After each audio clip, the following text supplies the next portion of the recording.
sleeping in today. Everybody's sleeping in today. Everybody's sleeping in. Everybody's sleeping in.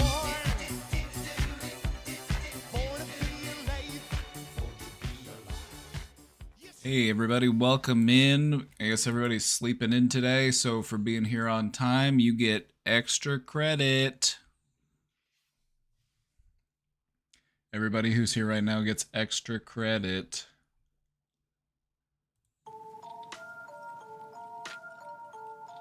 Everybody here gets extra credit.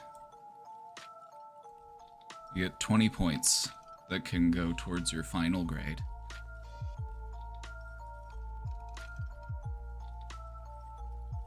Hey everybody, welcome, welcome, welcome.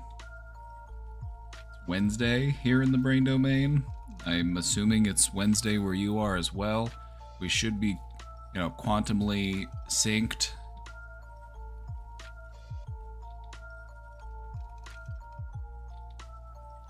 I made soup today. Ooh, soup.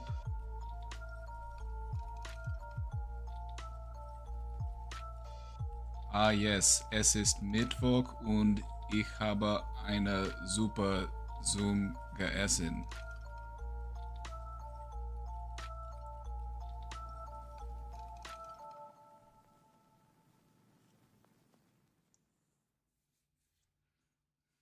All you have to do to make a German laugh is to try to speak German. That's all you gotta do. Ah yes, very cute.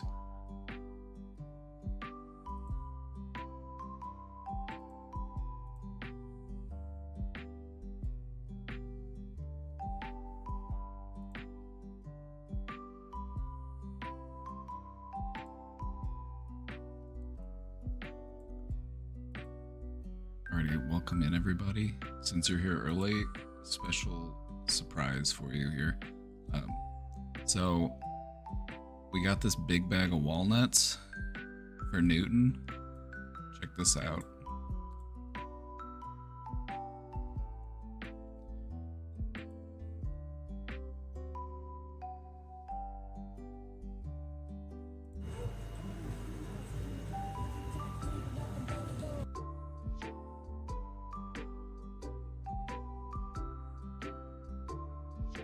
Like, what do I do with this?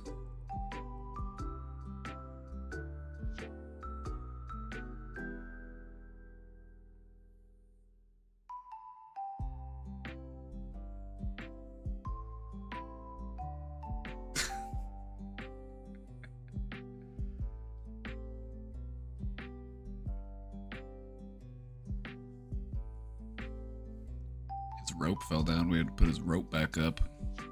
Got a little rope that connects to the tree.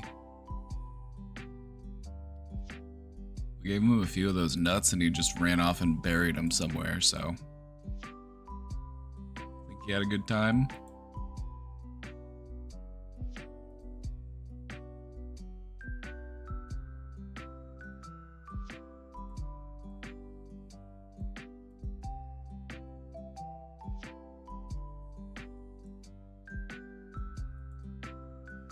We've got a really great presentation today.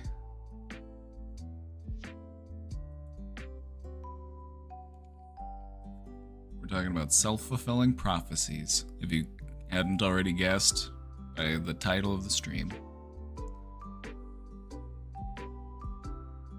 This is one of those topics that we mention all the time, but we never actually sat down and talked about the topic itself. So that's what we're going to do today. We're going to sit down and go through what self-fulfilling prophecies are, what that means.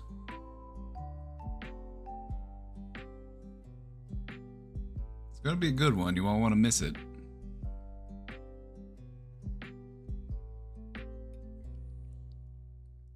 I made a vegetable soup this morning. The vegetable soup sounded nice. It's got some cabbage, tomato, carrot, celery, onion, Parmesan cheese.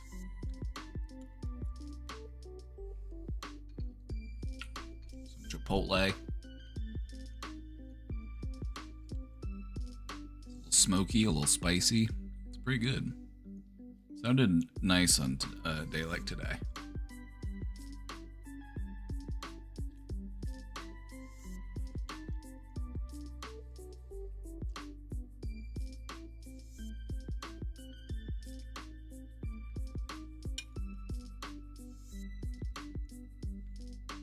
This cabbage is gonna make me fart though, that's for sure.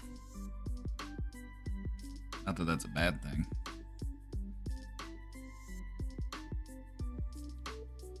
Not that that's a bad thing. Not that there's anything wrong with that.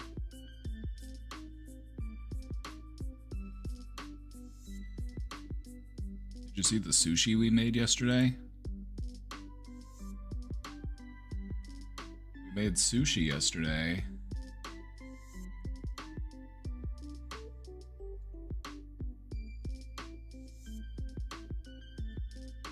Let me get a picture.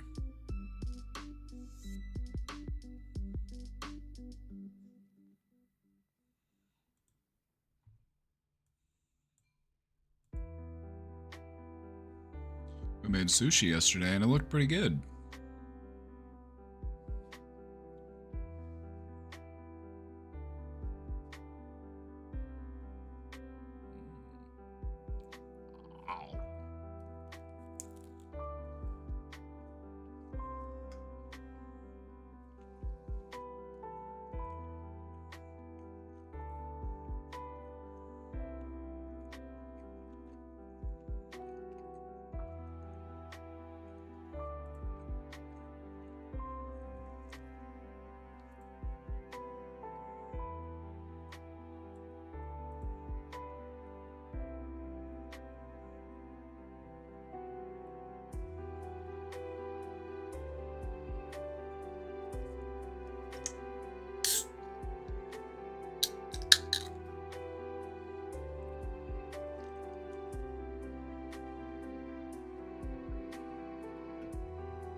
Yeah, Casey rolled it. She did a good job.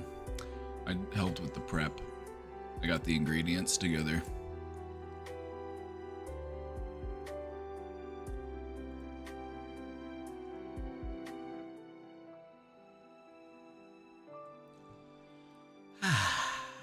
Well, how are you doing today?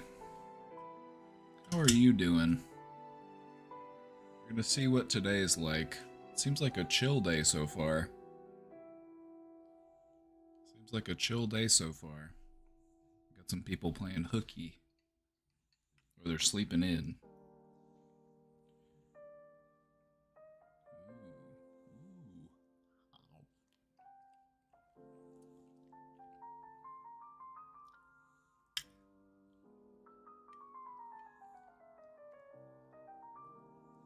Nice cabbage soup.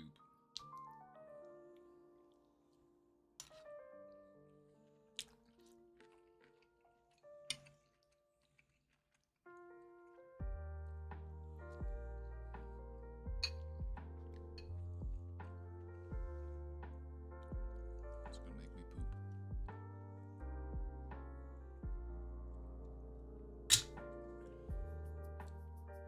All right, everybody. So you know the drill. We got the question box open. We've got a presentation on deck. And I tell you what, if we don't get any questions here in the next couple minutes, we'll just go ahead and jump right into the presentation. Doesn't matter to me. Doesn't matter to me.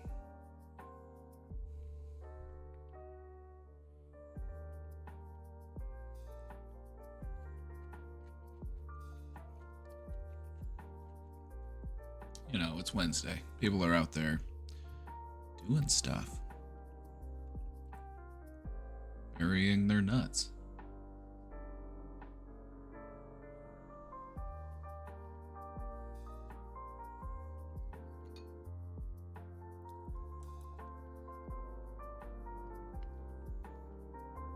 Do you have any mods on deck?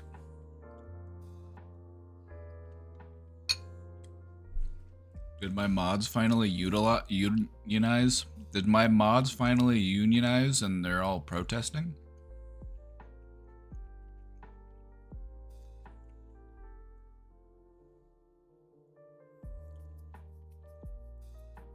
Am I gonna have to deputize someone?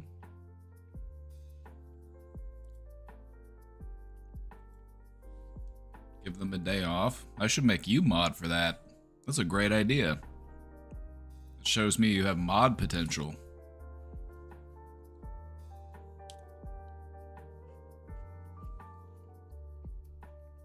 I'm early today. Oh, you're right on time. A wizard is never late, nor are they early.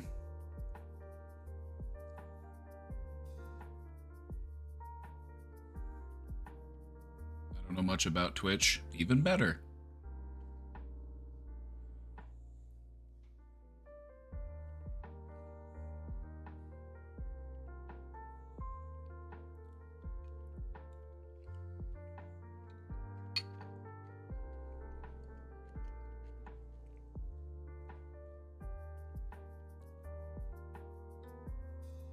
Giving me all these reasons why you wouldn't be a good mod, and it just makes me want to mod you more.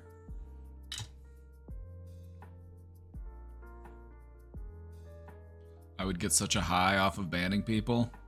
You know, it is kind of thrilling, isn't it? Like, haha, got him. Yeah. Uh-huh. Uh-huh. Yeah. Well, back to it then.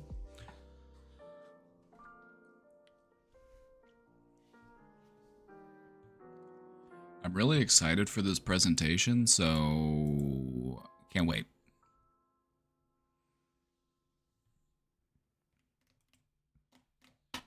Can't wait. But we got some questions to do, so let's get started. I mod in another channel and I don't like banning because it might invite a loser to keep making accounts. Yeah, but see, then you can report them to Twitch for ban evasion, and then they can get a site-wide ban. So that's like getting the real ban, you know what I mean? You think that getting somebody banned from a Twitch chat is a thrill? Wait until you get somebody banned off of the platform. Now that feels good. Anytime somebody ban evades, I'm like, well, you gotta go. Can't just make a new account. Doesn't work that way. I had some guy, he was in here and he was like cussing me out and he was like, you're never gonna get rid of me. And so I reported him for ban evasion and now he's just gone now because you can't do that.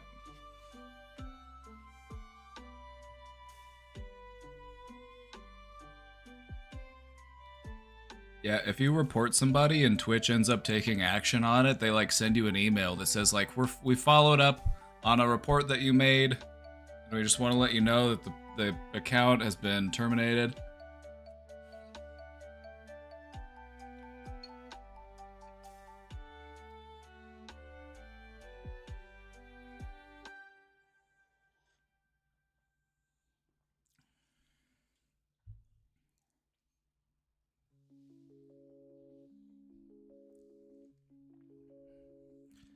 Yeah, that feature where they highlight suspicious accounts, they actually do that within Twitch itself. Like, Twitch itself now will show you suspicious users, like if they've been banned before, or, you know, if they're, you know, posting from the same IP but a different account. It's like, yeah, they'll let you know.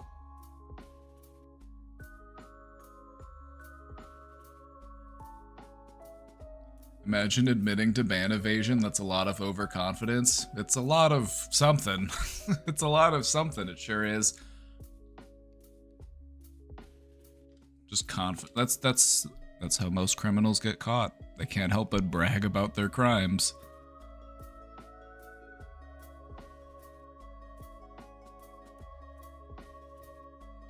Alright, we've got a couple questions in the box, so let's go ahead and shift gears and let's get to work, shall we?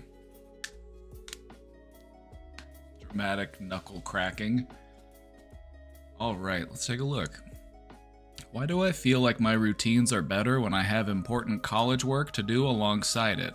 When I'm not working on projects, sticking to routines and planning feels so difficult. First thing is that you've got something to anchor it to. The college work is important and it gives you motivation, and that motivation spreads across not just, you know, the work itself, but other areas of your life.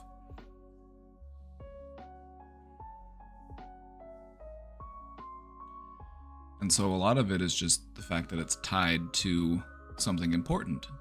It just makes everything feel more important when you're in that mindset.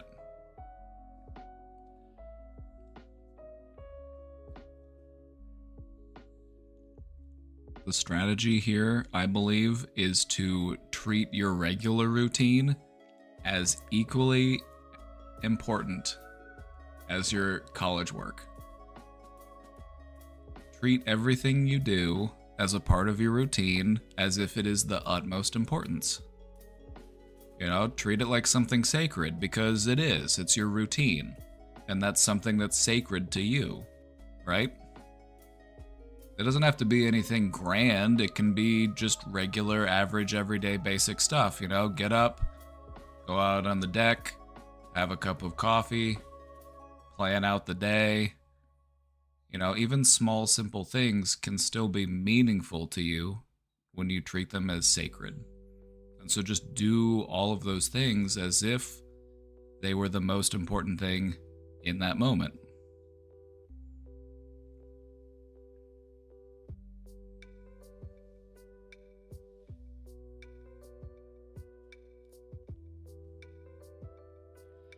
I think it's really important to have things in life that you view as sacred, and this doesn't have to do anything with spirituality or religion or anything like that.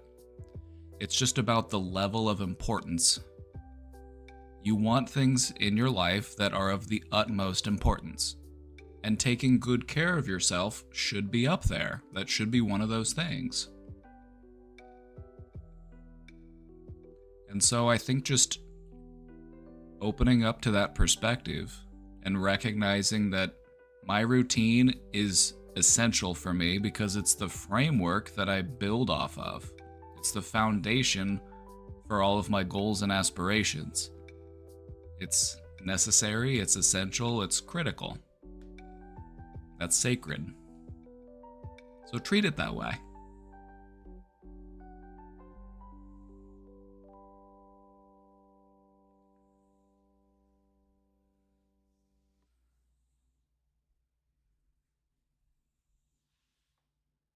You know, practicing awareness and mindfulness, it allows you to view every moment as a gift, as an opportunity. And so even things that feel like maintenance, even things that just feel just like doing the dishes, doing the laundry, like it can become something that's meaningful to you because you recognize the importance that it plays in your life.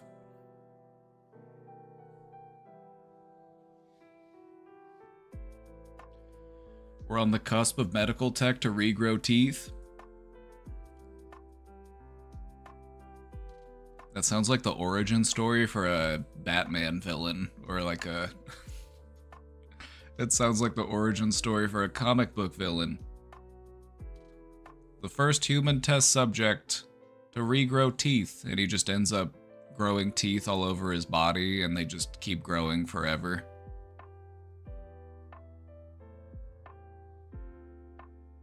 Kind of horrifying, actually, but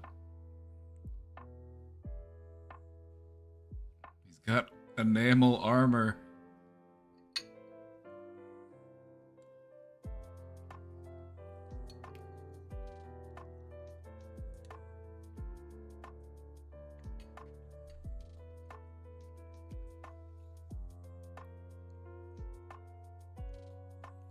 Questioner, the important thing to remember here is that you are capable of having good routines.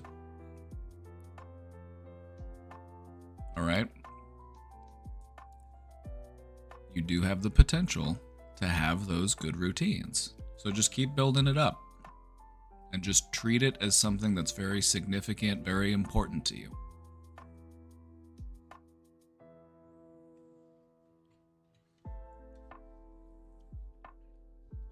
Because it is, you know?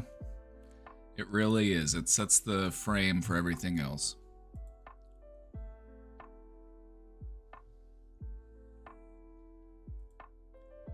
Have you done any presentations on letting go? I think that would be a good topic. I know sometimes people carry burdens that they don't talk much about, but you can tell it's still affecting their mental well-being. Oh, you're telling me, partner. whether it be past traumas or current anxieties. True. Or stuff that's just completely inconsequential that they still hold on to because it feels very significant. You know, maybe you had a moment in grade school where somebody made fun of you for the shirt you were wearing, and now you're like hyper aware of the shirts you wear, and you don't ever want to wear anything ever again that anybody could possibly make fun of. That kind of stuff.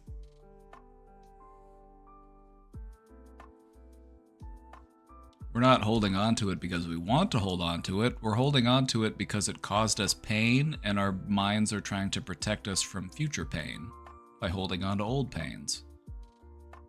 It does this because it's trying to avoid pain, but in reality, what's happening is it's just guaranteeing pain. We actually do. Let me show you the presentation. We did this not long ago, so you'll probably be able to find the VOD pretty easy. We did this on back in July, it looks like. So it's been about a month we did this one. So yeah, we've got the presentation for it. There should be a VOD up of it. You might be able to find it here on Twitch. It's on YouTube if it's not on Twitch. So one of my favorite topics. I really liked this presentation. Highly recommend you check it out. I missed this one. It happens. You know, I can't expect people to tune in every day. And I can't help it but just be putting out banger presentations all the time, so. But enough of this self-aggrandizement. But no, that one was a good one.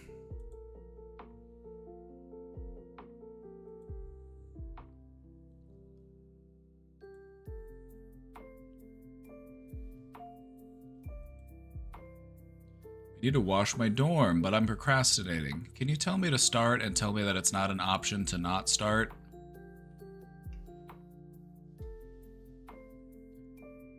You need to start.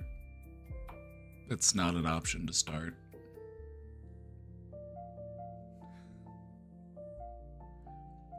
The strategy, my friend, for me, whenever I've got some cleaning to do, is first off, before I do anything, I put on some cleaning music. Something that'll help you to get into the groove of it. You know, there's nothing worse than cleaning in silence. Ugh, just the sound of like, oh no, oh no.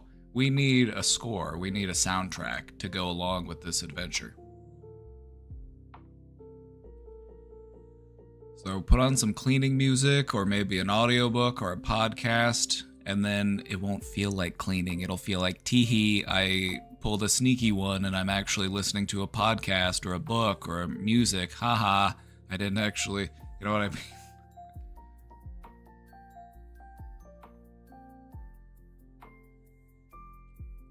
If you have a lot of stuff to throw away, make sure you've got a trash can available or a trash bag, and I would start with whatever needs to be thrown away. That's a good place to start. Start off by getting rid of the trash, and then you do the tidying up. You put things where they need to go. You know, if you put things away, everything has a home, so help your belongings find their way home. And then once everything's in order and the trash has all been cleaned away, that's where you start wiping stuff down. You know, if you've got like, if you need to get out the wet wipes and the paper towels and the, yeah.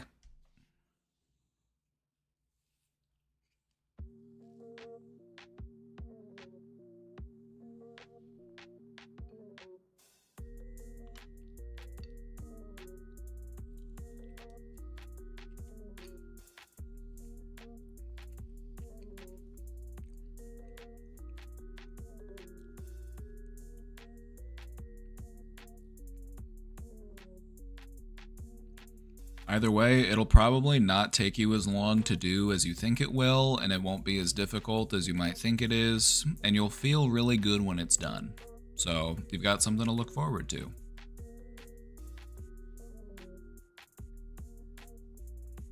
Anyway, I'm excited to hear about your progress. So let us know how it goes.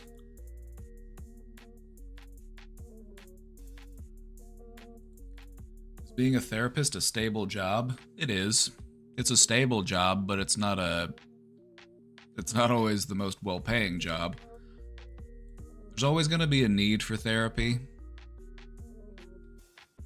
And people are always going to want the human experience. You know, a lot of people are using like AI and chatbots and stuff as a replacement for therapy. But I don't think that those people were going to go to see a regular therapist anyway. And that's why they're talking to the robot.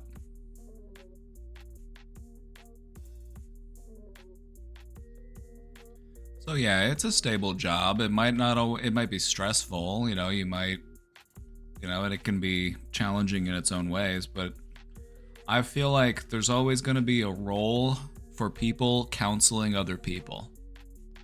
That job has existed in some way, shape, or form since the beginning of time, and I don't think that's going to change.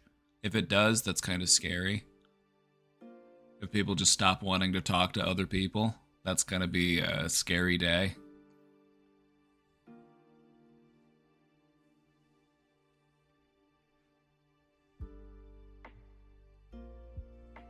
So yeah, it is. The mental health care profession tends to be pretty stable at the line of work. You know, there's a lot of, like, it wasn't during COVID. Like, COVID really messed a lot of things up. Like, I got laid off at that time because the place I worked was reliant on, like, billing state Medicaid to be able to pay the employees. And since we couldn't see people face to face, we weren't able to, like, bill for the same rate. And so the funding basically just tanked, and so they had to let a bunch of people go. That really sucked. So yeah, barring a worldwide pandemic, it's a pretty stable job.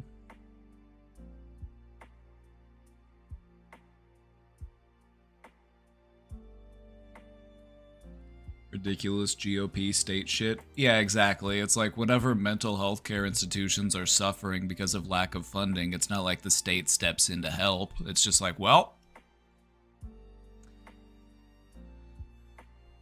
what can you do?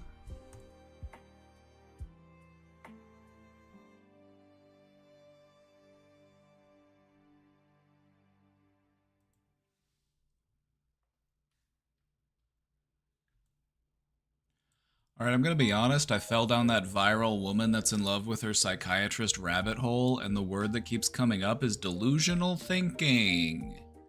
I've heard the word in therapy spaces and just in daily life, but what is it? And is it an actual mental health symptom or disorder? The answer to your question is yes. The answer to your question is yes. Delusions can be both a disorder and a symptom. You don't normally see people with like delusional thought disorder or anything because it's more often than not a symptom of something else. But anyway, delusions happen to just about everybody. It's just an error in our thinking. It's about how big that error is that's the problem. If it's a small little error, that's just a normal everyday occurrence that happens to just about everybody. Thinking that you sound good when you're singing karaoke when in reality you're off key.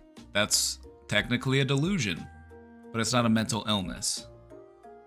Now, if you sell all of your belongings, move across the country because you're gonna make it in the music industry because you just have such a great voice, when in reality you can't sing, that would be a delusion that's far enough progressed to actually be a mental health symptom.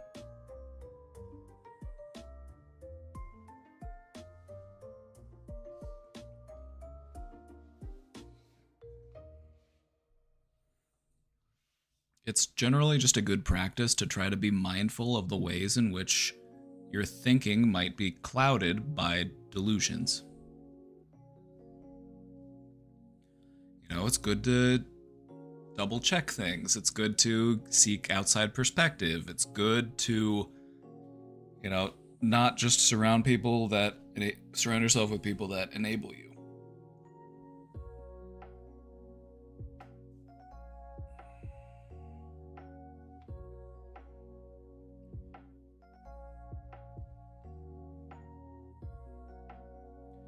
But anyway, in reference to this lady, a lot of what her delusional thinking was, you can see in her like conversations that she was having with her AI chat friends, just saying like, you are the oracle. You navigated high-level sophisticated manipulation with divine intuition. And I use the accent because she gave her AI an accent. And it's like, it's that kind of stuff. Like those are delusions, you know, thinking that you have mystical powers, thinking that you know, have some sort of, you know, supernatural or otherworldly abilities. Like we would classify those as delusions. Unless you can prove it. Can you prove it? You got divine intuition? Can you go ahead and intuit the Powerball numbers for me? That'd be great.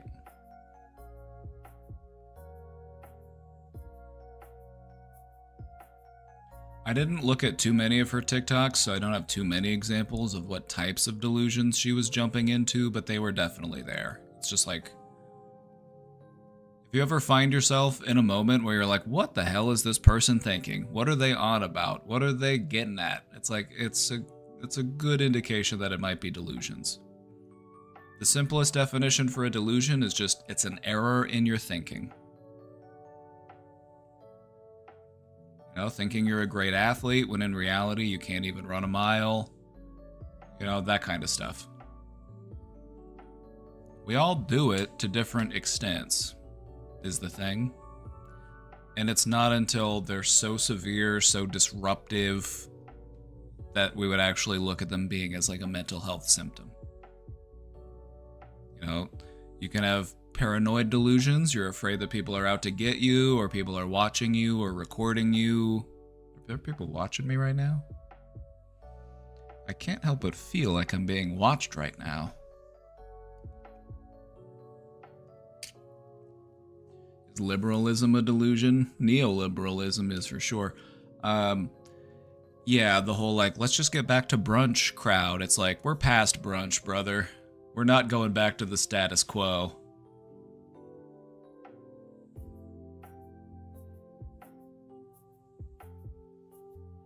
Anyway, happy to talk more about delusions again in the future. It's a common theme you'll see in mental health symptoms. It's been a while since we've done like a presentation on delusions. We might revisit the topic here before too long, because there's all sorts of types of delusions that people can go through, and I think it's kind of fun.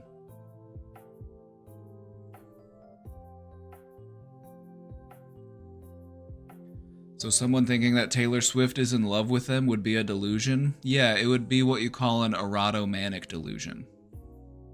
That's a good example of a type of delusion. You think that somebody, you know, loves you, but you've never actually met this person. If only they knew. If only they saw how much I loved them and how dedicated I am to them, we would be together. We're meant to be together.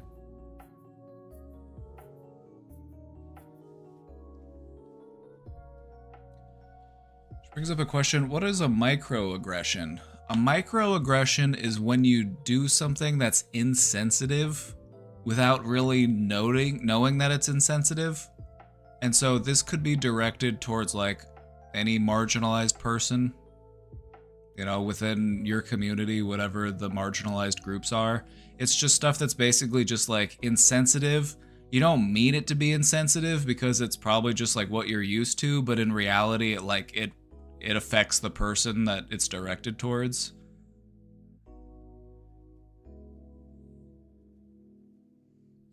If a delusion doesn't harm anyone, does it count as a disorder? No. No, because like you can have a delusion that like you're good at basketball, and then you go and you just play basketball with your friends and it's not like a big deal, but like you think you're a good player, but you really just aren't that good. That's fine. But if you like go and try out for the team and you just like won't give up on this dream that you're going to make it as a pro basketball star even though you're 40, it's like that's harmful.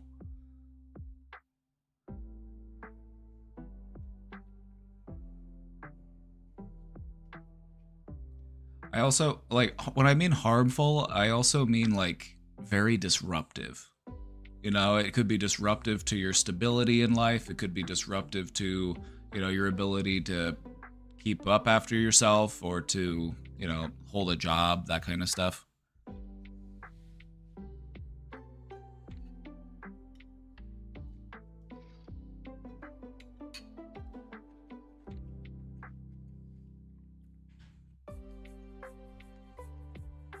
My delusion is thinking I'm good at Mario Kart.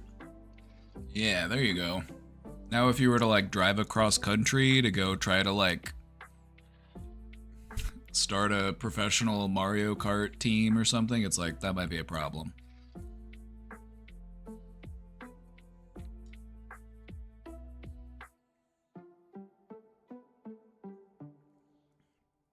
But no, there's all sorts of delusions. There's tons of different types of delusions. Erotomanic delusions, paranoid delusions, delusions of grandeur, delusions of reference. You know, just to name a few. We'll revisit delusions soon. That's a fun topic to occasionally go back to because there really are just so many different types of delusions.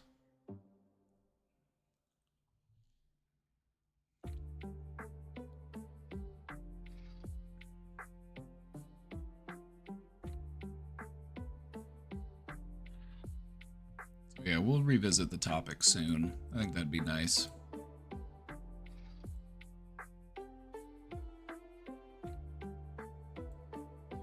I read about the little Albert psychology experiment. Oh. Not little Albert. The guy who conducted that experiment ended up getting fired from his position at the university because he was having an affair with his lab assistant, and then he went on to go work in advertising.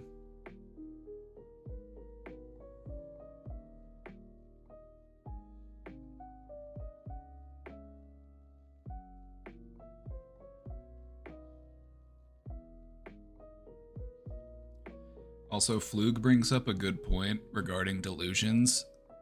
If people have a lot of money, it can sometimes be harder to see their delusional behavior because they can afford it. You know, they can buy a really just terrible art piece and be like, isn't this the most beautiful thing you've ever seen? I only spent $3 million on it. It was a steal. And you're like, okay. Like, to you and me, it's like, sounds a bit delusional, but since they can afford it,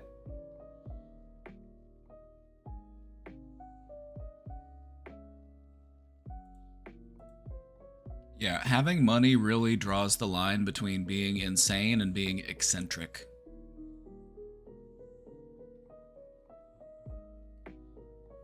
All right, back about little Albert. Lil Albert.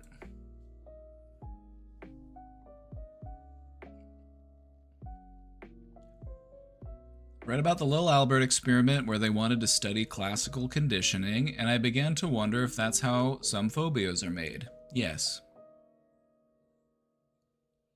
Phobias are conditioned fears.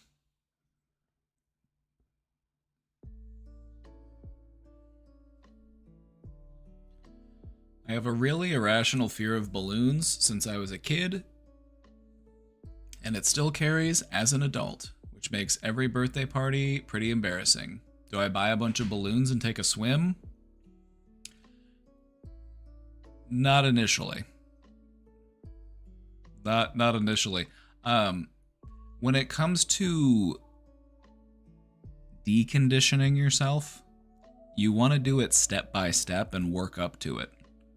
So before you even start dealing with inflated balloons, you're going to want to become more comfortable with an uninflated balloon.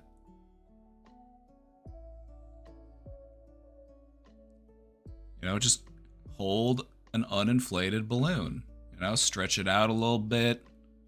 You know, get a feel for it, get more comfortable around it, realize it's not going to hurt you.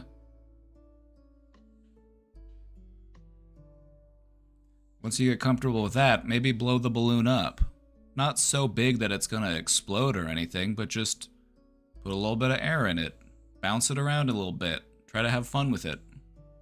You're trying to rewire what your brain thinks about balloons. And so create some conditions that feel safe and fun on your own. Power through that fear, and you'll train your brain to respond differently.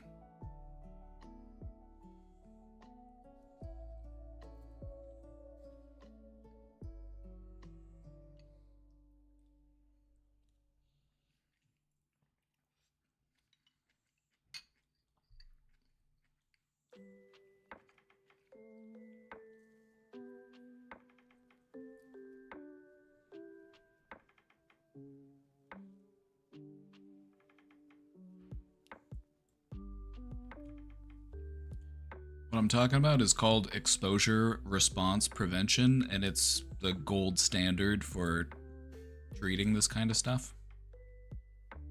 You just gradually, step by step, face your fear and then conquer that fear, and then you take a little bit step above. So it might start off with, I'm looking at pictures of balloons. I'm just looking at pictures of balloons, and now I'm, watching videos of balloons. And then I'm going to go to the store and I'm going to buy a balloon. It's just a gradual step by step. You go to that step, you get more comfortable, you take another step up. Get more comfortable, another step up. That's how you get there.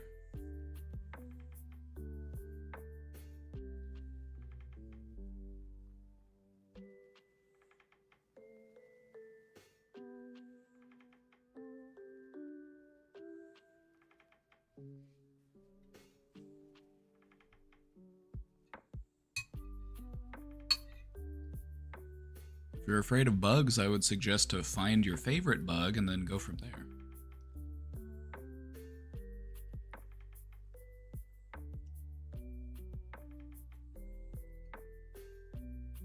Most bugs are just completely harmless, and they're a really important part of the ecosystem.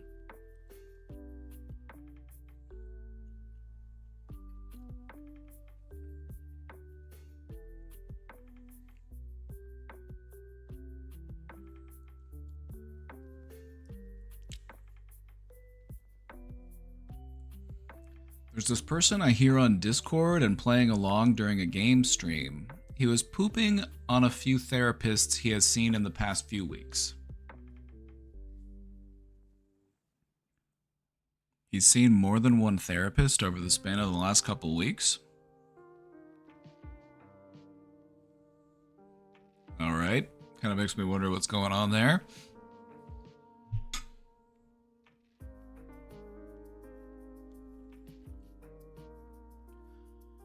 I wanted to point out to him that he is always a bit combative, never wrong, loud, and curses constantly. Okay. Yep, I'm painting a picture. Just generally off-putting and not appearing to be very genuine about therapy, so therapists probably see it and take you off their list. Yeah, this type of person can be really challenging to do therapy with because they feel like they're smarter than you, they feel like they know better, they don't want to listen to what you have to tell them, Deep down, this person's probably very insecure and scared, and it will take a lot to get them to open up to that vulnerability. Because all of the stuff that they're doing, all of the cursing, always being right, being combative, that's lashing out. That's them just trying to protect themselves because they're hurting inside. So if they really want to heal, they gotta open up and accept help.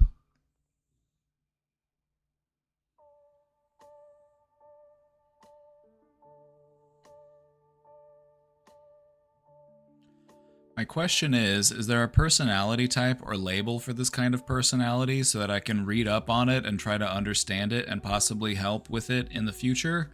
Rather than making the complete dumpster fire, I would probably make it now by enlightening. Thank you for attending my wall of text.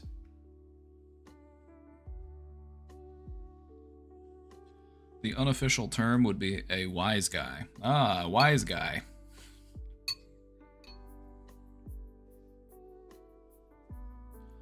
I'm not gonna like attach a label to this guy because that kind of feels diagnostic, and I'm not here to diagnose anybody. So let's just take a look at the behaviors and let's try to understand those. Why would a person do this? Well, there's definitely some insecurity involved. And so maybe we want to do some reading on how to approach an insecure person about their issues.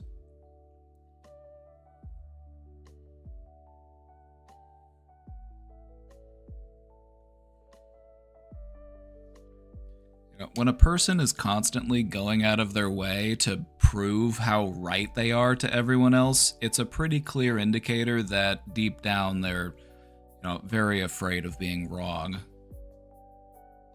So you're dealing with an insecure person. And so we're going to try to do what we can to make them feel safe, so that they can actually open up and be genuine and be vulnerable. Because that's how you heal.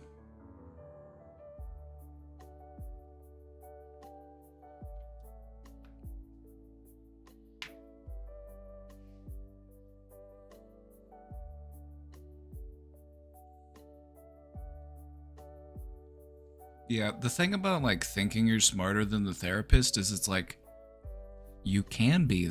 You're allowed to do that. Like you can be a more intelligent person than your therapist. But you don't always need your therapist to be smarter than you.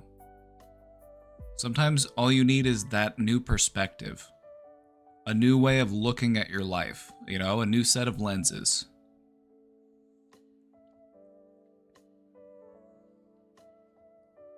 You can find like inspiration in anything that you look out at life, and you don't just need to draw inspiration from people that you think are smarter than you.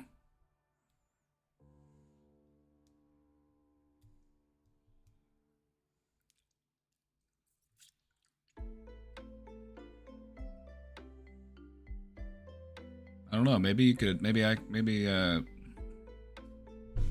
talk to him. I don't know. Maybe we could talk to him.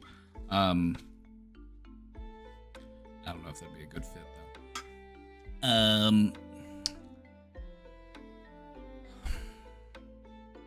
This person is insecure and they are inflating their own sense of self-worth in order to cover that up. That's why they're never wrong. That's why they're combative. That's why they're lashing out, is because they've got fear and anger underneath and they're not sure what to do with it. Sometimes when talking to this type of person, it's better to approach them from the perspective of, everybody feels that way sometimes. I feel that way sometimes. When you make it about them and it feels like it's their problem, it feels like you're pointing at them and they don't like that. They don't like to feel like they're being singled out or judged or anything. And so instead of talking about that to them about their issues, talk about us. Talk about how this is relatable. Talk about how this is something that, I've had to deal with too, That's a better entry point. Relatability.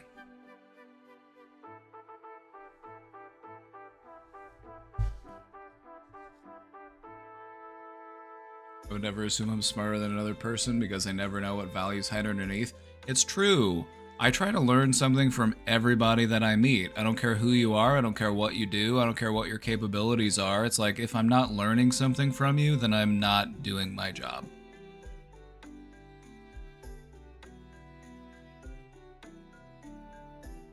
My mom refuses therapy because she always thinks she outsmarts the therapist. Then she's missing the entire point. To be so smart and yet to miss the entire point.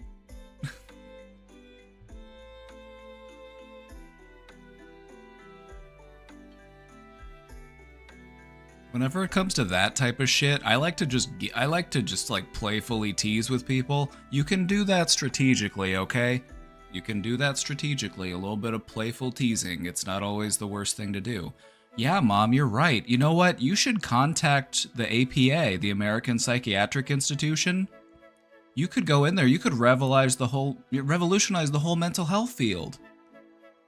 Nobody's more gifted and talented with mental health than you are, Mom. You should do that. Why aren't you? Why are you here right now? You're better than any therapist. Why aren't you out there revolutionizing the whole system?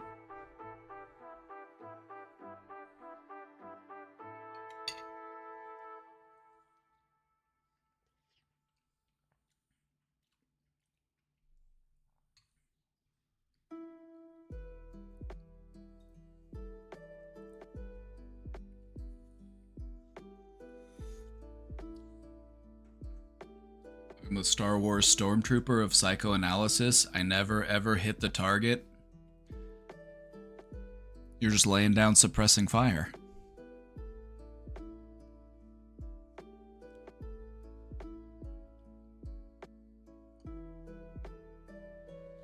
I love trivia, but there's so many people in the trivia world who equate that to intelligence. Ugh, right? No, just memorizing random facts is one form of intelligence. That's it. It's a form of intelligence, but there's many different forms of intelligence.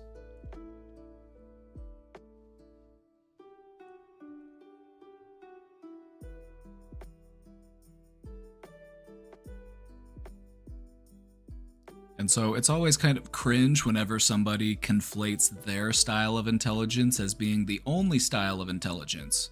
It's like, wow, that's not very intelligent of you, is it? The irony.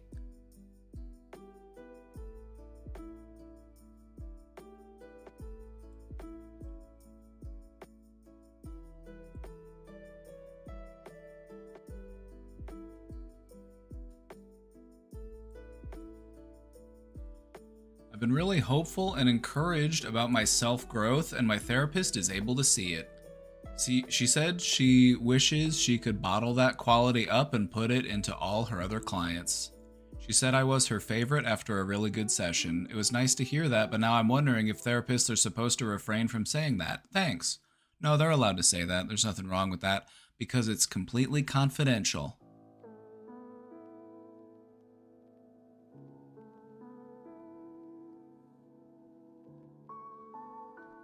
Now, what I would have said instead of you are my favorite is you're one of my favorites.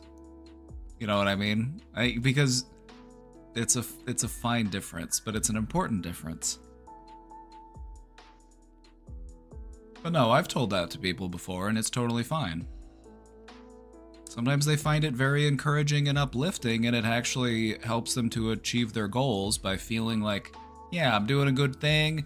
You know, and if they're doing hard work and they're doing the right thing, they deserve to be praised for it.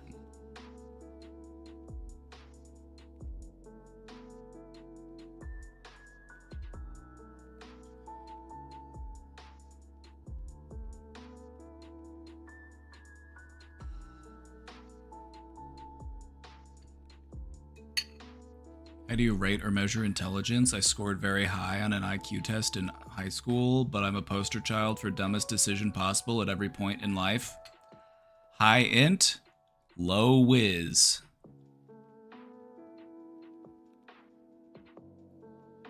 You can have high intelligence, but still be low in wisdom.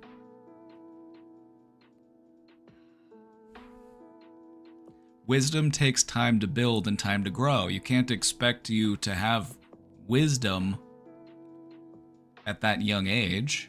Wisdom takes years to accumulate.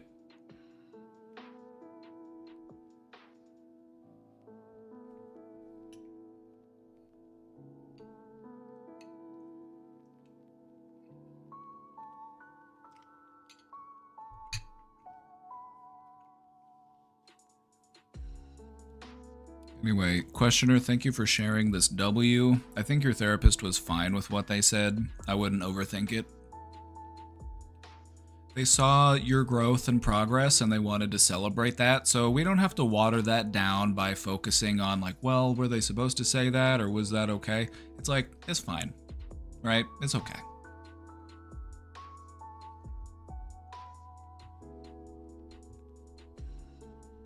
If it were me, I would have said you're one of my favorites because that implies that there's no singular favorite, right? And that's the only reason why you wouldn't want to do that is because you wouldn't want to feel singled out, but who knows, maybe you are. But the important thing is that therapy is confidential, so what you talk about with them is between the two of you.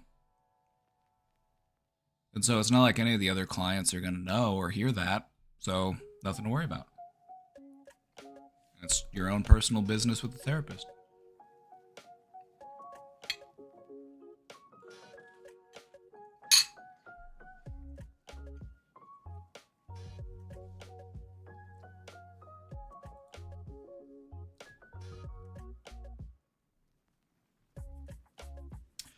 What you'll notice, or what you might not be aware of actually, you might have noticed it if you've seen more than one therapist, but therapists will vary in their approach and in their style.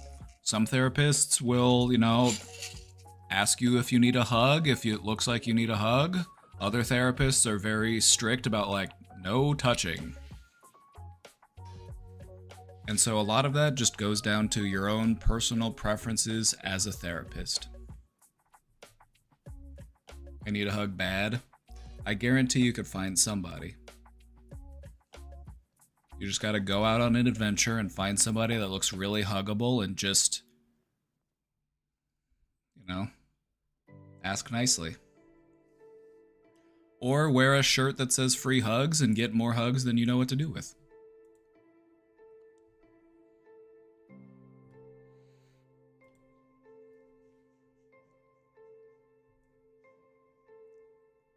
Would you possibly have any suggestions for how to get out of a doom spiral?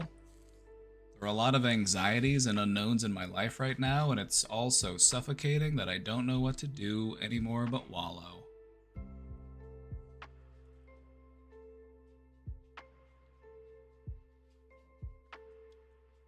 This might sound difficult, but what we need to do is not wallow. Wallowing feels like the solution because that's all that we're left with, but in reality, wallowing just makes it worse.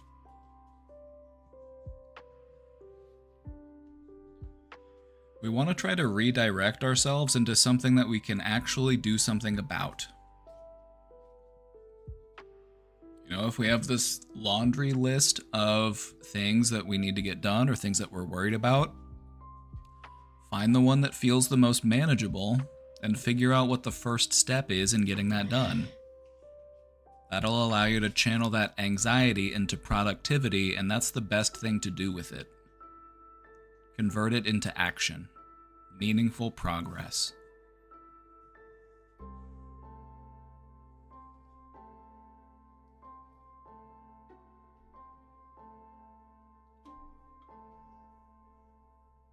What type of therapist do I see myself as?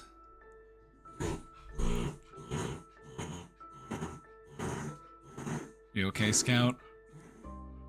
You get a hair in your nose or something? She's trying to clear out her nose. She's honking. This cabbage soup has me farting already. It's happening. It's begun. I warned you it was gonna happen. Cabbage soup, man.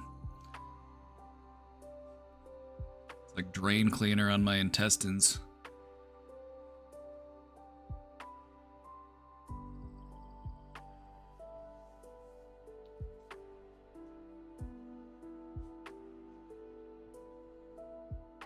Anyway, questioner, go take a walk, listen to some relaxing music, go to the park, try to just take a break and do something relaxing and peaceful, and then once you're done with that, you'll be able to approach whatever's in front of you from a clearer point of view.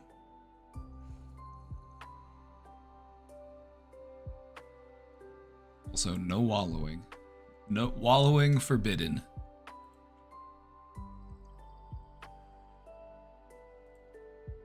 Why is psychology so random? Because humans are paradoxical. We're full of paradoxes. If a person experiences trauma, they might eat a lot to cope, or they might eat less. Some people can't learn from mistakes, while others learn before they do one. Some people develop PTSD and others recover just fine. Why is it so random? Because you got a big, beautiful, unique brain, and it's...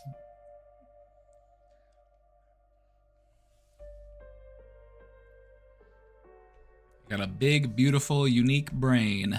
That's why.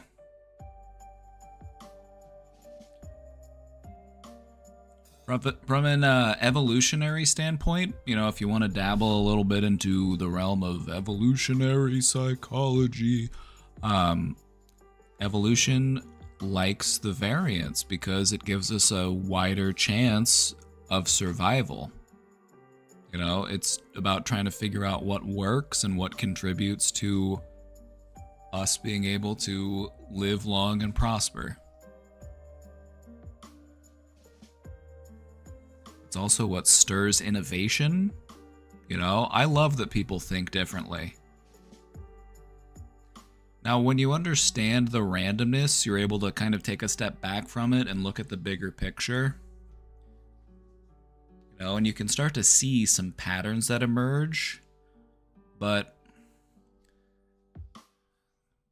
there's always going to be that unknown, and that's kind of the fun part of it, actually. You always see something new, just when you thought you've seen everything. Something surprises you.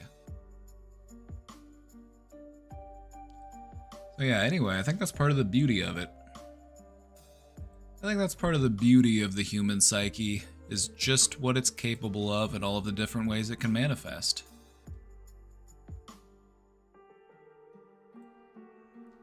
I'm probably very wrong on this, but is cyberbullying a real issue? Yeah, it is.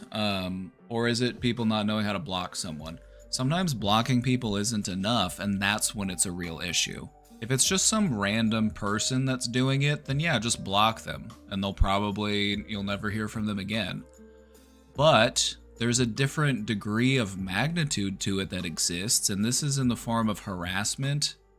You know, this is something that could be going on for weeks or months or even longer, and that is a real issue. You know, you've got people following your every move and cyber stalking you and like showing up at your work or like, you know, posting negative things about you that might get you in trouble at your job or at school. So yeah, it is a real thing. But just being mean to somebody online isn't cyberbullying. Cyberbullying is like intentional and targeted, and it's not just a one-off. And so that's the difference.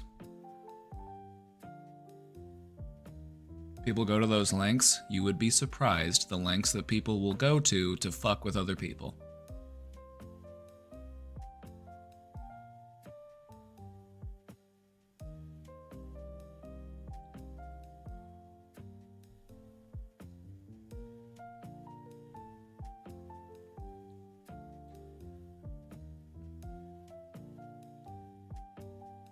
You know, it can come in many different forms. Like, they could be posting embarrassing pictures of you in their social circles. You know, they could be, you know, just, there's all sorts of different manifestations to this type of harassment. And so, view it for what it is. It's harassment, it's stalking. There's a lot more to it than just, you know, schoolyard bullying.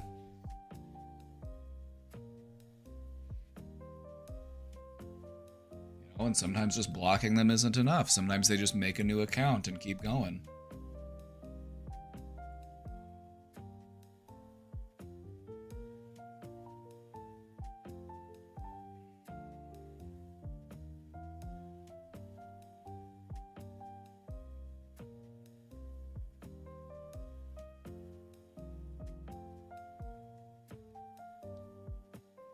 Is there anything I can do to help a friend who has spiraling/ruminating thoughts?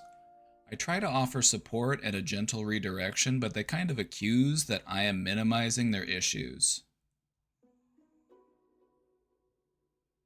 If they accuse you of minimizing their issues, then say, okay, then tell me about it. When they start to get accusatory, that's because they're approaching their pain. They're approaching their own resistance. They're feeling vulnerable, and when people feel vulnerable, they lash out.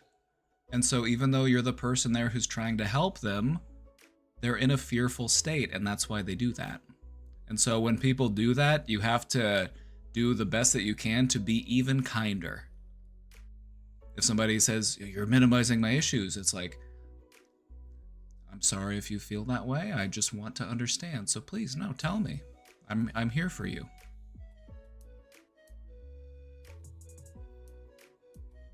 It can go on for hours and it feels sometimes hopeless. I try to keep my patience and check in and not allow it to frustrate me, but I feel bad if I need to step away and leave the situation. Actually, sometimes that's exactly what you want to do. And I'll tell you why. Some people are just in it for attention. And I'm not saying that they don't have genuine issues and genuine concern, but they're not open to the help that people are offering them. And so they'll continue to throw a fit as long as you're continuing to watch them throw the fit. And so sometimes it's okay to be like, all right, well, I'll give you some space and I'll talk to you later, okay? That's totally fine to do. You don't have to feel bad or guilty for doing that.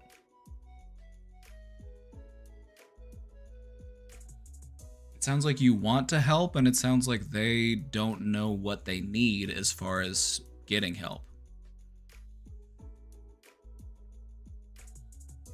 So don't feel bad if you have to give them space.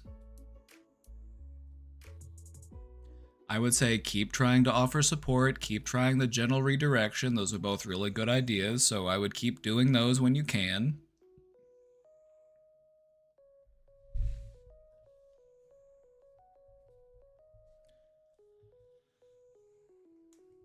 Also, you can hit them with this one. If somebody tries to accuse you of minimizing their issues, you can hit them with this one. You can actually hit them with this one whenever they try to accuse you of anything that you're not actually doing. What makes you say that? It's a really important question, and I'd like you to just add that to your quiver. It's a really nice one to just be able to drop on somebody, especially whenever they just start accusing you of stuff. Be like, wait, what makes you say that?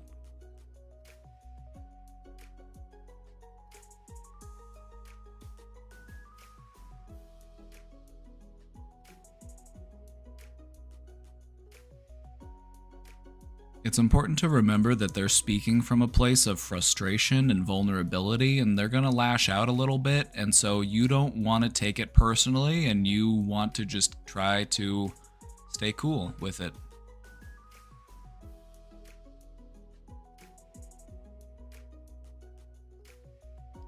But you want them to reflect on these accusations if they're making those types of accusations, which is why you say something like, what makes you say that? You know, you said that I was minimizing your problems. In what way?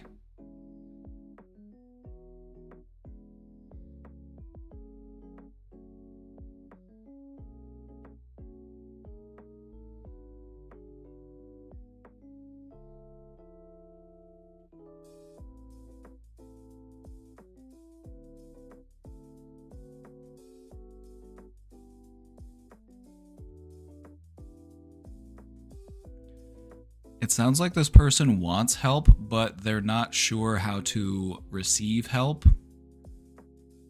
And so just keep being patient, keep being kind, and, just keep offering them those gentle redirections. I'm sure they appreciate it, even if they don't tell you that they do. I don't know if they do or not, but I'm sure that they do appreciate it.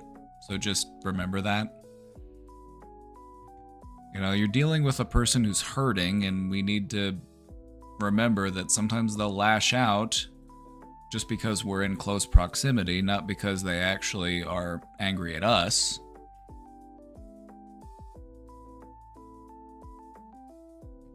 Anyway, you're a good friend. They're lucky to have you.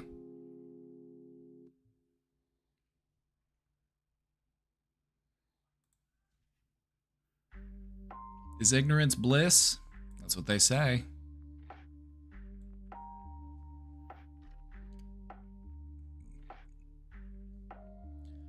Should I thrive to be more ignorant to be happy? It seems the more I know, the more depressed I am. I don't think that being ignorant or being more ignorant is actually the way. Ignorance is bliss, this is true, but we don't need to find bliss through ignorance. There's other ways to find bliss.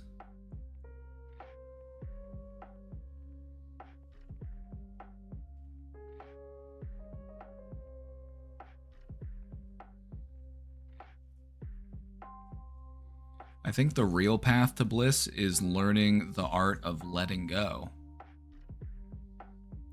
Because what you will realize is that the more that you know, the less you know. The more things that you go out there and you study and you research and you develop an understanding for, the more you become aware of that's not even on your radar.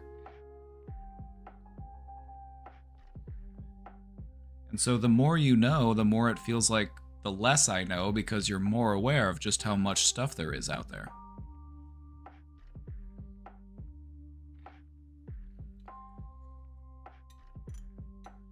You know what I found to be the way? I found the way to treat my happiness as an academic pursuit.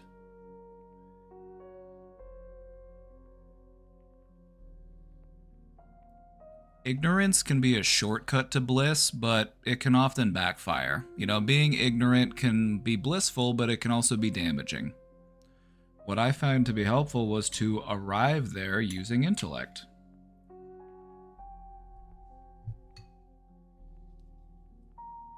And the truth is that anything you don't need, you can let go of.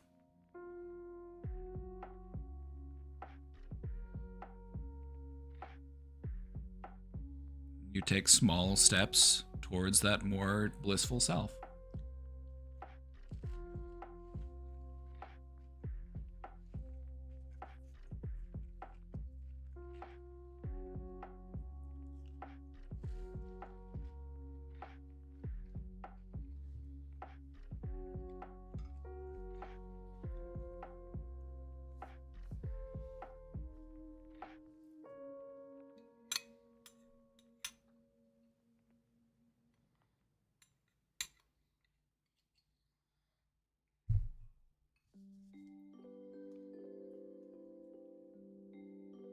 The path to bliss is to use the intellect to defeat the intellect.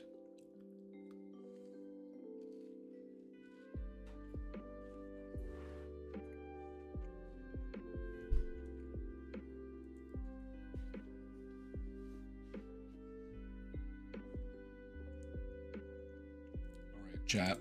We're caught up with the questions. We've got the presentation on deck.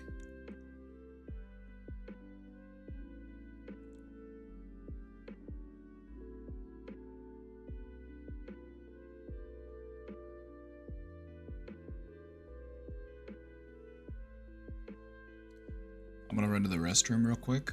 I'm gonna take a quick bathroom break, and then we'll get started in the presentation. Sound good? I'll leave you here with these cats.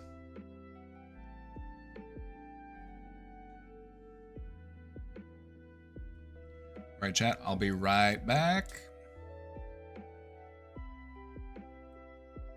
We'll get into the presentation. You won't want to miss it, so stay tuned. All right.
All right, poopers. I'm back.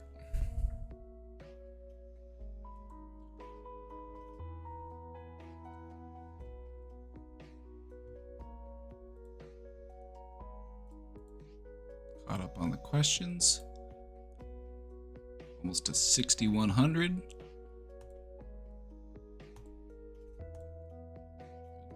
There we go.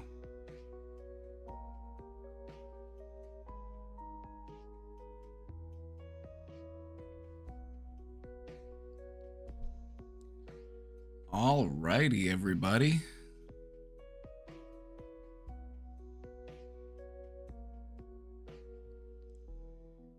Just a quick informal poll.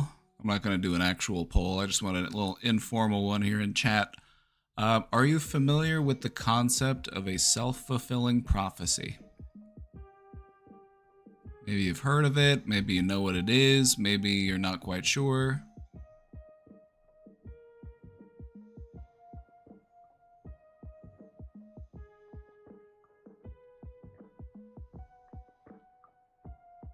If you've heard of it before, you'll probably be able to still learn some stuff. If you've never heard of it, you're in the right place, because this is stuff that I think is really important to learn about.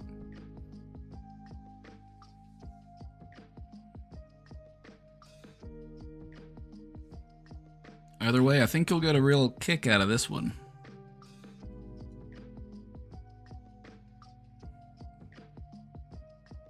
Are we ready? Is everybody back from getting their snacks? If you got a snack, what are you snacking on? What are you snacking on? Did you bring enough to share with the rest of us?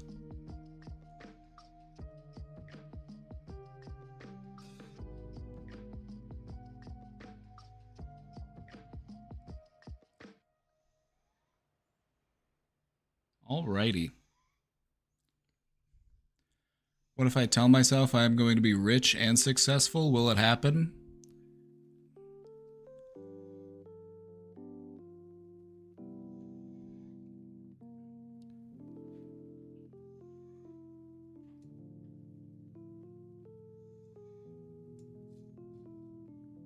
Having the goal of being rich and successful kind of narrows down your window for what success is. That kind of limits you to financial success.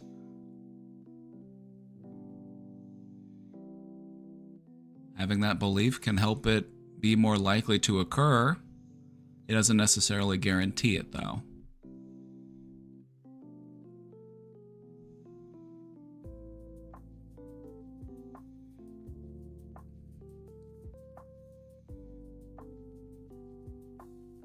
My goal is just to be happy. I think you're doing a good job. Especially since you've started to take that pursuit very seriously. You've taken it on as a sort of sacred mission, and I think that's a good thing to do.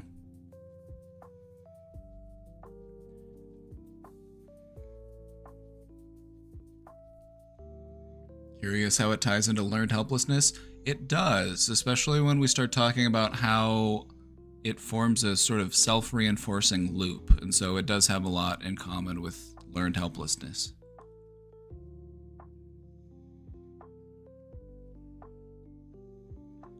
Alrighty, I won't keep you waiting, let's get into it. This is what you need to know about self-fulfilling prophecies. So let's get into it.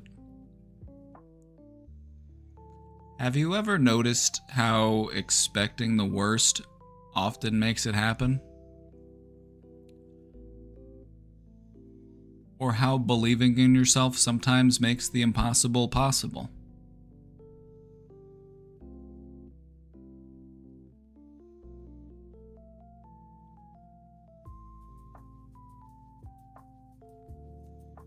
This is the essence of a self-fulfilling prophecy. This is the way that our beliefs can quietly script the outcomes of our lives.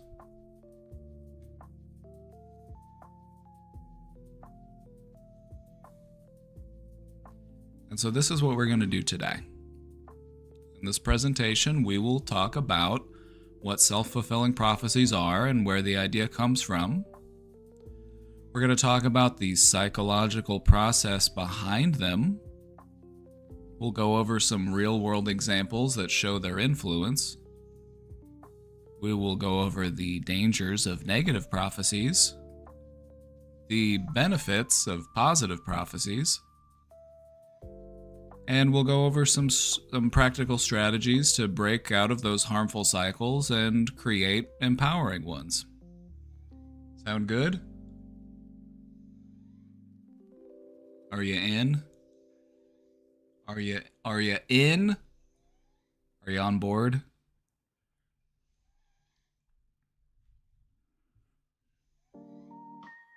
I'm going to do a self-fulfilling prophecy right now. This is going to be a great presentation. You're going to find it very insightful. You're going to find it very helpful. You're going to really enjoy it. That's my prophecy, and I'm sticking to it.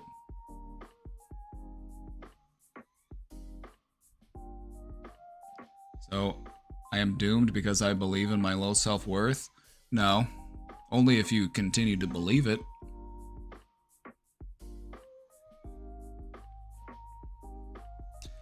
All right, let's talk about what a self-fulfilling prophecy is. What does that mean?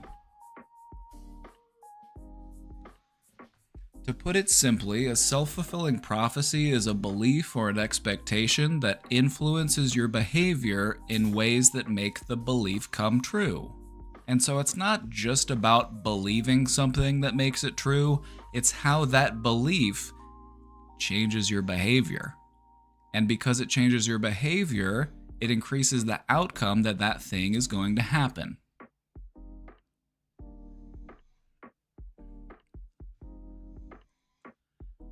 This concept dates back to the 1940s. A sociologist by the name of Robert K. Merton coined this phrase to describe how a false definition of situations can evoke new behavior that makes the originally false conception true. I'll give you an example of that.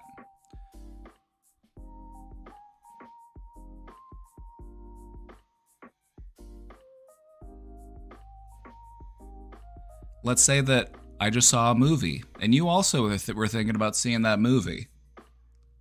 And I say, oh no, don't bother. Don't bother, it was a waste of time, it was a waste of money, it was, the movie sucked, so just don't even bother with it. You're like, okay. Even if you do go ahead and see the movie, the fact that you expect it to be bad can make you not like it. It might make you hyperfixate on the flaws of the movie.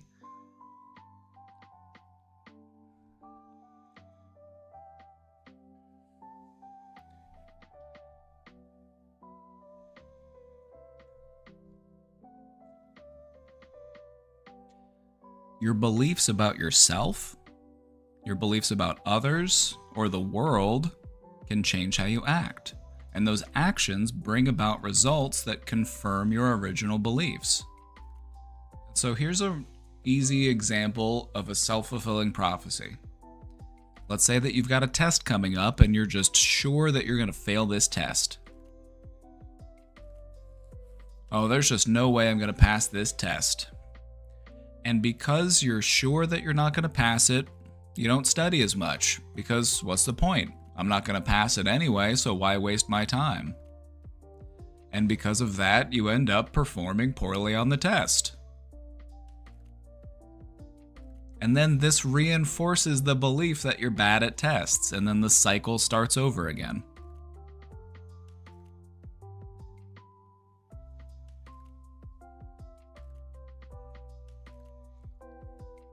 Something that's important to remember is that these types of thought processes can become loops and they can kind of reinforce themselves.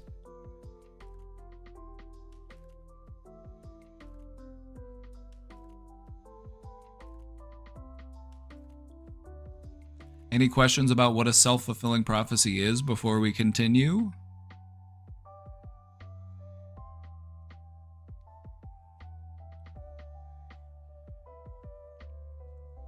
If you're not quite sure yet, we've got more examples that we'll go over, so just feel free to let me know.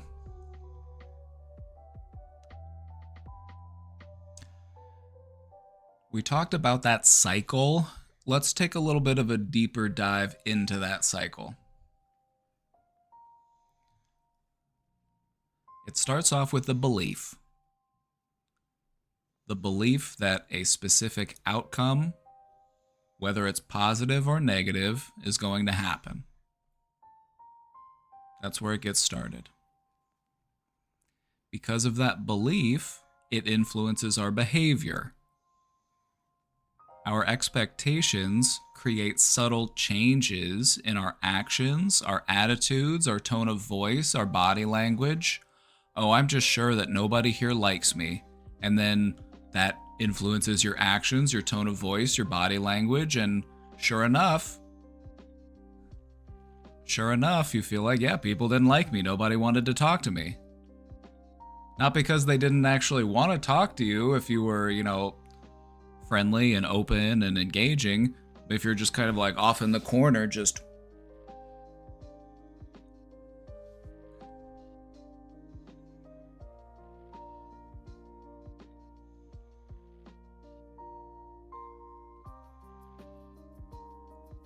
for example, I think I am a bad person.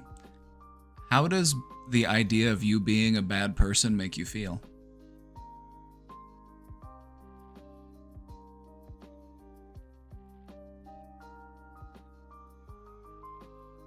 Does it make you feel good, the idea of being a bad person? Does it make you feel comfortable? Does it feel like this is right, this is who I'm supposed to be? If it doesn't, then you're probably not actually a bad person. Most good people are worried about actually being a bad person. Or they're worried about not being a good enough person.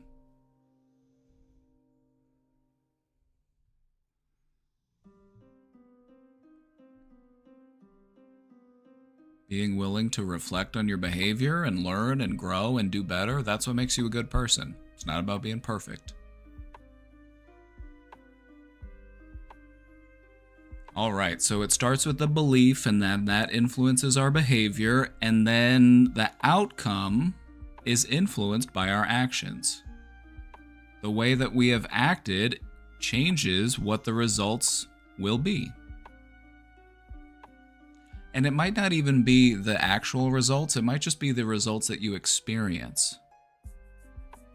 It might all just be internal, it might all just be in your mind. And so then it is reinforced within us. Because the outcome happened, it confirms the belief and the cycle gets stronger. This cycle is very similar to the cycle of learned helplessness. You believe something's going to happen, it influences your behavior, and then the outcome is what you fear it was going to be, and then the cycle gets stronger.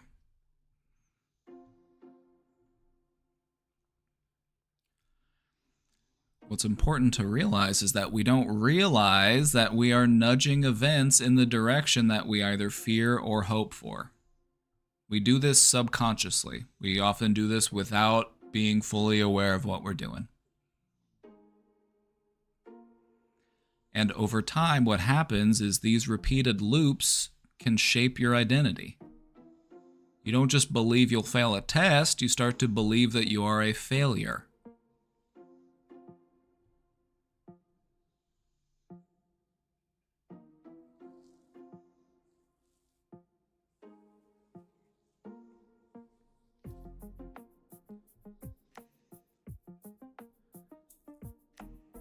It's really important to be aware of this pattern.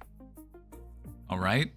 When you're aware of this pattern, it can help you to break free of some of those old thought loops you've been stuck in.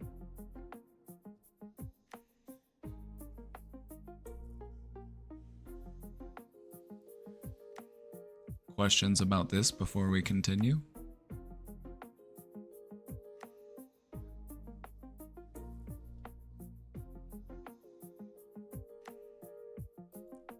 May I take a photo? I'll do you one better. I'll send you the whole slideshow. You can type exclamation slides into chat and you'll have the whole thing.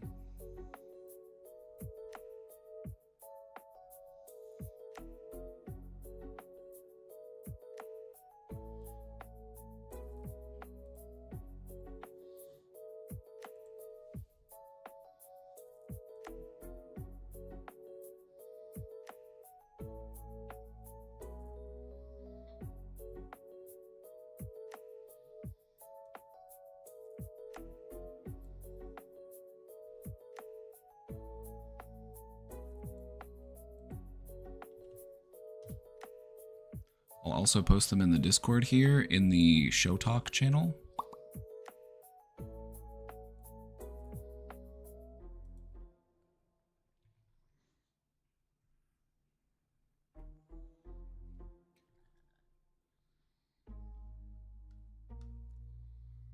All right, shall we continue? Let's keep it going.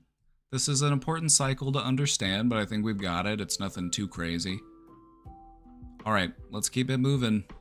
Here are some everyday examples of self-fulfilling prophecies in action.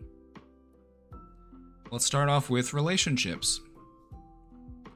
If you expect to be rejected socially or romantically, this can lead to you being defensive, distant, and closed off. Because of this, you end up pushing people away, and because you've pushed people away, it reinforces your loneliness. Therefore, you expect more rejection, and the cycle continues.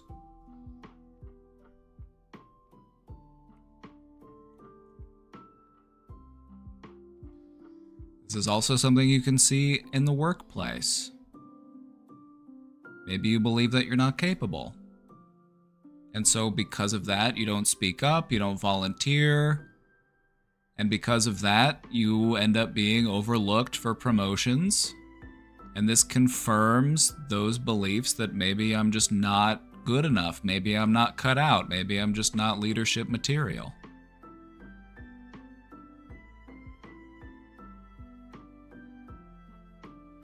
This can also apply to our physical health. Maybe we assume that we'll never get fit. And because of that, we have low motivation. Because of the low motivation, we skip workouts or we give up early. Which means we make little progress. And then that reinforces, see, I knew I couldn't do it.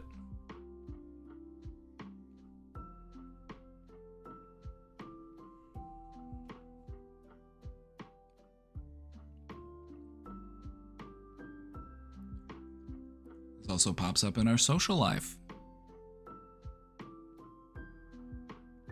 If you think people won't like you, then you avoid meeting people, you avoid having conversations. This results in forming fewer friendships, and thus it reinforces the belief that you're unlikable.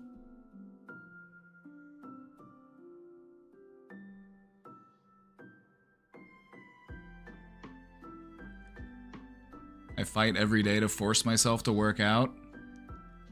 Working out should be a celebration of what you can do and not punishment for what you can't do.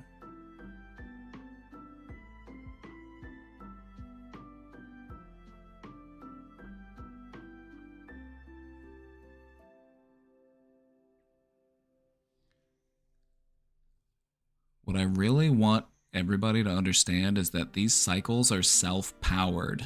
Once they are started, they sustain themselves. They are self-perpetuating. An important part of changing our mind is breaking our cycles.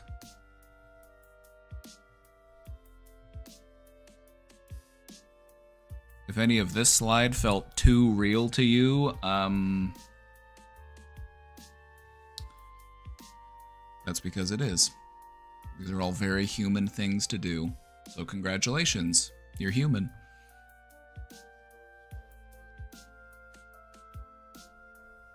Gotta recognize the cycle before you can break it. Exactly.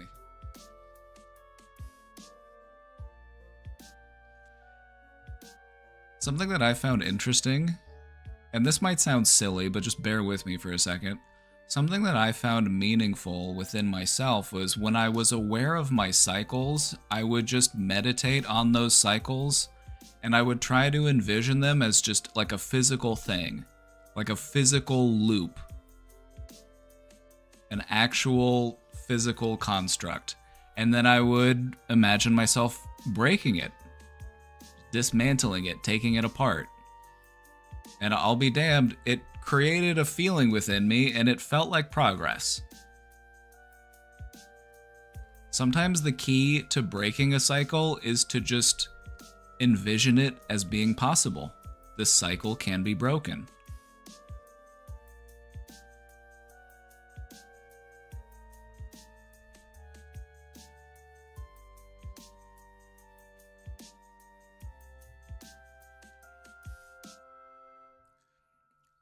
Shall we continue?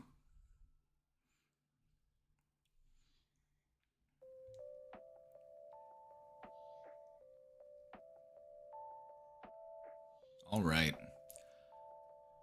I want to talk about a case study. This is a real-world example of this effect in action. It was a case study that was done, well, it was a study done in the 60s by Robert Rosenthal and Lenore Jacobson. There's their pictures down there in the bottom. And they describe what they refer to as the Pygmalion effect. And this has to do with the power of expectations. What they did in this study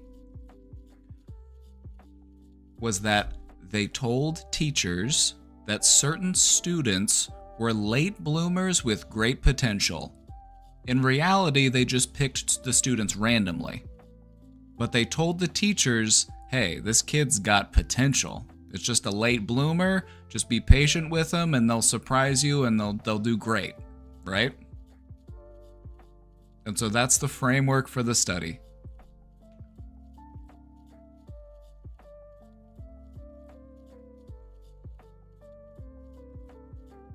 What ended up happening was that the teachers unconsciously gave those students more encouragement, more attention, more patience. And as a result, those students performed better academically.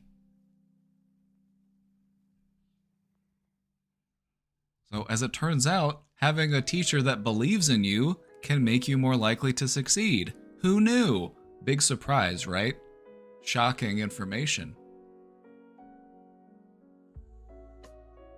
This is how psychology studies work. They go through all these hoops just to prove something that seems very obvious, but they want to be taken seriously as a science, and so they have to conduct experiments to prove their theories. The lesson here is that the beliefs of an authority figure can determine the performance of their followers. And so in this case, it was a teacher and their students. You could also apply this to a boss and their employees. Maybe you can even apply it to a streamer and their viewers. Chat, I believe in you. I believe you have great potential.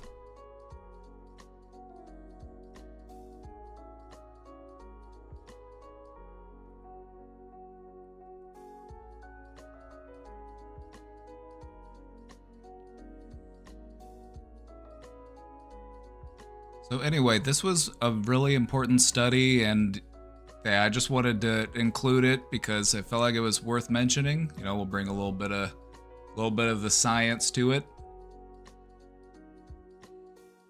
So anyway, it's a famous psychological study. You can look into it more if you like. But the whole premise here was that when teachers believed in their students, those students did better.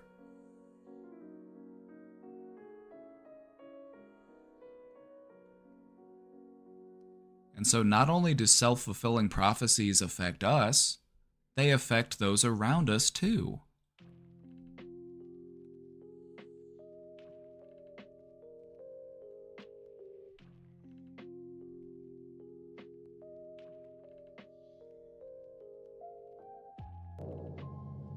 Love you, chat. You're all going to do great things. You're included in that, by the way. You're not exempt from that.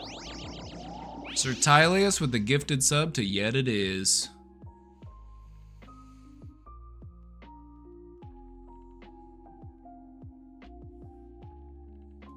So fake it till you make it works, if you can believe it. Fake it till you make it works because everybody who maked it faked it all the way up until they did maked it.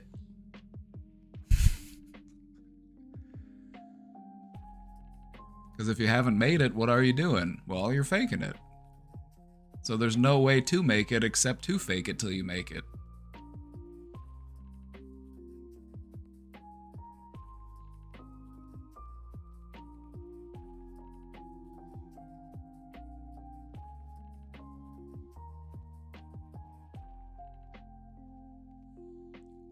Alright, let's keep it moving.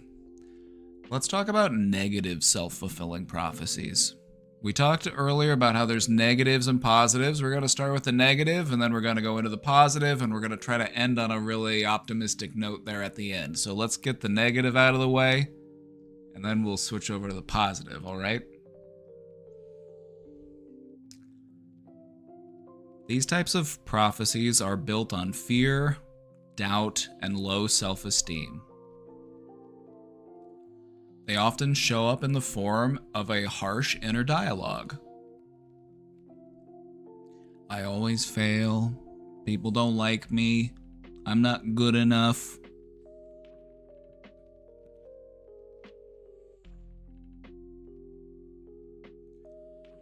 And because of these thoughts, the behavior follows. English start with the 21 months. Let's go.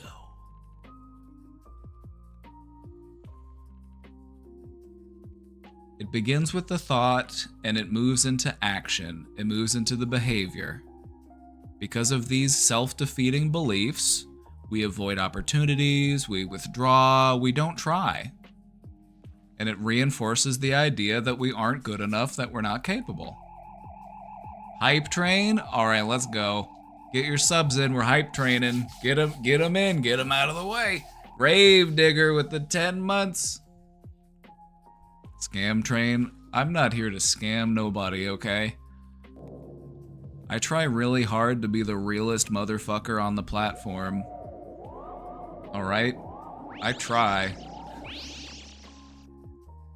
Just as in, thank you for that gifted sub. Let's go.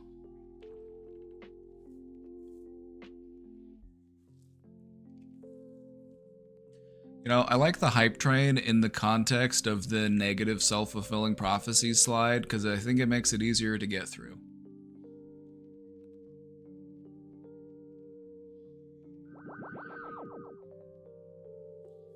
So like we were talking about before, the outcomes reinforce the belief, which creates a cycle.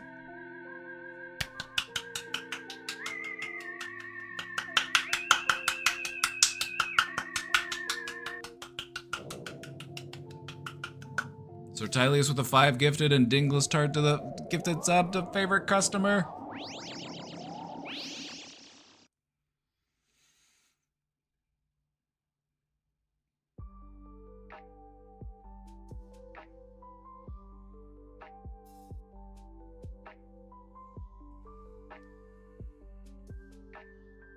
It's all about the cycle. All right? So just keep that. If there's nothing else you take away from this, it's just try to pay attention to your cycles. Because that's how our brain likes to work. It likes to operate on cycles and pathways and behavioral loops. The outcomes reinforce the belief, and this creates a cycle that feels impossible to escape. It fuels your anxiety, your depression, your procrastination, and your feelings of hopelessness. And what makes them dangerous is that they feel like proof. It makes it feel like it's not in my head, it really is true. Because when something is really reinforced within us, it feels real, it feels true. Even if we know it isn't. Even if it isn't.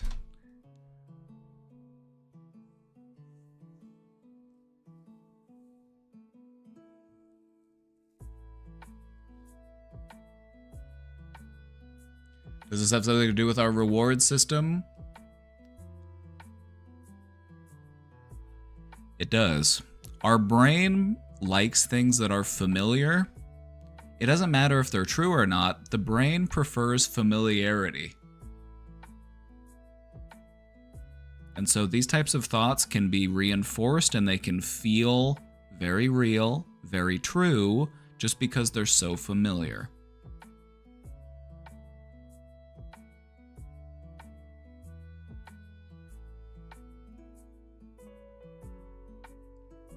So if anything, recognize that it's okay to be wrong about yourself.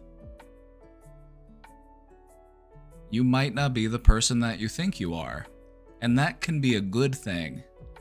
You can be somebody who's free from those cycles of doubt and guilt and loneliness.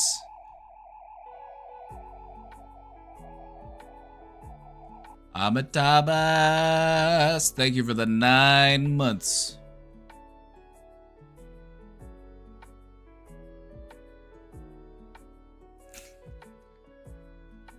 Let's go. Are we still hype training? Is the hype train still going? Oh, it is. We just got to level 4. We got to level 4. We got 4.5 minutes left. Let's go. Let's go.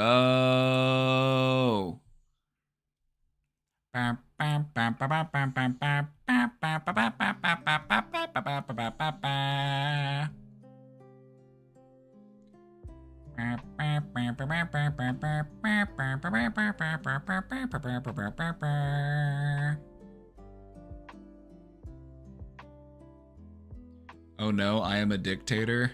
You're not a dictator, but your inner critic sure is. We might have these aspects of ourselves that are very authoritarian with ourselves.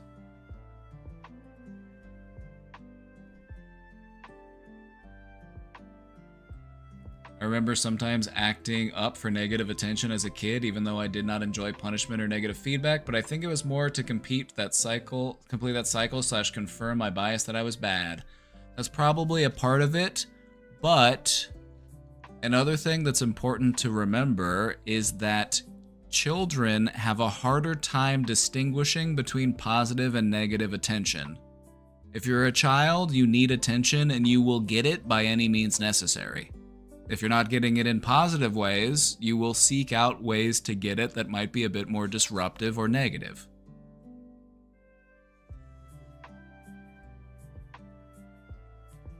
I feel like maybe I have done a lot of things I haven't because I just tell myself I can't do it. Exactly. And we have a hard time letting that thought go because we don't want to be wrong, right? Like, we don't want to be wrong. Being wrong feels bad when, even though in this case it would be nice to be wrong.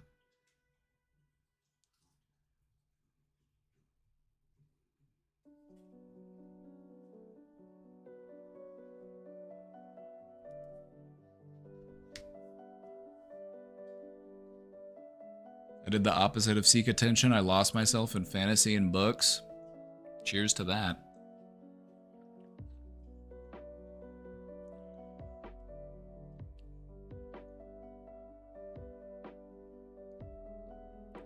All right, we're getting a good understanding of self-fulfilling prophecies. Let's talk about how to break the cycle of negative philosophies. By the way, Drac, thank you for that gifted sub. Let's see, how long we got on the hype train? How long we got left? 1:44. We're at 21%.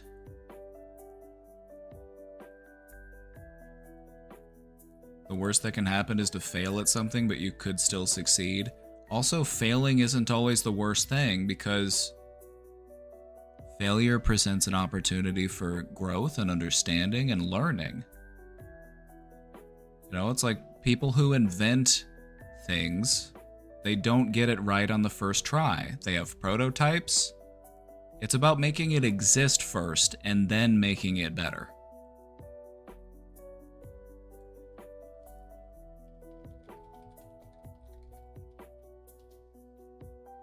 Make it exist first and make it good later.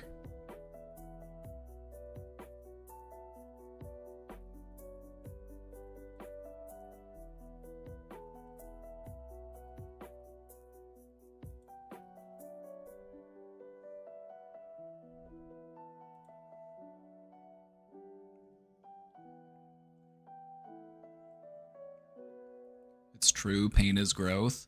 And the weird thing about it is that when you really are committed to that growth mindset, you might even find yourself seeking out things that are uncomfortable or even painful because you learn to associate those feelings as growth opportunities. You'll find yourself in this position where you're like, all right, bring it on, let's fucking go.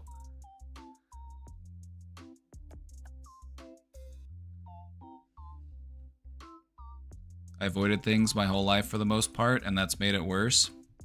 Well, then it sounds like you're ready to start making it better. It sounds like you've got the awareness, and that's an essential step. We got to know what's going on in order to know what it is we want to change.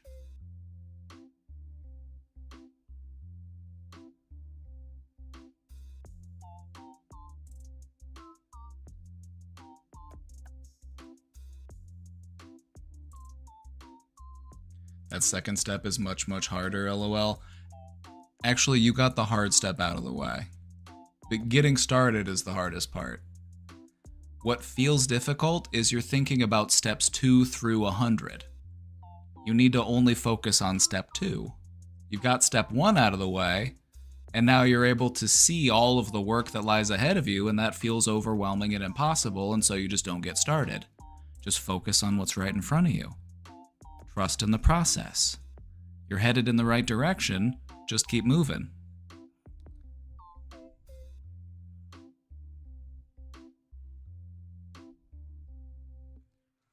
All right, thank you for the hype train. Thank you for all of the support. Let's talk about how to break that cycle of negative prophecies.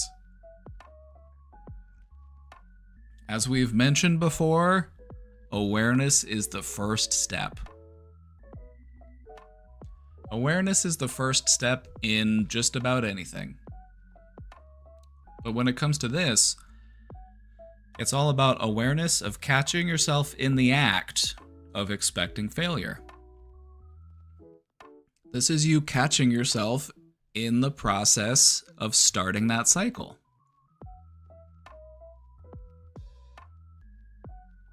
That's where it begins. Like, oh, my pattern is coming up. That's where it starts. Awareness. Then what do? We start to challenge those beliefs. We're going to start pushing back against those beliefs. This is a way that we can break the cycle, is by starting to nudge it in a different direction. Is this belief based on evidence, or is this just fueled by my fear? We're taking a new stance against these beliefs. Instead of just taking them as true and continuing to live with them, we are starting to push back.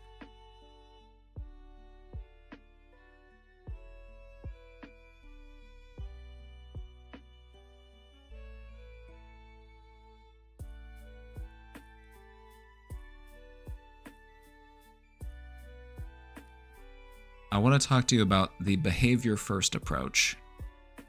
Sometimes believing in yourself comes later. And so even if you don't believe in success yet, act as if success is possible. The behavior can change the belief. It's not always about changing the belief first. Sometimes you actually have to go out and do the thing, and then you're like, you know what, I could do that. I actually did make that happen. I didn't think I could, but I did, and that's cool. So if you're waiting until you believe in yourself to get started, then you might never get started. Sometimes you just have to get out there and do it so that you can recognize that it is possible.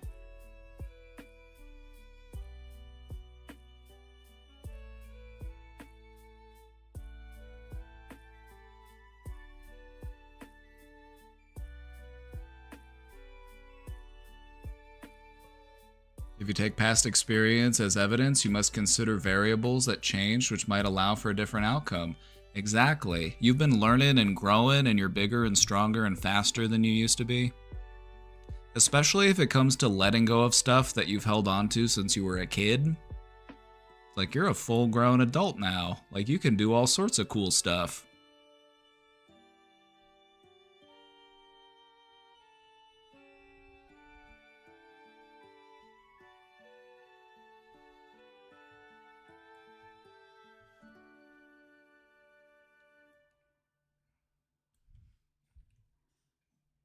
Don't mind me, just a perfectionist in action. All right. Once we start moving, we want to start gathering counter evidence. We're trying to restructure the way that we view ourselves and our own capabilities, and so we're going to start gathering counter evidence. We want to start keeping track of our small successes and those moments that contradict our negative expectations.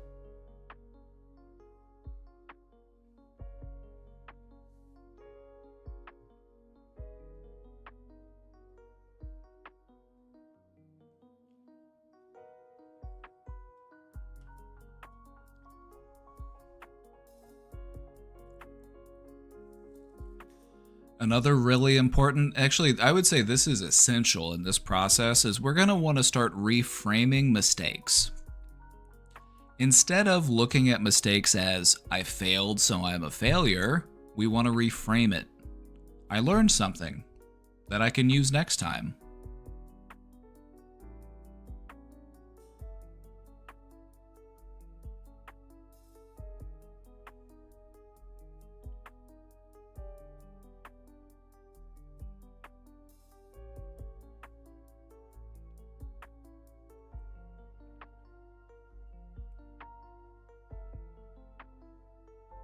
I have a hard time doing that. I fail at a lot of things I try to accomplish, so I just start to think maybe I shouldn't try. Then we want to not label ourselves as a failure, and we want to start looking at, well, what did I learn? Sometimes we learn that maybe that thing just wasn't for me. You know, maybe I tried it and it just, maybe the learning curve is too steep. You know, maybe it was just something that I need to work up towards. Maybe I overshot, you know, maybe I went a little too far. Maybe I bit off more than I could chew. And so the next time, we'll just nibble. You know, next time we'll know what to do differently because of what happened last time. The only way that you will be a failure is if you give up on yourself. As long as you keep trying, as long as you keep learning and growing, you will succeed.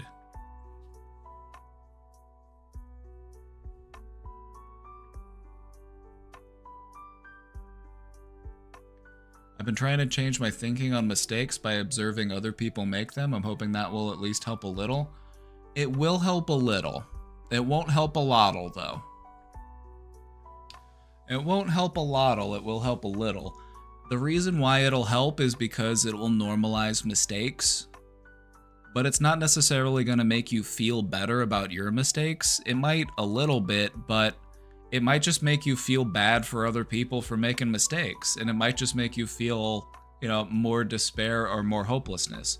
What you want to try to, like, if you are going to look to other people, try to look to them for inspiration. You know, look to people who tried and failed and tried again and again and again, and they didn't give up. That's who you want to be looking towards. We want to draw inspiration from those people. You know, knowing that other people can fail makes us feel better because it's natural and it's human, but that's about it. If we want to take more from that, we want to try to find people that we can draw some genuine inspiration from.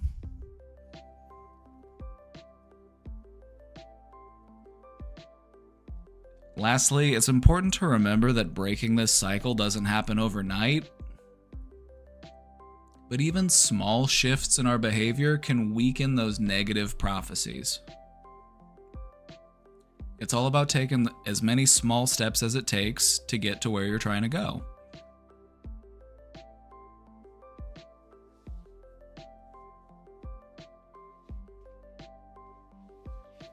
I think part of the problem with me is that I never really learned enough about people and had unrealistic expectations for what's normal. The only thing that's normal is what's normal for you. There is no such thing as normal for everybody. So you had your definition of normal and it didn't match up with some other people's definitions of normal, but that's fine because there are other people out there who are your same flavor of weird. I think that's what life is all about. It's about finding people that are complementary flavors of weird. You know, we celebrate our weirdness. And we want to find people that accentuate that and allow us to be ourselves without feeling like we have to be somebody else.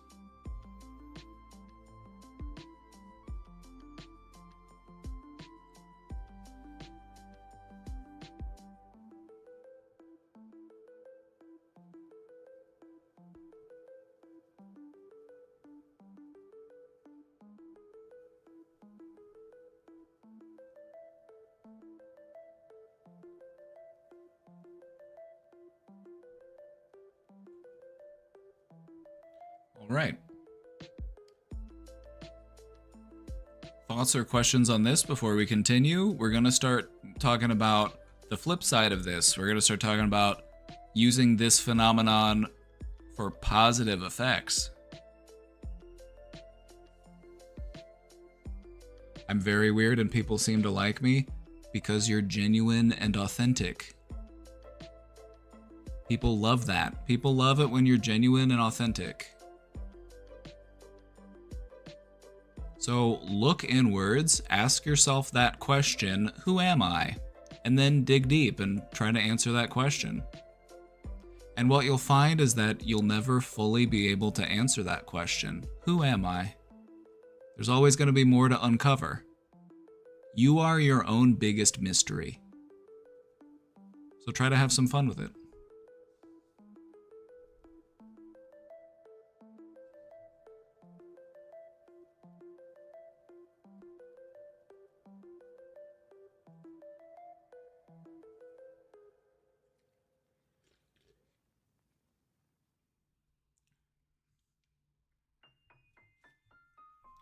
I always felt like it was in my own category. There's me and everyone else, like I'm an alien from another planet, LOL. Oh, so you're just like me then.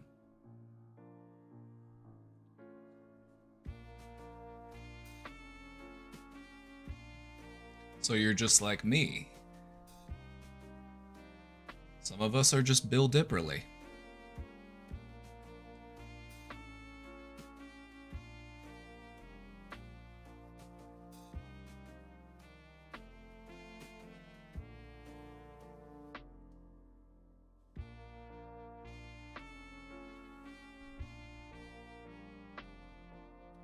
Alright, enough with the negative. Let's move it into the positive, shall we?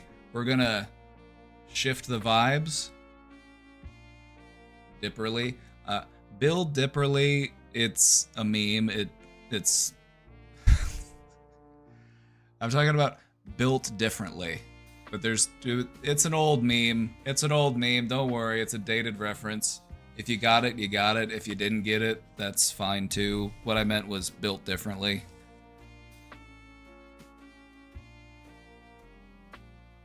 I'm gonna go to another song because this song is kind of... There we go. That's better. All right. So what we've learned so far is that self-fulfilling prophecies can trap us in cycles of self-defeating behavior. But the good thing is that there is a flip side to this. Positive beliefs can set powerful cycles in motion.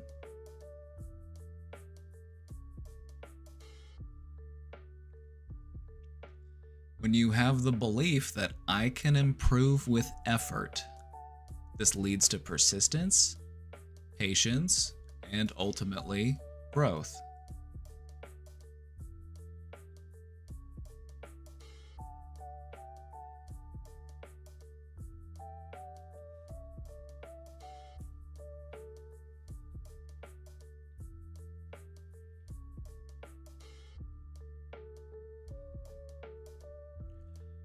It's all about building a growth mindset.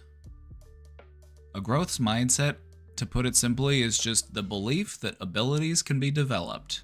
Do you believe that abilities can be developed? Of course you do. Of course you do. You had to learn how to read, didn't you? You had to learn how to speak. You had to learn how to write and walk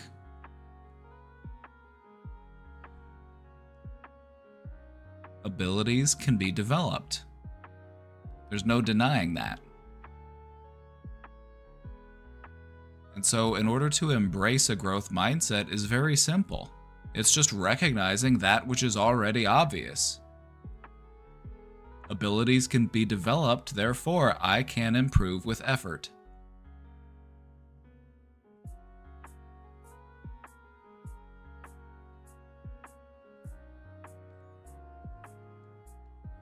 The cool thing about beliefs is they don't require evidence. You can just choose something and it becomes your reality.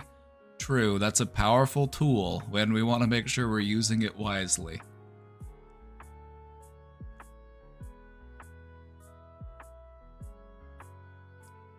That fact about our brains is what leads us to be happy and successful, and it's also what leads us to be delusional and miserable.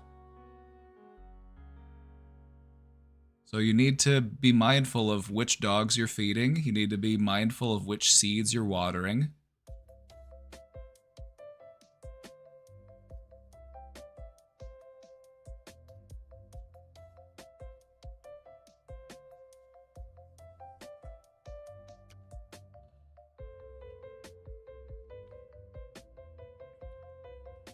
Anyway, growth is what life is all about, and so there's no sense in denying it because it is an innate law of the universe.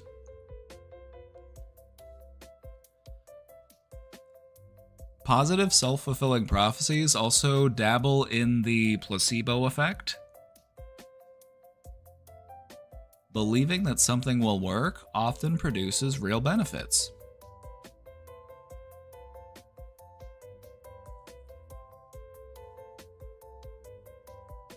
I think the hardest part for me is going to build positive prophecies because I built most of my personality around negativity because it helped to protect me earlier. Now it just hurts me, so I gotta move on. Then I have my own opinion. I'm gonna weigh in if that's all right. I don't think that the hardest part will be building positive prophecies because once you're to that stage, it's gonna be very easy. It's gonna feel good, it's gonna be nice, and you're gonna enjoy it. The hardest part, in my opinion, will probably be letting go of those old pathways, letting go of those old cycles of negativity. Because even though you recognize that these are harming me and I don't want to keep them and I want to let them go, it's still hard to let them go. Because it feels like I'm letting go of a part of me, I'm letting go of a part of my identity. And so, in my opinion, that's often the hardest part. Letting go of something that you think is important, even though it's hurting you. So focus on that first. If you can do that, the rest is smooth sailing.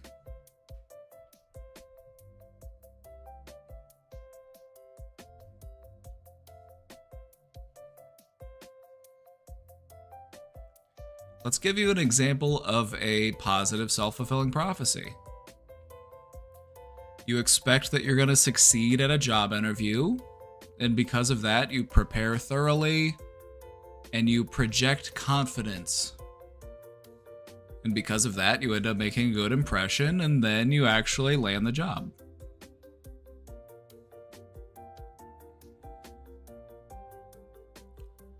It's important to note that positive prophecies don't guarantee success, but they make success more likely.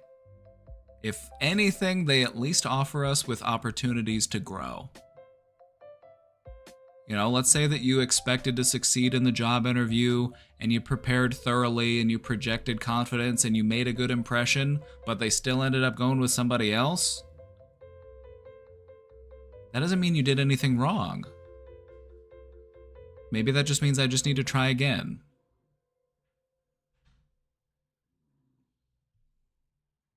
You know, like maybe somebody's cousin or son or daughter was applying for a job and they got hired because of nepotism. That happens. Doesn't mean that you weren't qualified and competent. You know, maybe somebody else got picked because they just knew somebody that worked there. They've gone ahead and decided to hire from within.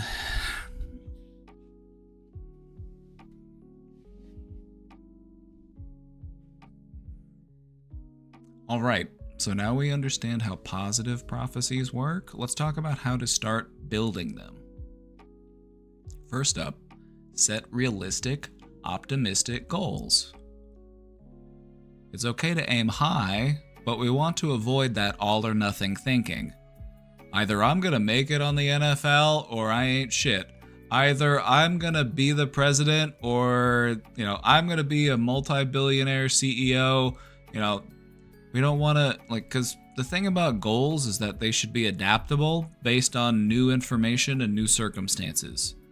It's okay to pivot. It's okay to redirect.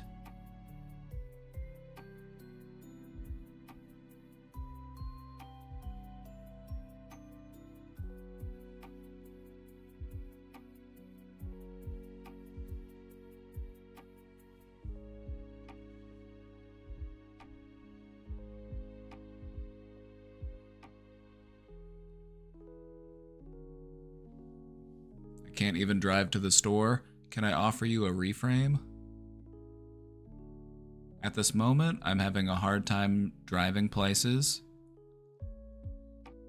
but I'm working on it.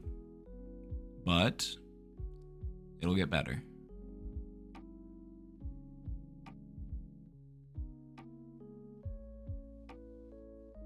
We don't want our views of ourselves to be so deterministic. If we just latch onto the belief that I can't do this, or this isn't going to happen, or this isn't possible, that's a self-fulfilling prophecy. Ain't going to happen. Why bother? Why try? It's not going to work. Nothing's going to happen. Those are the exact cycles that you want to break out of. And so when you start to become aware of those cycles, why do I believe that? Why do I believe that this is impossible? Well, because, it's stressful and I'm worried about failing and I don't want to feel incompetent. And so, I don't want to feel that shame and regret of failure. So I just don't even try.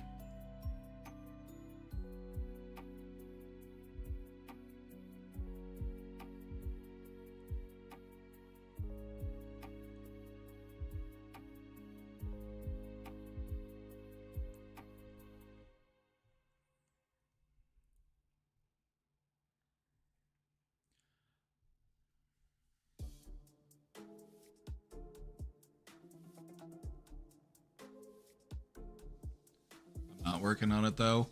Working on changing how you think is working on changing your behaviors as well. Even if you're just open to changing your thoughts, that's still progress and that is still working on it. Hell, even if you're just aware of it, remember, awareness is the first step. So technically, just by being aware of it, you are in fact working on it because you've gotten the process started thanks to your awareness. And so the next step comes in the form of challenging those beliefs. Clearly these beliefs aren't serving me. Clearly these beliefs make me feel terrible. So maybe I can start pushing back against them. All right. Visualization. Visualization is a really helpful technique, even though it might seem silly because it just kind of feels like it's just imagining things. But as far as your brain is concerned, it's basically practice for success.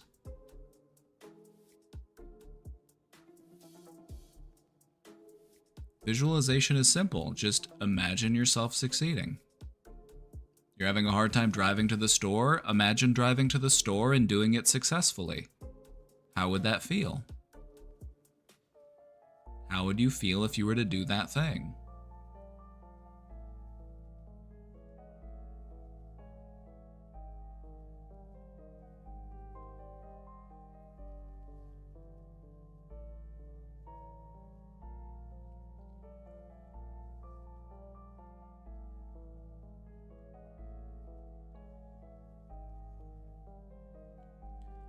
It's kind of hard for me to visualize because I can't imagine what that would look like for me.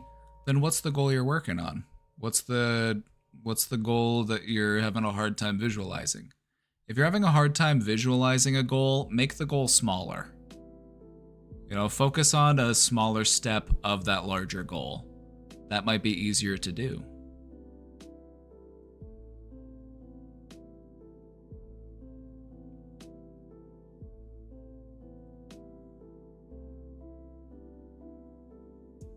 Question: I have a person who cannot own to their mistakes and keeps blaming others around them, but said person believes that they're a good person.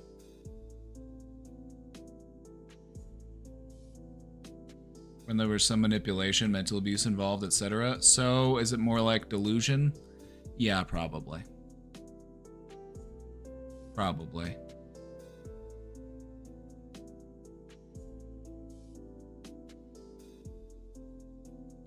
That makes sense. For me, it's career related, but I can visualize smaller goals. That's what it's all about. If you're having a hard time visualizing the big goals, make them smaller goals.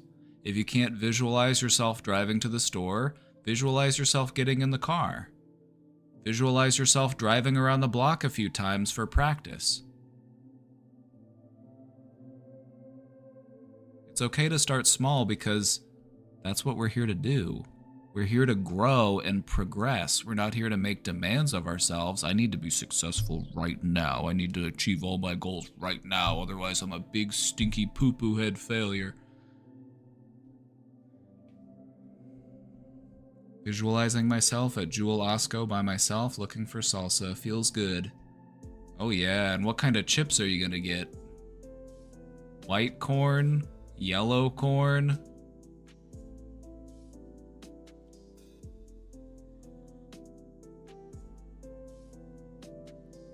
By the way, that's totally in your wheelhouse. That's totally doable. You've been crushing it lately. Blue corn? There you go. You earned it. You're achieving a goal. It's worth celebrating. Treat yourself to the blue corn chips. I remember doing that a long time ago, and then my BF had me do that. One time he had me drive through town a bit, and I panicked, LOL. Was he in the car with you? It might be easier to do it if it's just you on your own, because then you can take it at your own speed and not worry that someone's like watching you. Even if he wasn't in the car, there was still the whole idea of like, he's waiting for me back at home or whatever. And so do it at your own pace, do it at your own speed, do it at a rate that feels comfortable for you as you start to incrementally progress.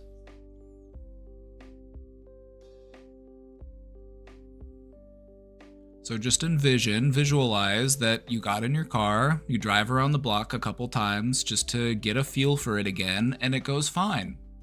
Maybe it was stressful, but you succeeded. Nothing happened, you did the thing. How would that feel? Maybe I can start with walking to the car door. That's also a step. Or maybe just getting in the car and turning it on. You don't even have to take it anywhere.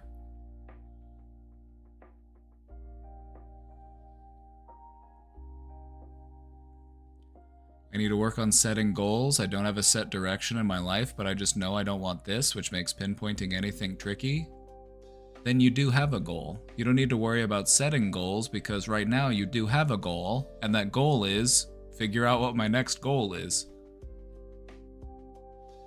TBH, I think someone would need to force me. Do it. Do it.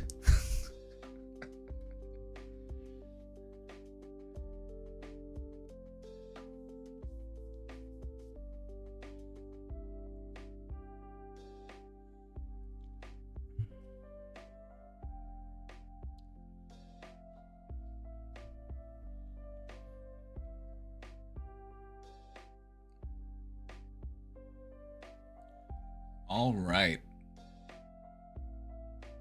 Another important part of creating positive prophecies is to surround yourself with support. When we have people around us who believe in us, this strengthens our belief in ourselves. Doesn't it feel nice to have people cheering you on? Just think about this for a second. We're not going to force you or coerce you to do anything that you don't want to do because that doesn't really work. We want to do it for the right reasons. And so instead, let's focus on the reward. Let's say that you do the thing that you're trying to do. You get in the car or you go to the store and you buy your salsa. You know, whatever it is that you're trying to visualize as your next goal, imagine this. Imagine you come back here and you're like, hey, guess what? I did it. And then everybody's happy for you and they're spamming W's and they're cheering at you. How would that feel?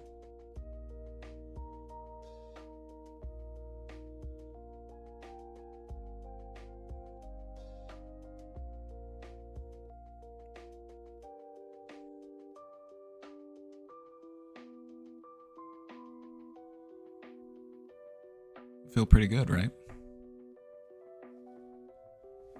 I imagine it wouldn't feel bad. It'd probably feel pretty good. But I'm not going to tell you, it's your imagination, so you do it. Dressing cute helps me to get out the door because I want people to witness my look. Period. Keep slaying. Keep bootsing the house down.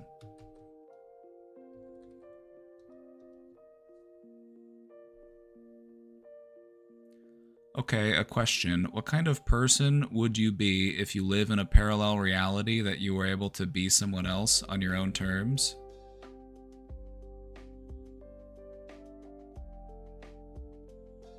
I don't know, I'd probably be some sort of superhero. That'd be fun.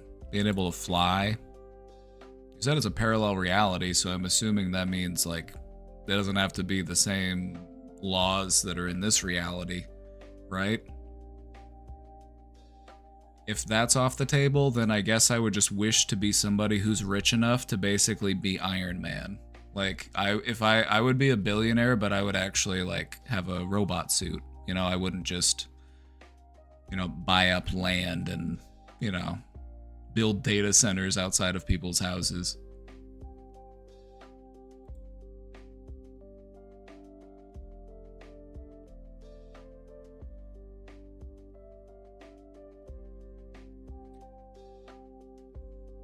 I have a weird thing where I don't want to dress too well because then I feel like I can't live up to the image it projects.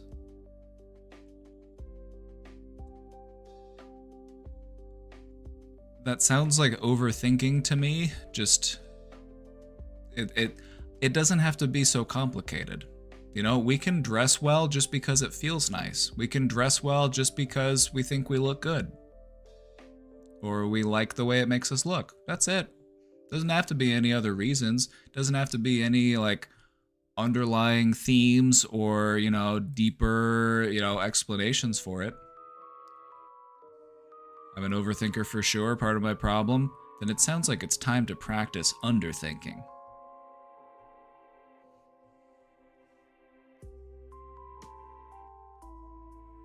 Question in theory, is it possible to change your mindset in one day and be that person who is disciplined and is helpful to others? In one day? No. Not in one day. No, not in one day. Maybe in, like, it's a process. You know, the day you plant the seed is not the day you eat the fruit. But you don't have to take my word for it. You can take this dog's word for it.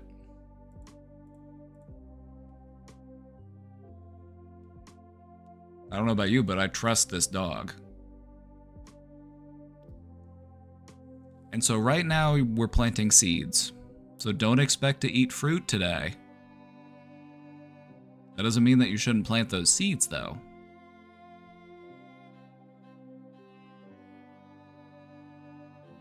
Look at this dog working hard to put food on the table.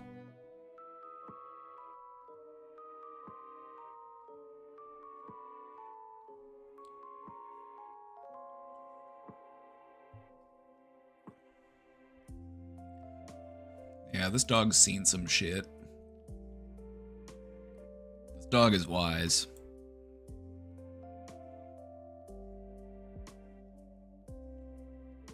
Anyway, this is the Prompts and Affirmations channel on the Discord. Shout out to the Discord. It's where we post inspirational memes and stuff. The only thing wrong with me is that I thought there was something wrong with me.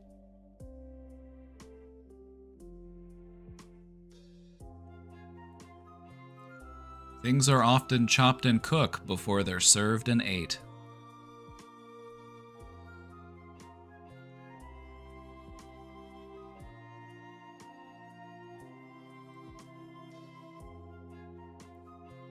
I do not think, therefore I do not am.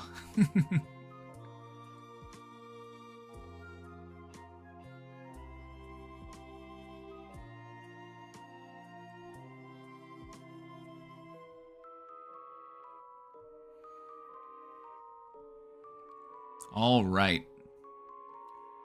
Another important aspect of building more positive prophecies within your life is to do affirmations, but we want to make sure that these affirmations are done correctly. We don't want them to feel empty or hollow. Oh, I'm so great, I'm so perfect, I'm so wonderful. Instead, we want to try to use affirmations that are focused on growth, such as, I'm improving each day. I keep showing up and I keep trying. It's all about focusing on growth. It's not about perfection. It's about feeling good and doing better.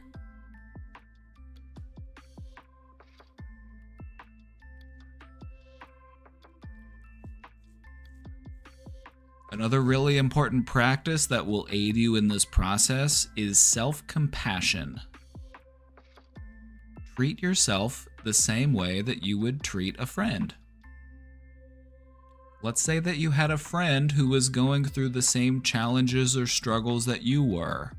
How would you treat them?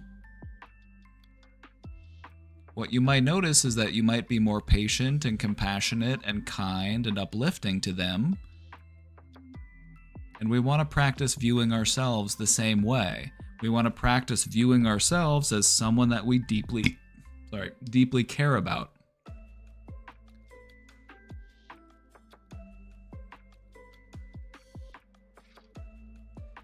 It's a really important method to use. It's true. I really like it. It's called the best friend technique.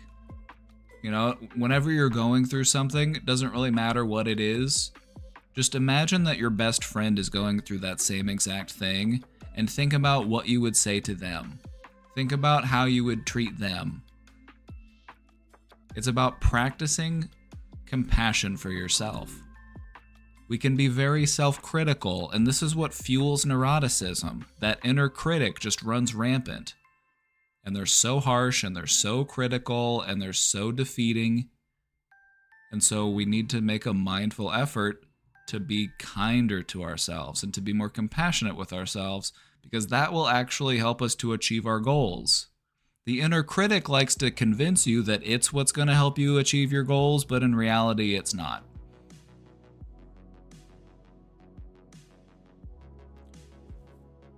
For me, at least, I think learning self-compassion would take time and consistent effort to internalize. True, but it's worth the work, yeah?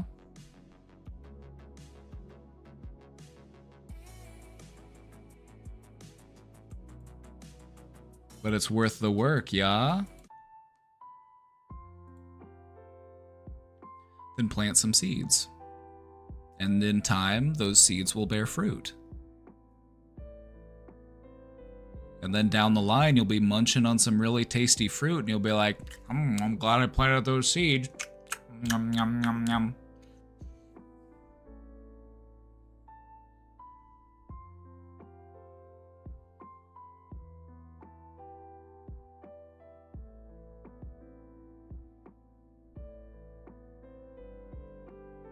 Encouragement helps to build resilience.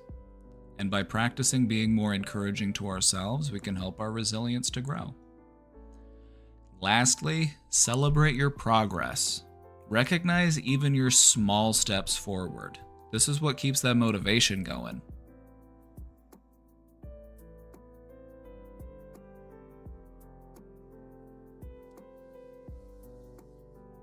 Any questions on these before we continue?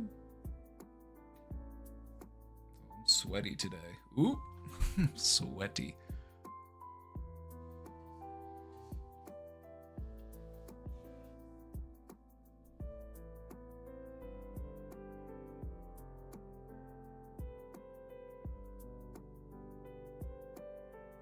Don't forget, you can type !slides to get a copy of the presentation if you want one for your reference.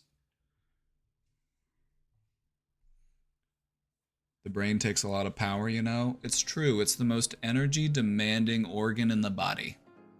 It requires more energy than pretty much any of your other organs put together.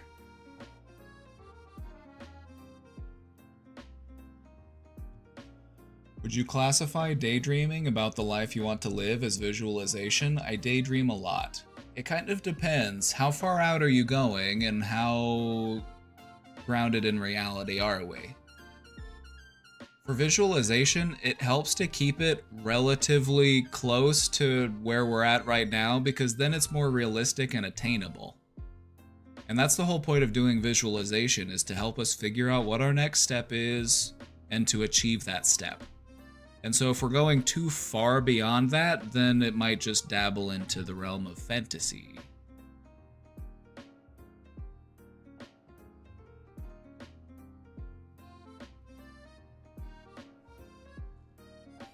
With all the worrying I do, you'd think I'd burn a lot more calories. Yeah, the problem with that is that worrying is just something that your brain can do at a baseline. It doesn't necessarily require a lot of excess activity because your brain has a sort of radar system to it, and it manifests in the form of anxiety. It's the part of your brain that's always scanning your surroundings and anticipating danger, and it's always on, it's always active. And so the key is to learn how to work with it instead of trying to shut that part of ourselves off. Because it's the same part of us that also feels excitement.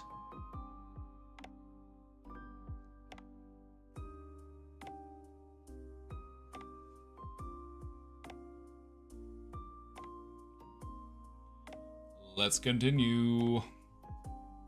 Let's take a moment to talk about some of the wider implications of self-fulfilling prophecies. We're just going to zoom out a little bit and talk about how self-fulfilling prophecies aren't just personal. These also manifest on social and cultural levels. Think about stereotypes, or the threat of being a stereotype. When people fear confirming a stereotype, their anxiety lowers their performance, and ironically, they confirm the stereotype.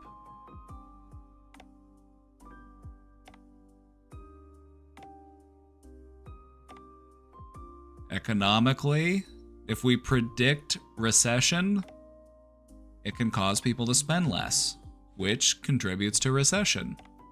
Like, oh, finances are getting bad, the stock market's going down, it's time to tighten up, it's time to stop spending money, and then that ends up fueling the recession. Self-fulfilling prophecy.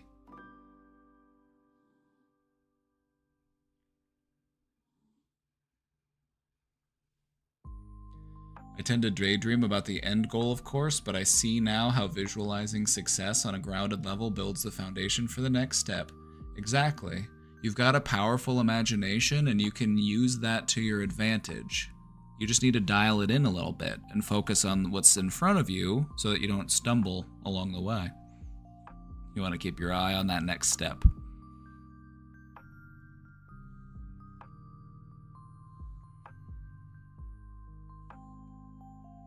Cortisol has a role in weight gain too, I believe. Oh yeah, when you're stressed, it slows down your digestion. It actually kind of puts you into like a... You start reserving energy.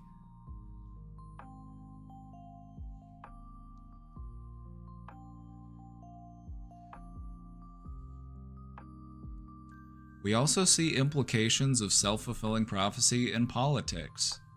If we have beliefs about who can win, you know, like, oh, only I can win the election, I'm the only one who can defeat the other candidate, it influences voter turnout, it shapes the actual election results.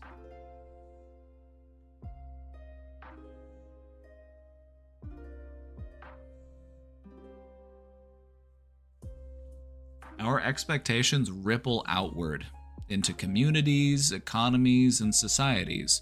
And so don't feel bad if, self-fulfilling prophecies have played a negative impact in your life, because these are so human that you see them on the grand scale as well. And so it's all about just recognizing your patterns and then adjusting those patterns so that they work for you instead of against you.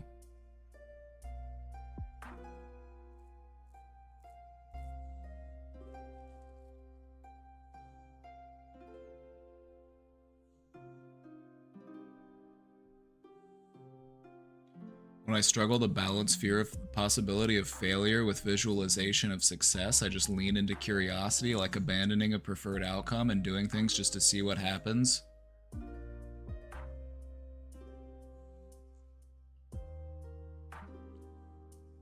Allow curiosity to be your guide, you know? Like, do things just to see what happens.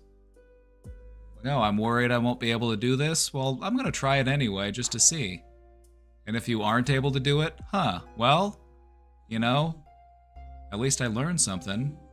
The next time I try, I'm gonna need to come properly equipped. Or I'm gonna need to practice a little bit before I try to do that thing again.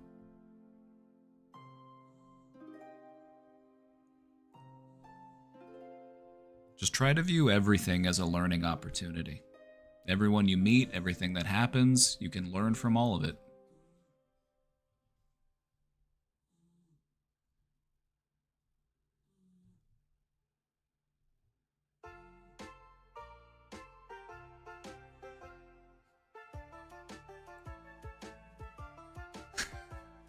It catches me off guard whenever the Sea of Thieves music comes on. There's those pirate shanties. I can't with the pirate music. It's too goofy. Don't get me wrong, I love it, but it's too distracting for me.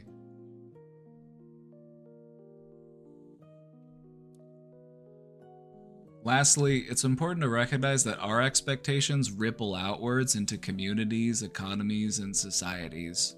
If we can work on our own expectations, then it can change the expectations of the community. You know, if we can deal with our own self-fulfilling prophecies, then the changes will ripple outwards. And so you're not just helping yourself, you're helping everyone around you.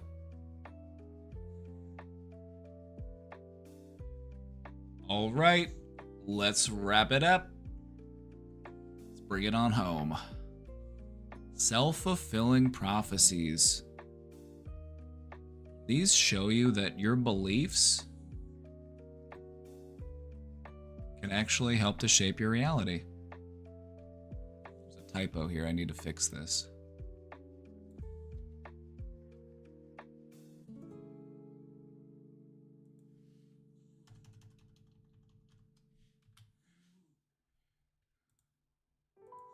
Oh no, not a typo. I'm such a failure. Oh no, no one takes me seriously anymore. I'm so bad at this. Just kidding. Self-fulfilling prophecies show you that your beliefs can actually help to shape your reality.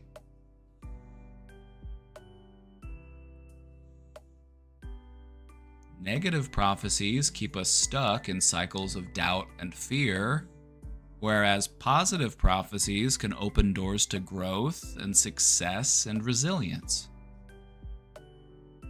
Your expectations are like a script. Choose them wisely because they often become the story that you will live. And so I'd like to wrap up with some reflection questions for you. I just want you to take some time to think about this topic. So let's take a look. Can you think of a time when either a positive or a negative expectation shaped the outcome of a situation in your life?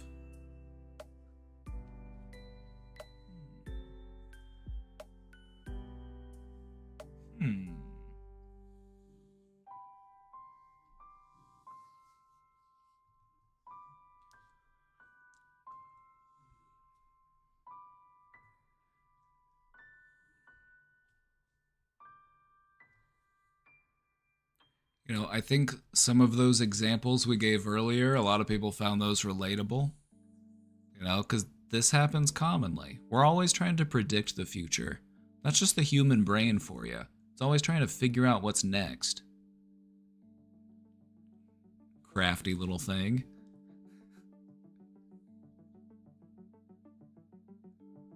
Suddenly struggling to remember my entire life. The effect of being put on the spot. You don't have to answer this, but I just want you to think about it. You know, this is helping you to be more aware of some of your patterns. Some of you have shared some already, some of you identified with some that we've talked about earlier, and so that's fine, you know. But I just want you to think about it, because they are undoubtedly there, those moments when your expectations shaped the outcome. Maybe you were going into a situation and you're like, this is gonna suck. And because you went into it with the belief that this is gonna suck, it sucked. Because you're focused on everything that's bad about it. You overlook the good things because you're already convinced that this is gonna be terrible. On the flip side, if you go into a situation saying that I'm going to try to make the best of it, you'll be able to make the best of it, even if things are not ideal.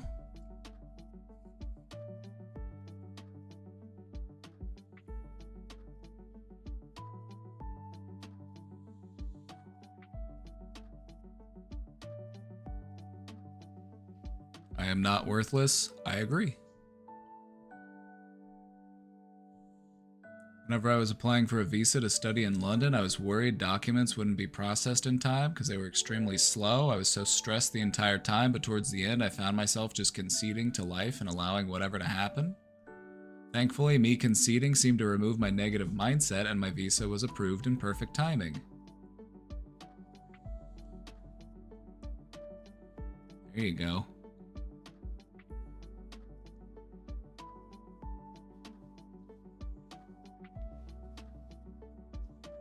Hell yeah. Alright, one more question for you. This one's more of a hypothetical, so, you know, you don't have to go back through your entire life history for this one. This one is, how might your life change if you deliberately planted more positive, self-fulfilling prophecies?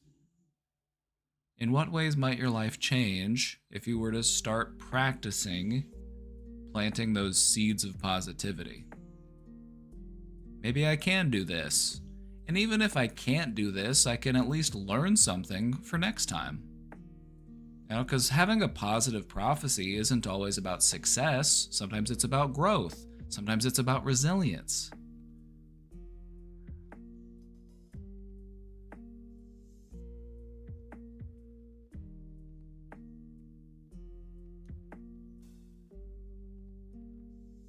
Could change completely. You're already in the process. I think for you it moves beyond it could change completely to it is changing. You know? Do you have any advice on staying consistent with yourself? I know it's a marathon, not a sprint. I have good days/weeks and get myself on a good path, but find myself getting burnt out and slipping back into old habits. I think that's where having people around you to be supportive and uplifting really comes in handy. It's also important to recognize that I'm not going to be performing at 100% every single day, and so to have those moments of downtime and rest are essential. And also, it's not about being perfect. It's about trying my best and just continuing to grow and to do better. And it sounds like that's what you're doing. So celebrate the growth that you have accomplished and just keep on going.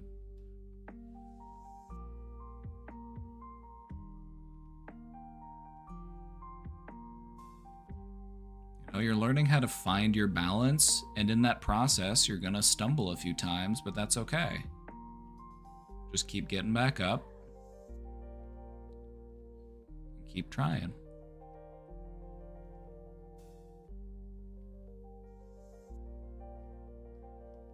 That's something I've also been thinking about, the idea that you got to be perfect at everything. That can really hold you back. Just a quick question. How many perfect people have you met? This is a question for the chat. In the entire history of your life, how many perfect people have you met?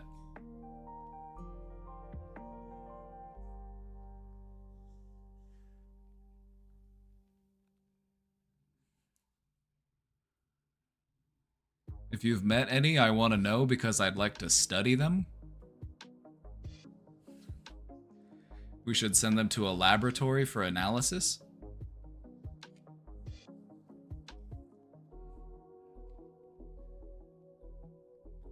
Maybe some babies? I don't know. They take pretty stinky poops and then they'll randomly, like, burp up baby formula on you, so I don't know how perfect that is.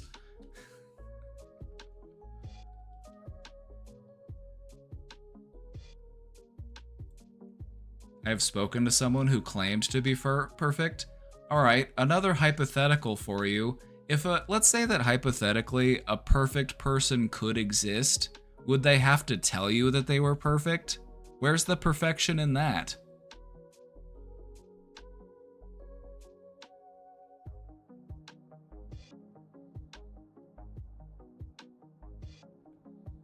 You're so perfect that you have to convince me of your perfection?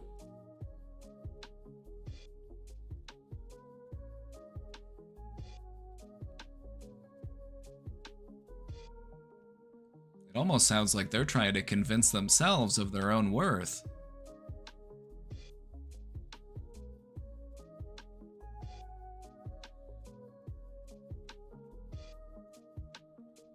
There's no such thing as perfect. It's unattainable. And we don't want to let perfect get in the way of good. So just focus on doing good and keep growing so that you can do better. And just see how far that takes you. It's okay to be a work in progress.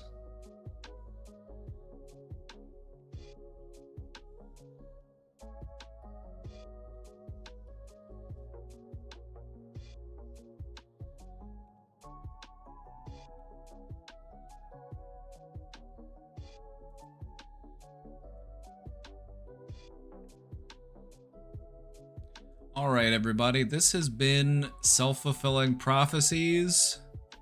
Thoughts, questions, comments, concerns?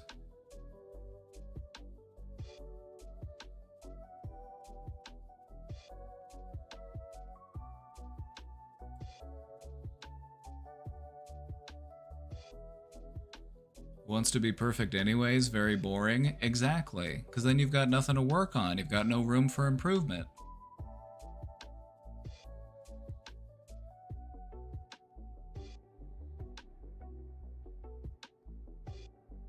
Thoughts about this topic? Questions about this process?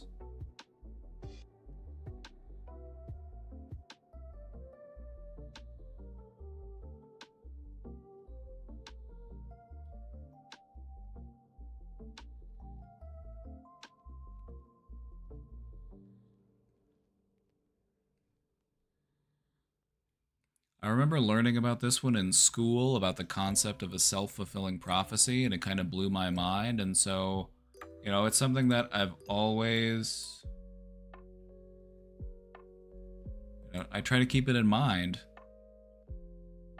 You don't want to set yourself off on the wrong path. You don't want your fears to come true just because you're so afraid of them that you end up manifesting them. I really learned a lot. I was having a bad day and it uplifted me. You had a bad morning doesn't mean you're gonna have a bad day.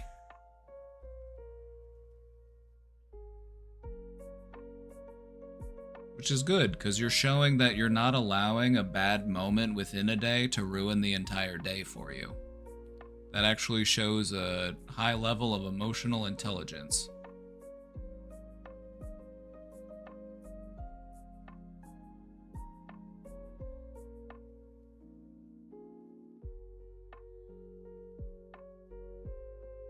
Yeah, you still gotta make it to the store to get that salsa.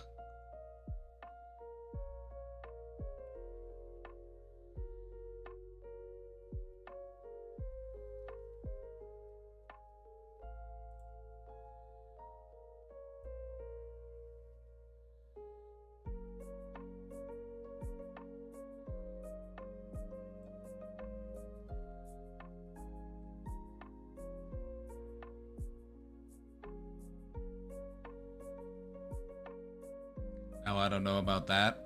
As scary as it sounds to do that, part of me feels like not doing it is scarier.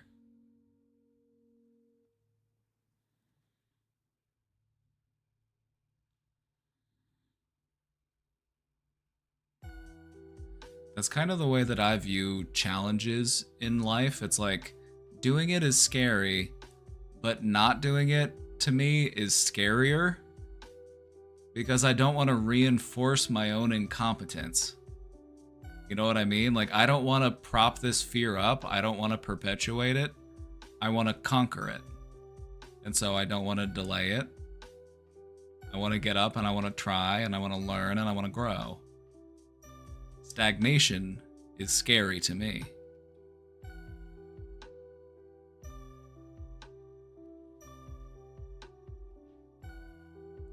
Maybe tomorrow, maybe tomorrow. Maybe tomorrow.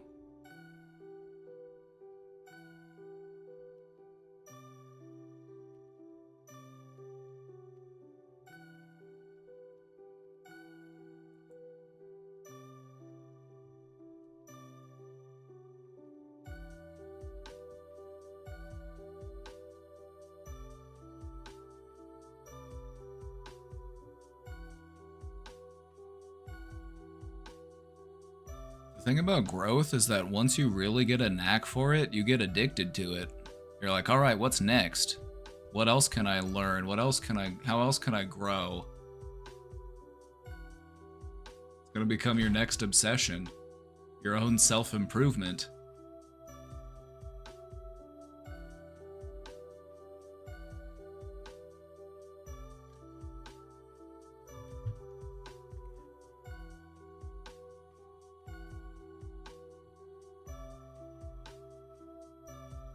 All right, as we mentioned before,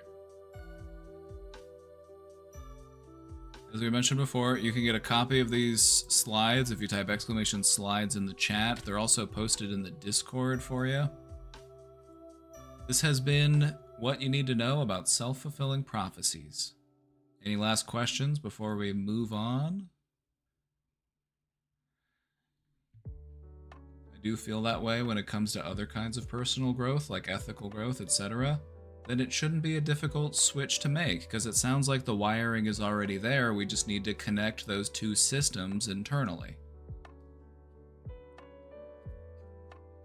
You've already laid the framework.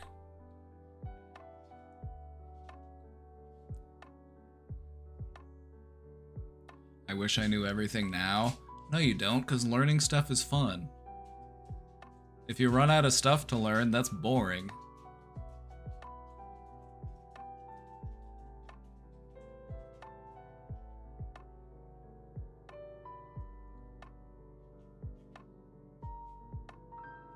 Do you prefer chocolate or vanilla ice creams? Depends on my mood. As a base for toppings and other treats, you know, like chunks of brownie or chocolate syrup or, you know, that kind of stuff, vanilla all the way.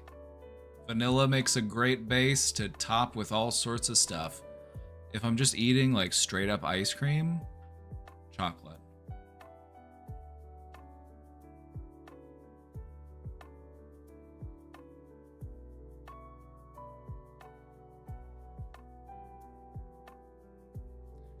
But I could just learn positive stuff, like, I don't know, things that have nothing to do with me or something, learn about different kinds of birds. And the fantastic thing about that is by learning about other stuff, you will also be learning about yourself. You're learning more about what your passions are, you're learning more about what your interests are, you're forming hobbies. This is a good thing. In learning more about the universe that you inhabit, you also learn more about you as an extension of that universe.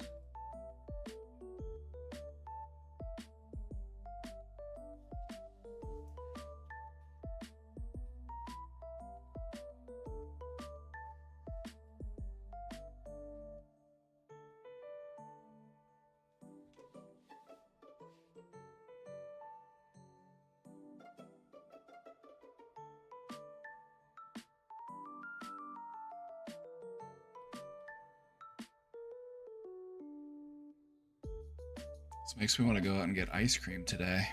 All this talk about ice cream, I want to go out and get I want to go get a pint of ice cream and just eat it all to myself. Just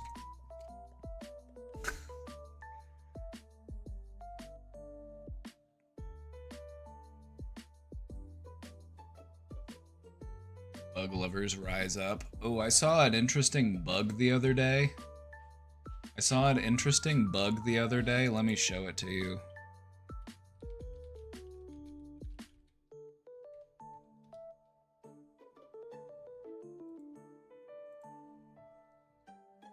It's a very small bug. It's one of the lacewings. It's very tiny, but this one is called a lichen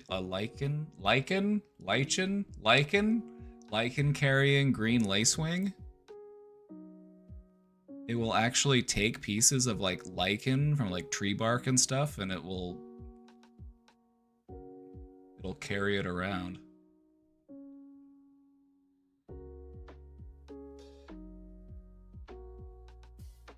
I saw one of these the other day. I was like, what is that? It was just, I'm like, what is that thing? It's just moving. I'm like, isn't that wild?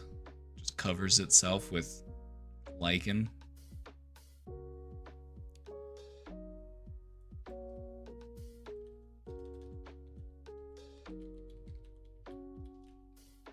I saw a bug this morning. It's the 20-spotted lady beetle.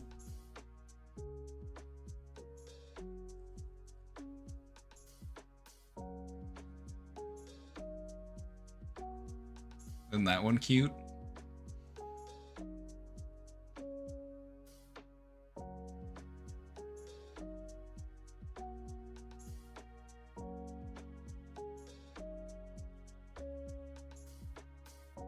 Very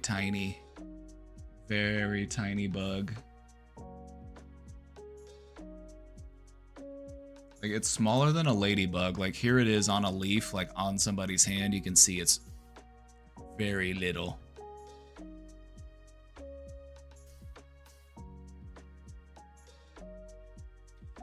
Something that's really funny, the more that you start to learn about birds and bugs and stuff, is that some of their names aren't that creative. Guess what this bird looks like? It's called the red-winged blackbird. Guess what it looks like? Oh, yep, red-winged blackbird.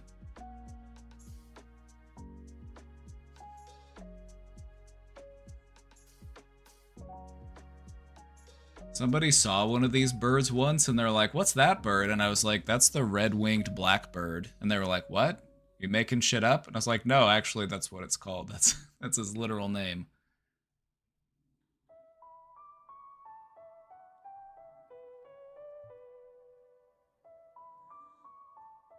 We talking about birds? We were talking about uncreative names because we were talking about the 20-spotted lady beetle. Because it has 20 spots on it.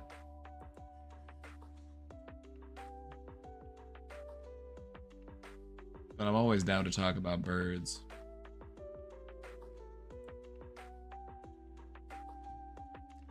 Alright, let's see. We've got some questions in the box, so let me crack it open.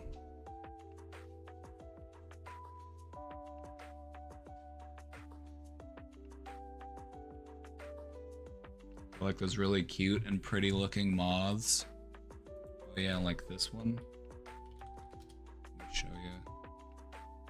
Ooh, look at this one. Ooh.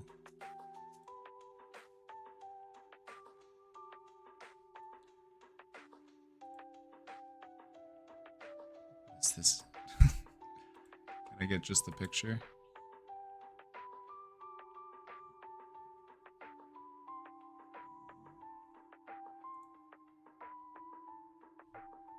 How cute.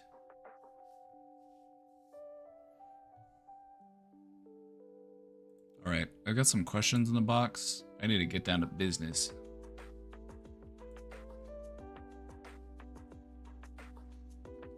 Help. When my internal monologue says something positive or smart, it sounds like you. Get out of my head.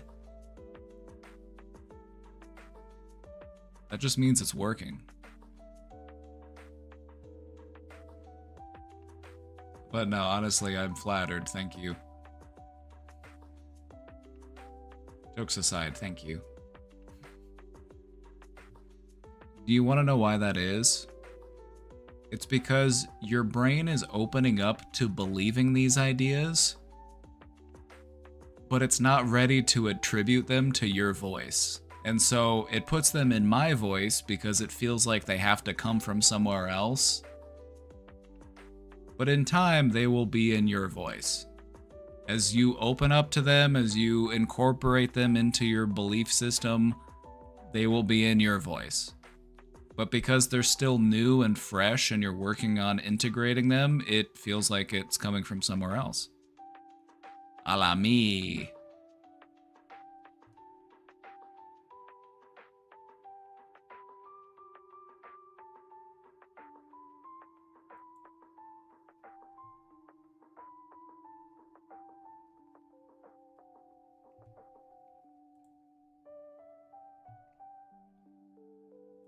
Is adult content bad? Can be. It can be. This isn't a yes or no answer. Let's crack it down real quick. So the adult entertainment industry is very predatory.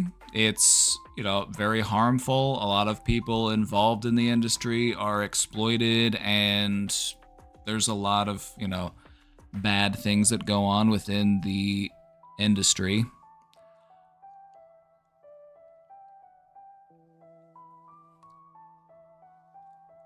It can also be really bad when you get addicted to it, because it can really disrupt your brain's ability to process things like intimacy, and, it gives you a false perspective of what, romance is. And yeah, I assume when you say adult content, my mind immediately goes to like X-rated, so that's what I think of as adult content, is like pornographic.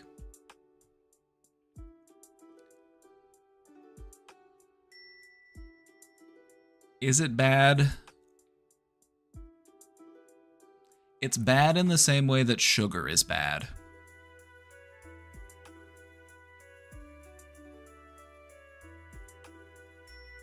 Like refined sugar. You know what I mean? Go to sleep. Thanks for the stream. Nighty night. Nighty night.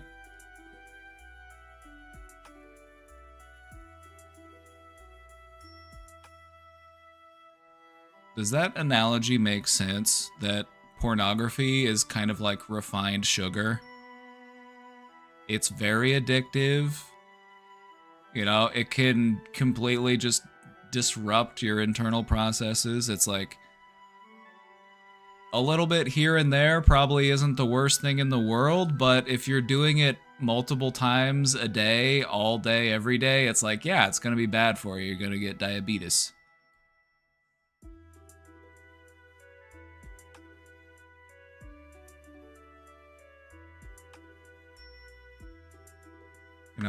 Those types of like feelings and urges that people get to like be intimate and to reproduce, it's like those are some really deep-seated biological urges, and overexposure to pornography can disrupt those pathways, and it can be damaging.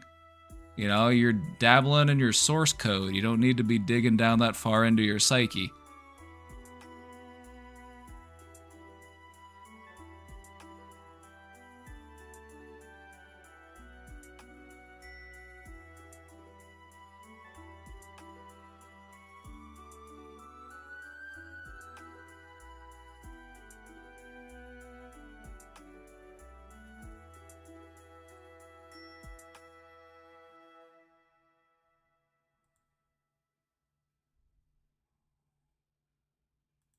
Hey, I am very late, but thank you for doing the schizophrenia stream. I watched the VOD, really appreciate it, man.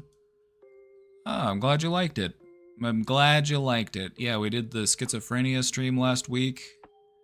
Our whole goal there was to dispel misinformation and to reduce some stigma and to spread insight and awareness of a often misunderstood mental condition.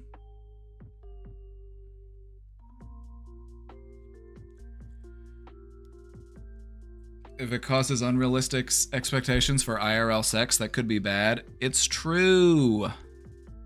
You've got, okay, the way that I like to refer to it as is Gooner brain.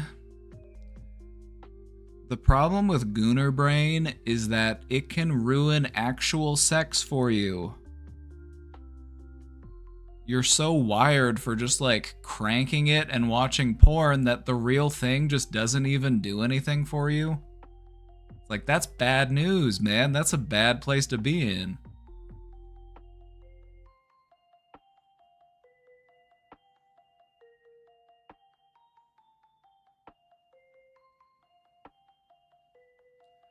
There was a Joseph Gordon-Levitt movie about this. I forgot what it was called. This also happened on 90 Day Fiancé with Gino and Jasmine.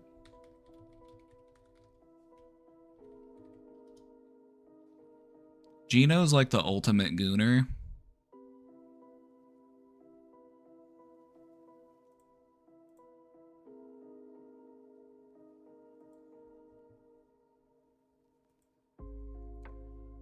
This couple was married, and part of what caused a conflict between them was that he wasn't able to be sexually intimate with her, but he was still watching porn every day.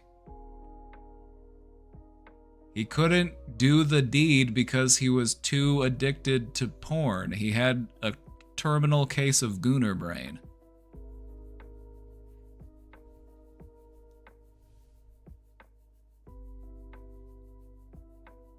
So yeah, just take Gino as a lesson, you know? You don't want to end up like Gino.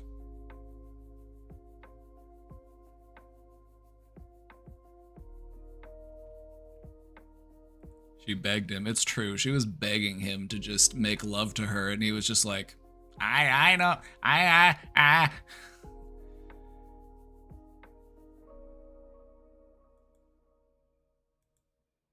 God, Gino's just the worst.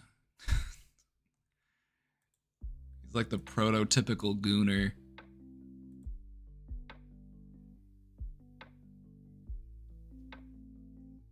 I popped a question in, hope it shows up in time. We got it right now. Right? Like, imagine having to beg Gino to touch you. Like, isn't that just humiliating? Isn't that just... Yeah. Anyway.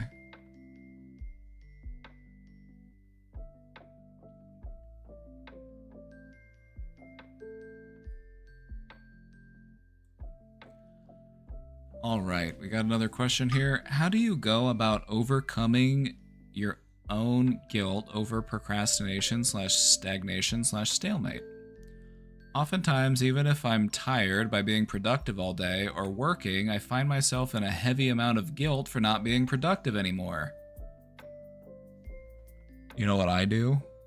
I blame capitalism. I'm serious. I blame capitalism for this. Capitalism has us screwed up mentally, and it makes it hard for us to even relax. It makes it hard for us to even, like, just take it easy because we're like, I gotta stay on that grind. I gotta be productive 24/7. If I'm not making money in my sleep, I'm not living. And so this isn't a problem with you. This is a problem with the society that we live in. This is a really common problem.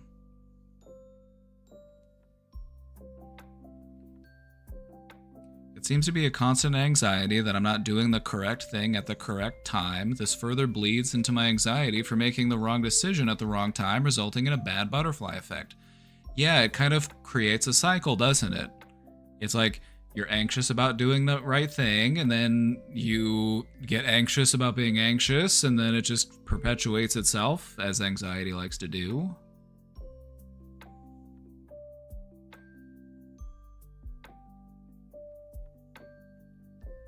And so the question is, do you feel like you've done enough? Because you've earned rest, and what's important to remember is that taking time for breaks and rest actually makes you more productive. It's not about grinding away nonstop 24/7. That's going to make you sloppy. That's going to make you make mistakes. That's going to make you less productive than if you actually took a healthy amount of time to rest and rejuvenate.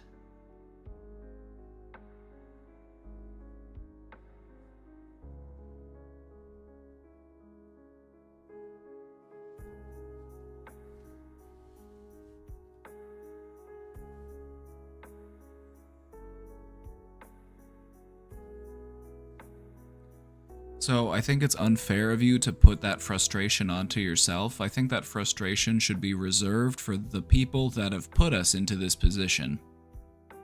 Because our ancestors didn't feel this way. Our ancestors didn't have this problem with productivity. This is something that has only existed for as long as capitalism has existed.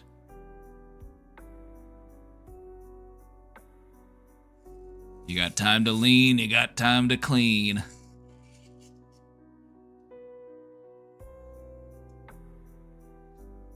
But Elon works. Yeah, in what way exactly? Like, what does he actually do? Does he, like, he doesn't code. He's not an engineer. Like, what does he do exactly?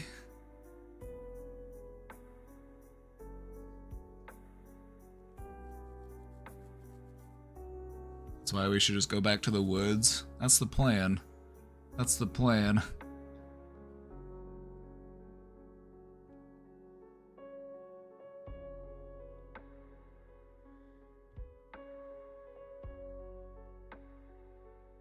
My first jobs from age 15 to 25 programmed me to be this way, and I haven't really recovered.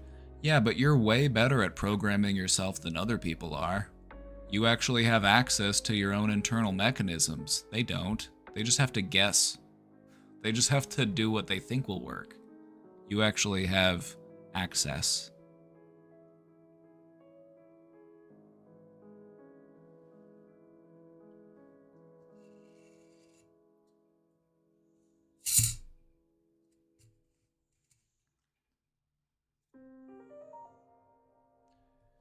Just a reminder that you work to live, you do not live to work. And I know that many employers would view that differently,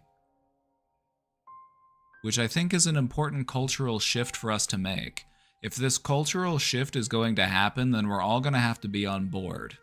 We don't live to work, we work to live. We get jobs because we need money in order to survive.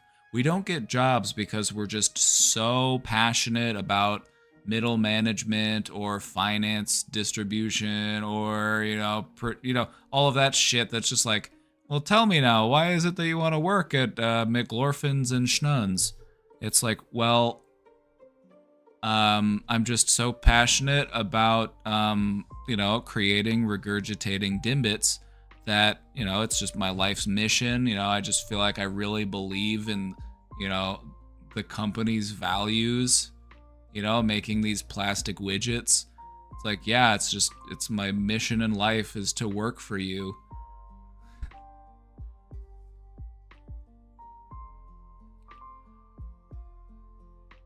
If we want things to change, we have to stop playing that game. We have to collectively agree to stop playing that game. That is how you win the game. I am here to work, I am here to do a job, and then when I am done with that, I am going to go home. And you're gonna leave me alone.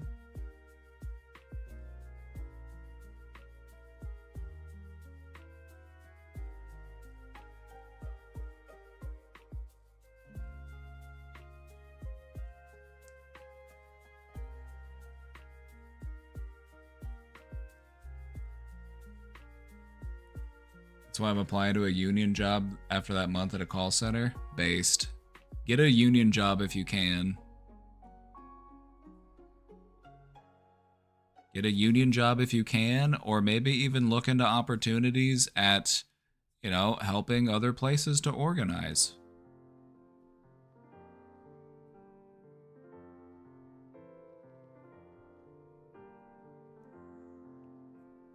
Government jobs used to be good. It's true.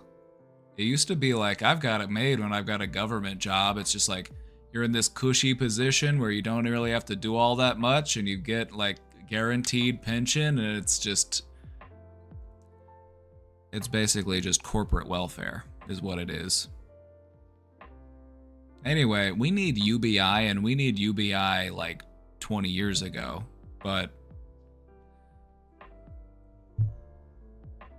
you know, it's been about 80, 90 years since they invented the 40-hour work week, I think. Is that right? I could be wrong. I'm kind of guessing here. But it's been roughly 100 years since they've invented the 40-hour work week. And how much more productive do you think we are today than we were 100 years ago? Why the fuck are we still working 40-hour weeks? If the answer feels like it's because people just want to make more money, then congratulations, you're right.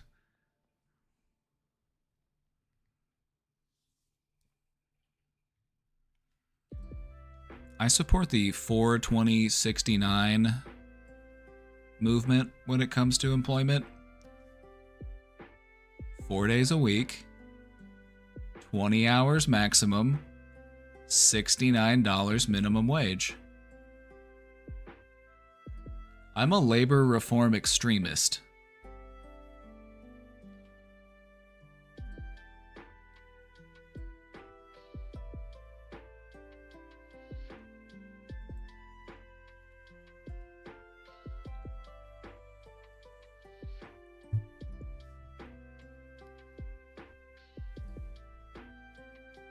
Sounds fair to me. So you'll join the movement?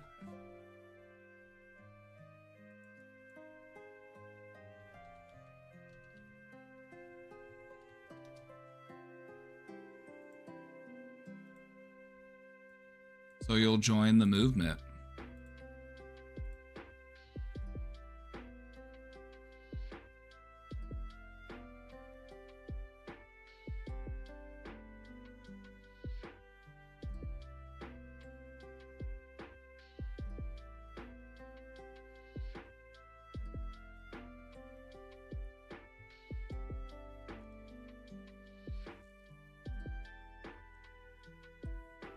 I'm already in cult coochie. Can I be in 2 cults? There's actually only 1 cult. That's just a subdivision of the real cult.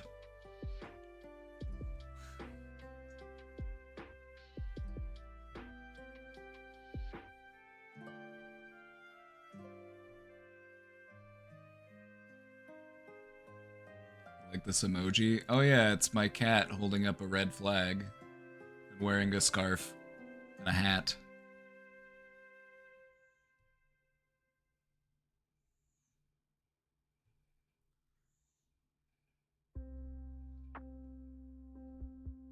Anyway, I support the 42069 work week. I'm gonna fight for it.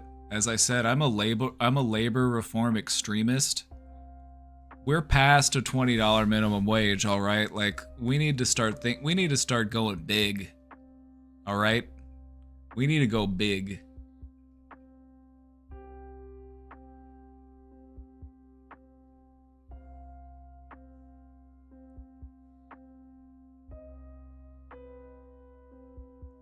I want to go big and go home.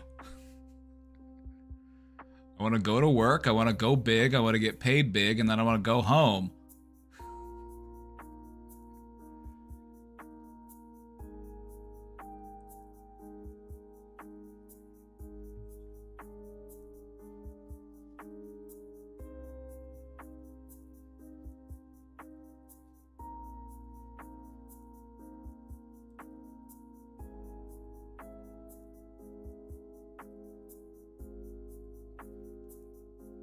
Anyway, I'm an advocate for the 42069 work week, so if you support the movement, the next time you find yourself in a discussion about labor reform, I would suggest educating people on it.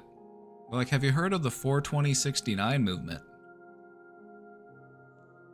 Yeah, 4 hours a day, 20 hours max, $69 minimum wage.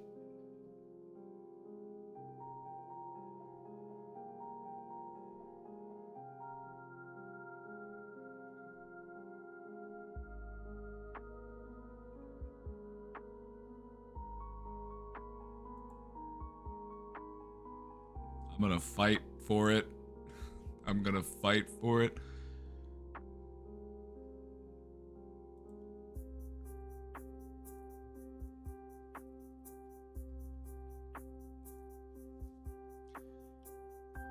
Trigger warning, heavy. We got a heavy one. All right, let's take a look. How do I break a cycle of self-hate? Something big happened that wasn't my fault, and even though I know I didn't cause it, I also know I could have done something about it. So you learned something, and if something happens again, you can do something about it.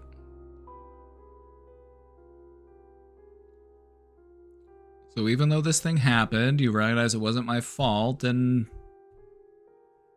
you know, I maybe could have done something. The thing to remember is that in those moments when you feel like I could have done something, for all we know, we could have made it worse.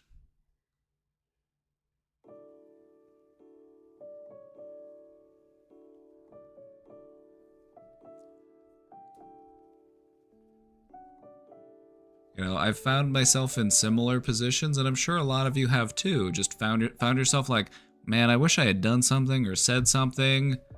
You know, that would have made things go better. And it's like, we don't know that. We don't know. We could have done something that we thought was going to help, but in turn, it actually just made things worse. Or it made things go on longer than they had to, or it just made things boil over. And so there's not really any sense in criticizing ourselves in that way.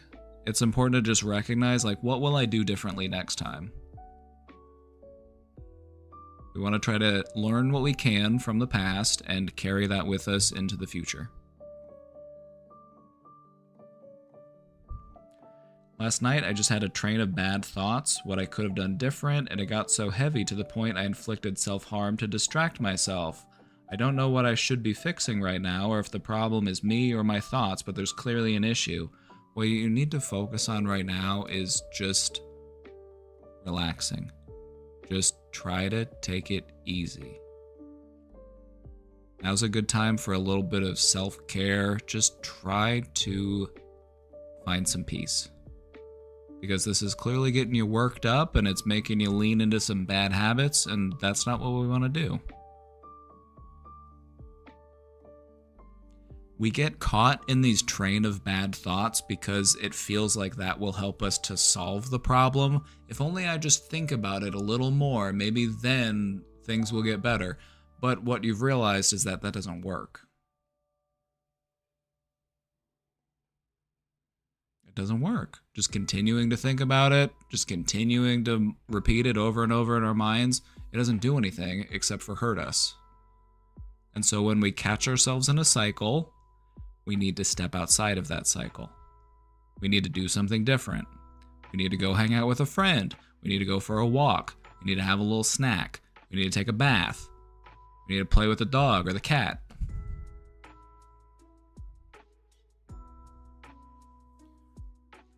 So what you found is that the solution was distraction. And we waited until it got so bad that we had to resort to a really extreme form of distraction. And so if we intervene sooner, then we won't need such an extreme form of distraction to break us out of the cycle. Because the more we loop with that cycle, the stronger it gets and the stronger distraction we'll need to finally pull ourselves out of it. And so show yourself some grace and some compassion here. You're learning about yourself, you're recognizing your patterns, and these are all good things. And so what we want to do is recognize the next time where I'm starting it up, I'm starting up the cycle, that's when we want to intervene. We don't want to do it when it's been hours of the cycle running. So in those moments when you catch yourself starting to get worked up, that's when you want to intervene. That's when you want to say, all right, I need to redirect myself. I need to focus on something else. Try to channel it into something productive. You know, tidy up your living space. Work on a hobby. You know, do something that you've been meaning to get around to. Try to channel it into productivity. That's the best thing that you can do with anxious energy, is to turn it into something meaningful. Turn it into motivation, turn it into productivity.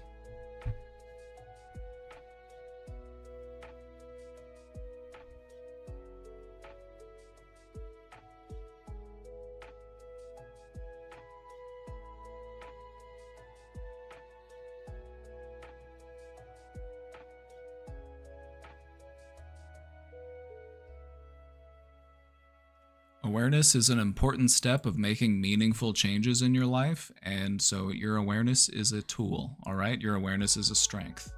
So use it. And don't forget to show yourself some compassion along the way, all right? Doing these things for yourself will reaffirm that you have love for yourself, and that's how you drown out the self-hate, is by replacing it with self-love. Self-love doesn't always mean self-like. Self-love sometimes means looking inwards, asking the hard questions, doing what needs to be done so that things can get better for us, so that things can get easier. And sometimes that's hard, sometimes that hurts, but we do it out of love for ourselves because we know that we deserve peace. So keep fighting for peace.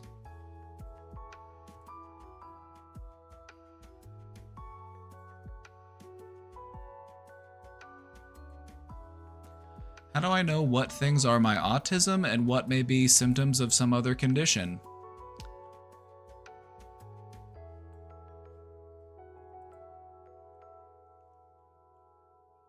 At the end of the day, does it really matter?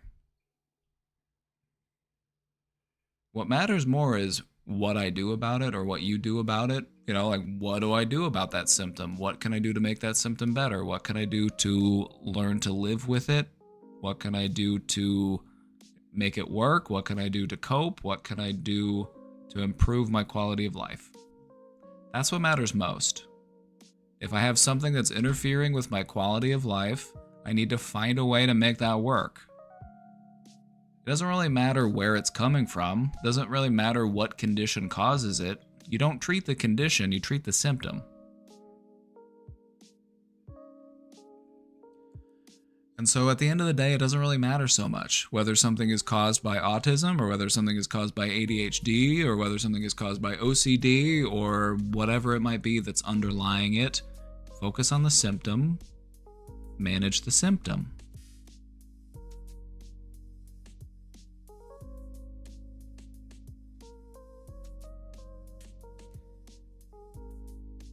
And the reason why I say that is because let's say that you were to go to 5 different doctors.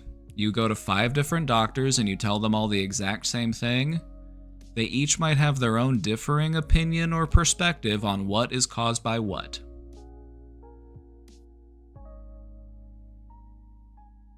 Because they're just taking their best educated guess.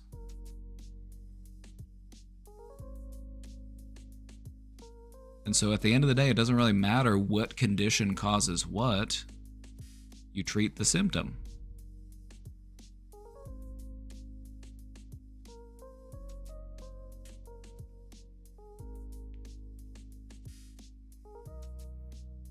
You grow into it. You find a way to make it work. You know, if you get bothered by loud noises, you wear headphones. If you don't like certain fabrics or textures, you don't buy clothes that are those fabrics or textures.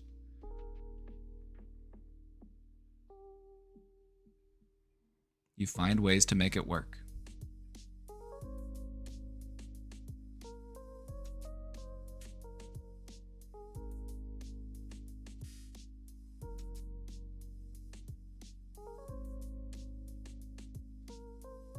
You know, sometimes we can get a little hung up on those labels and those diagnostic titles.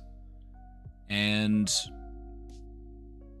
you know, we don't want to lose sight of the fact that you're a human being and you're dealing with things that human beings have to deal with. And it's all about finding out how to make that work. The label is just a name for the set of symptoms that you're dealing with. You treat the symptoms.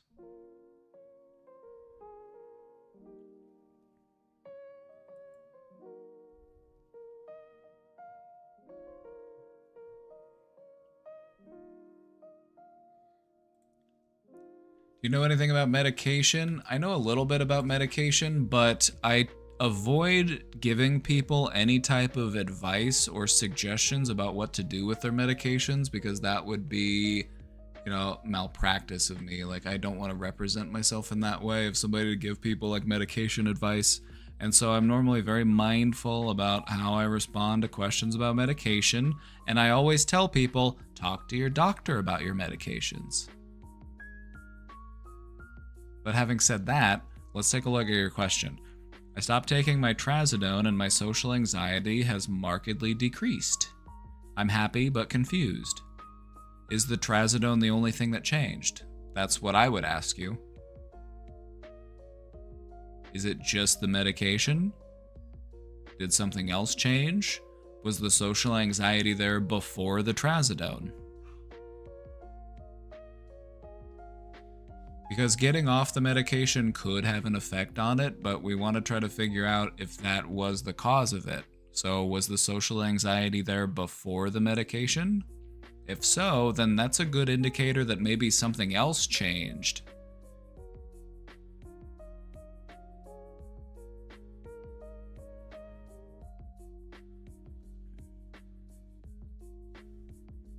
Anyway, I would talk to your doctor about it, and I would ask them the same question.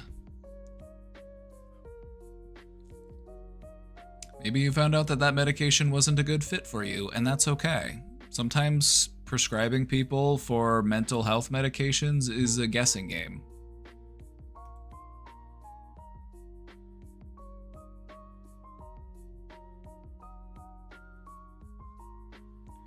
I felt so anxious in therapy today, and talking felt so strange. My face and body is so tense, it feels like I can't even smile correctly, and my face feels weird. I was worried about other people around overhearing random noises from outside and how I looked that it was hard to be present. This happens from time to time, but I don't know what to do. This is anxiety. And what you noticed is that anxiety does not just live in the mind, it also occupies the body. In the moments when this happens, it's nice to ground yourself and to calm your body down. Since the anxiety is causing a physical response, what we want to do is respond in a physical way that can help to reduce the physical symptoms of our anxiety, and that will also help to reduce the mental side of the anxiety too. And so the best thing to do in those moments is to control your breath. If you can take deep, relaxing breaths, and you just focus on your breathing, focus on the physical sensations that you're feeling, it will calm your body down. And when your body is calmed down, your heart stops pounding, your body relaxes, and it turns off the alarm signal. And so your stress will reduce. The best way to intervene with your anxiety is to do it in a physical way. It's not that easy to talk yourself out of anxiety or to think yourself out of anxiety, but you can breathe yourself out of anxiety.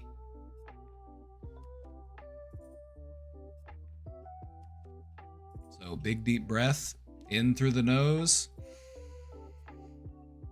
Hold it for a few seconds, and then slowly let it go.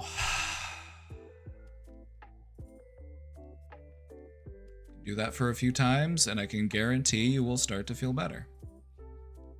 It'll slow your heart rate down. It'll turn off that fight-flight response. It'll help you to stop overanalyzing, and it'll help you to stop overthinking. Because that's what anxiety likes to do when it's not managed. It likes to overthink, it likes to overprepare, it likes to anticipate danger.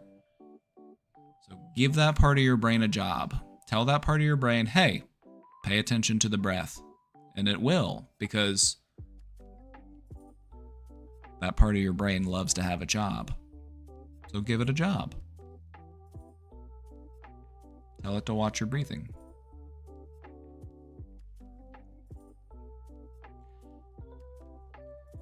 Anyway, I wouldn't beat yourself up over this because this is a normal human thing, and if anything, you know, this might be a sign that you were starting to really touch on some important stuff in therapy, so that could be good. You know, sometimes when we start to approach those walls that we put up, we get anxious in response.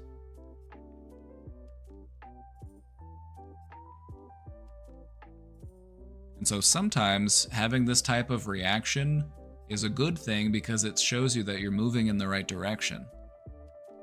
And so all we need to do is practice grounding ourselves so that we're able to approach it more calmly and coolly so that we don't freak out.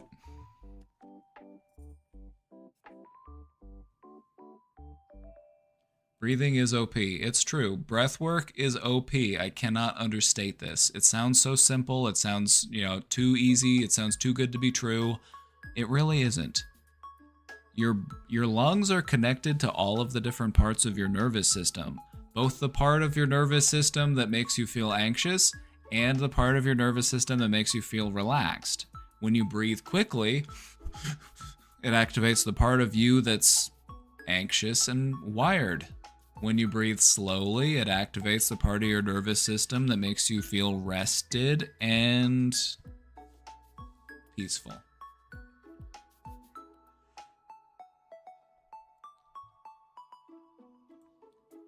Why is mental illness so stigmatized? People always assume stuff like OCD as the clean disorder or schizophrenia as the harmful person disorder. Why is that the case?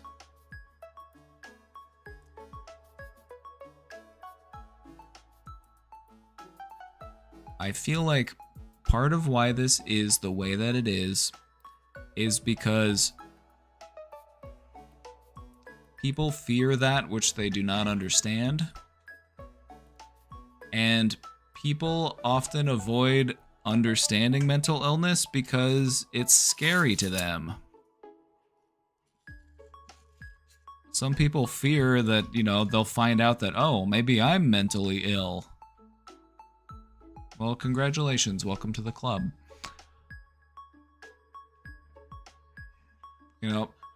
People always like to rush to assume that they know more than they actually do about a subject, and mental health is no different.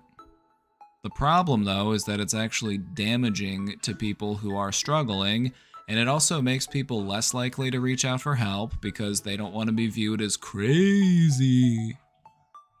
I don't want people to think I'm crazy. I can't tell people that I have anxiety. They're going to think I'm crazy. I can't tell anybody I have depression because they're going to think I'm crazy. A lot of people have this social pressure to fit in, and they don't want to do anything that would make them stand out in that type of way. And so they will undervalue their own experiences and their own symptoms because they don't want to identify as somebody who's mentally ill. When in reality, the symptoms of mental illness are primarily normal human experiences, just more intense, more pervasive, more severe. A lot of what goes into a mental health symptom is normal human stuff. It's just dialed up. That's it. And I think when people understand that, it normalizes it.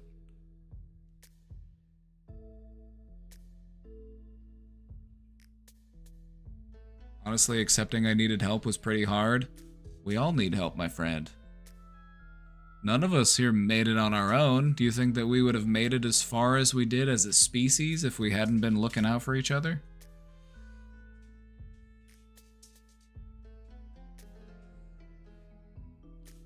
Asking for help is a strength. There's a lot of people out there suffering in silence, and it's tragic because it doesn't have to be that way. There's a lot of help out there waiting for them. They just have to ask.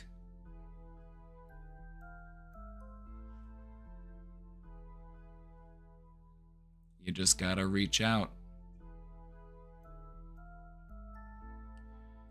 Anyway, mental illness is also really stigmatized because there aren't very many accurate portrayals of it in media. Media does a really bad job at portraying the therapeutic process. It also does a really bad job at portraying mental illness. And so we don't have good representations of it in media. We have a lot of assumptions and misunderstandings that exist. People are also afraid of things that they don't understand, and so they pretend to understand it so that they don't have to feel afraid of it.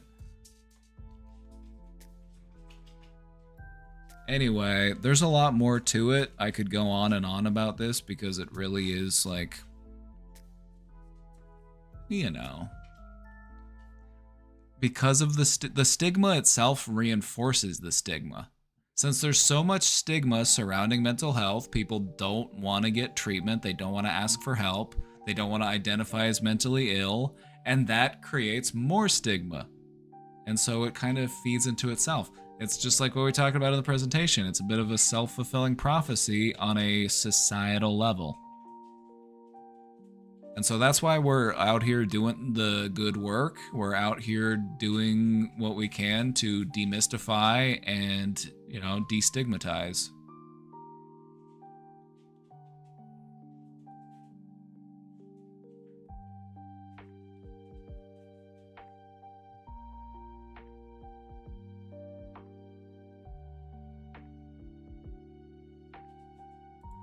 What's the influence on the psychiatric field from MK Ultra and or other similar operations?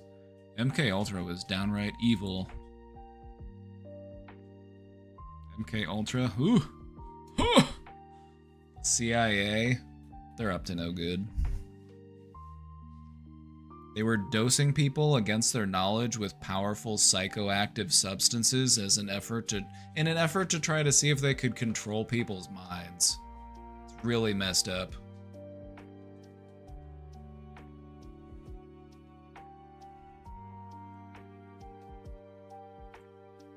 Where is the line between healthy avoidance of triggers and unhealthy avoidant behavior?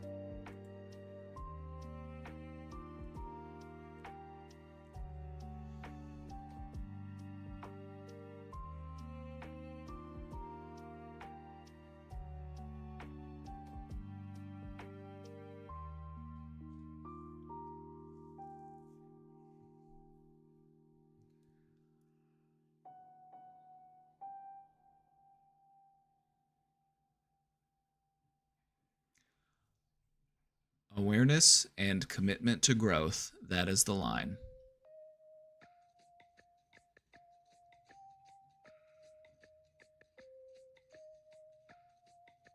Typically, unhealthy avoidant behavior happens when we're not in the business of growing. We're avoiding because we don't want to feel stressed. We don't want to, so we're avoiding and we're not really committed to growth. And we're also, trying to just be blissfully unaware of things. We're just trying to not think about things. And so the line is drawn there. We can start to look at it as healthy avoidance of triggers whenever we're doing it in a mindful way and we're committed to our own growth.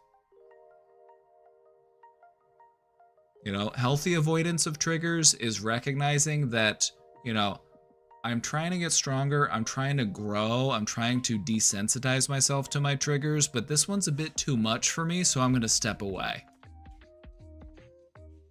That's what healthy avoidance of triggers looks like. You're willing to submit yourself to like a level of triggering, but not to the point where it becomes overwhelming.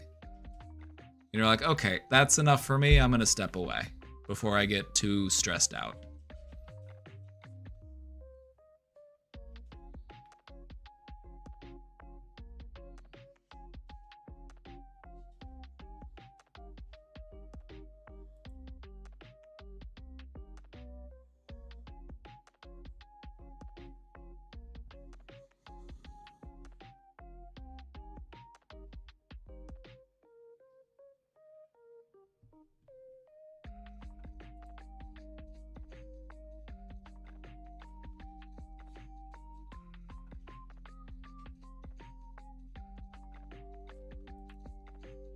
More esoterica over psychology, but any advice on astral projecting if you love sleep too much?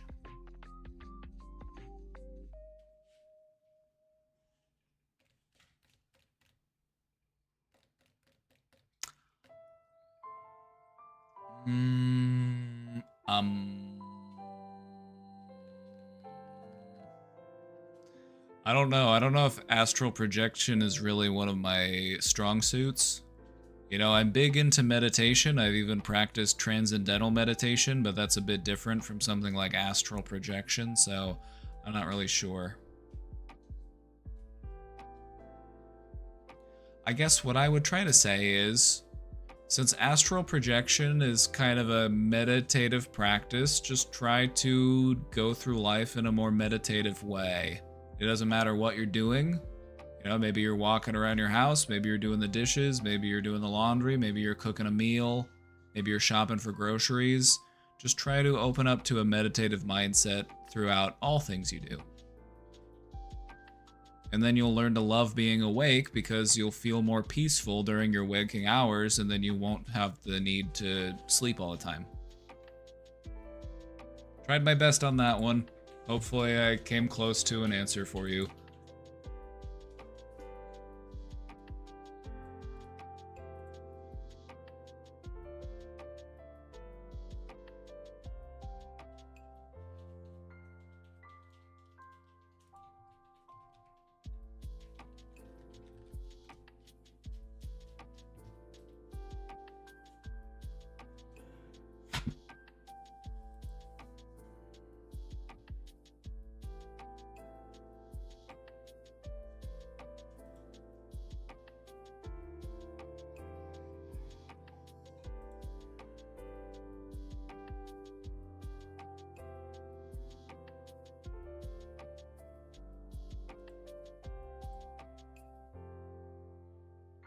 Can you elaborate on meditative mindsets?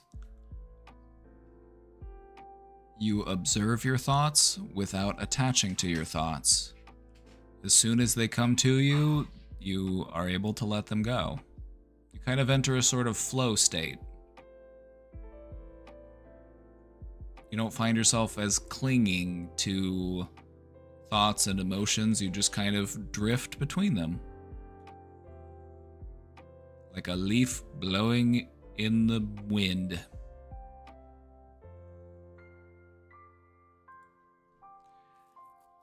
How to deal with PAWS, pause symptoms. This stands for post-acute withdrawal syndrome. Post-acute withdrawal syndrome. This is something that you'll often see people who are going through detox, something like alcohol or drugs. My answer to this is, if possible, seek professional treatment for it, because depending on the level of use, depending on the drug of choice, the symptoms can be pretty severe. You know, some of them can last a few days and you might be okay on your own. Some of them can be pretty severe and they might actually go on for weeks and they might be pretty dangerous. And so you might want professional support so that you don't end up hurt.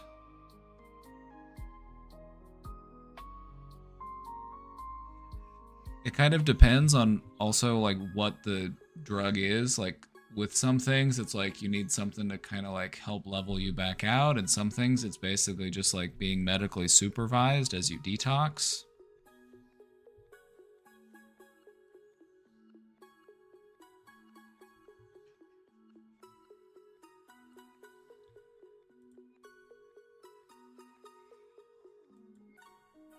Dealing with withdrawal symptoms after, quitting a substance can be very stressful, and I would encourage you to not do it on your own if you don't have to. I would encourage you to find a medical professional if that's an option.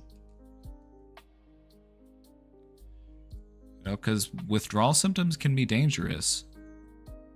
Especially, like, depending on the severity and the intensity and the substance that you are using, they can be pretty intense. Some things, it might just be you feel uncomfortable for a few days, maybe you feel sick. For others, it might be way worse. And so it depends. You know, it can be tough. It can be tough, but it will end. It will end. The thing about withdrawal symptoms is that they're really disruptive. They can be really painful. They can make you feel very ill. But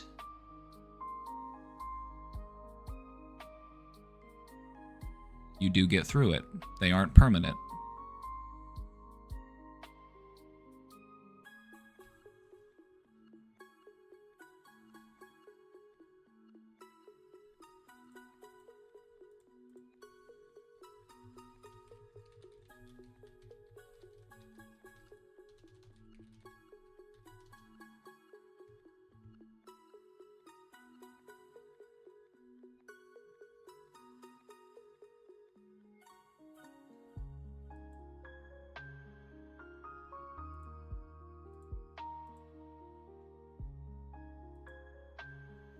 I can't stop accusing my partner of cheating on me and hating me.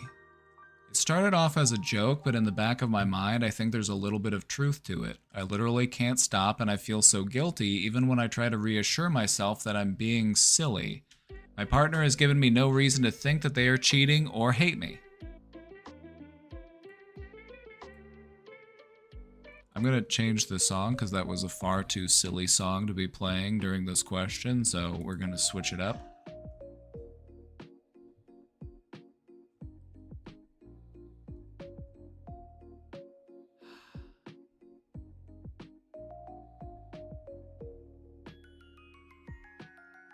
This might be something that it might be helpful to unpack in therapy if you're open to it.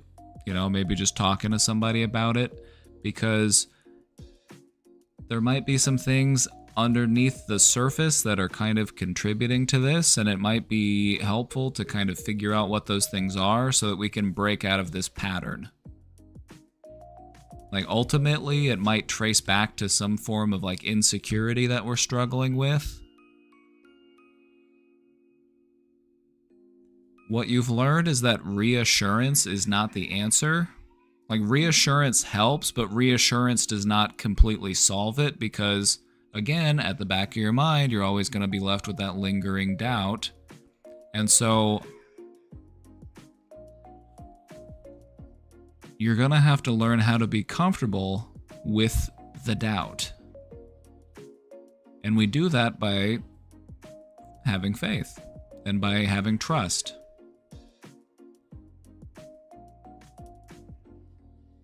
You know, we want to practice reframing our thinking so that we can redirect ourselves from our current thought patterns and open up to new thought patterns. And that's something that therapy is really good at, and that's kind of why I recommended it.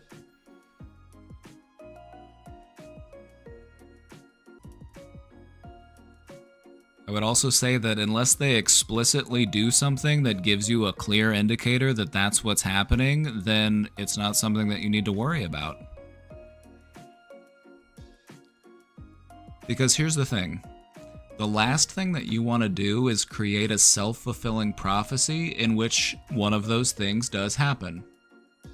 You want to be mindful of how your behaviors and actions could be contributing to that outcome.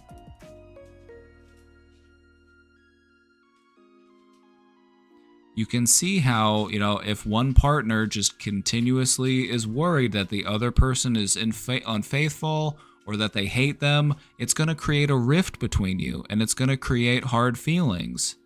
And you're slowly but surely building the thing that you're afraid of.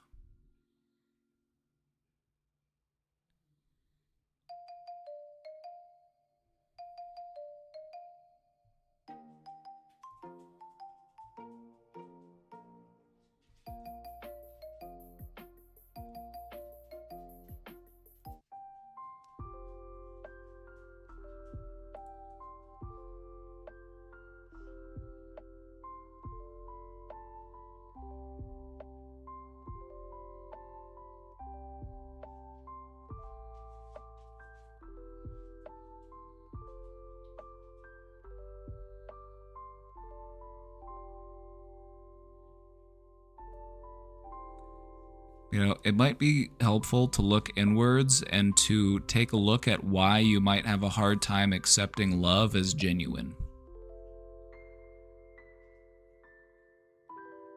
It might be nice to look inwards and to unpack that a little bit. And I would encourage you to do that with somebody that's knowledgeable and can help to give you some perspective and to offer you some new ways of thinking.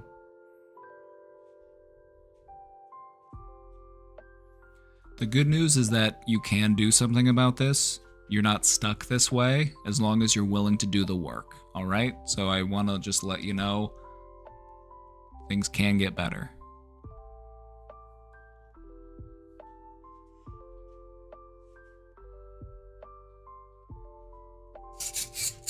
It kind of sounds like this has just become an outlet for your anxiety. And so maybe if we can get the anxiety under control, it won't need to find this outlet where it finds things for me to obsess over.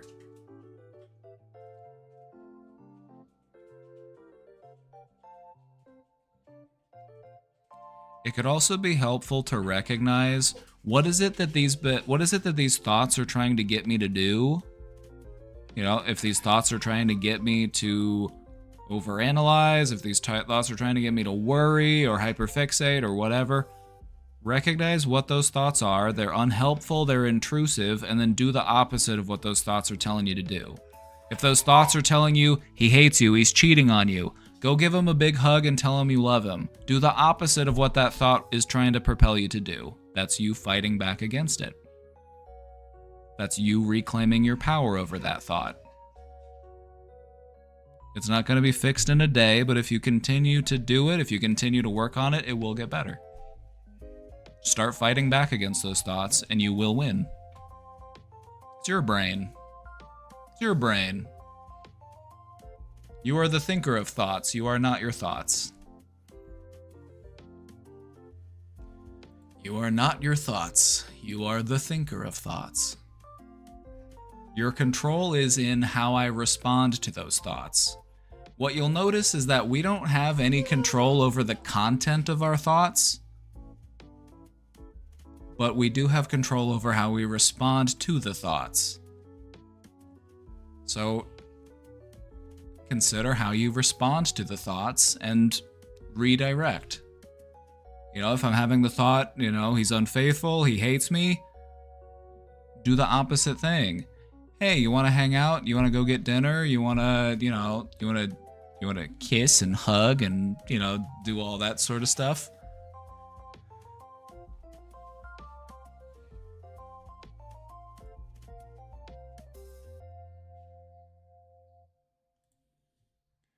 Sorry, not a question. Sorry? We don't allow sorries here. No sorries allowed. Take your bonk. I just wanted to say thanks for what you do. It comes from a wonderful place of wanting to help people. Well, thank you.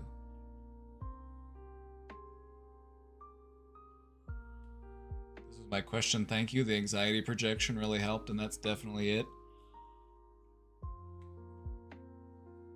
And I think just thank you for responding.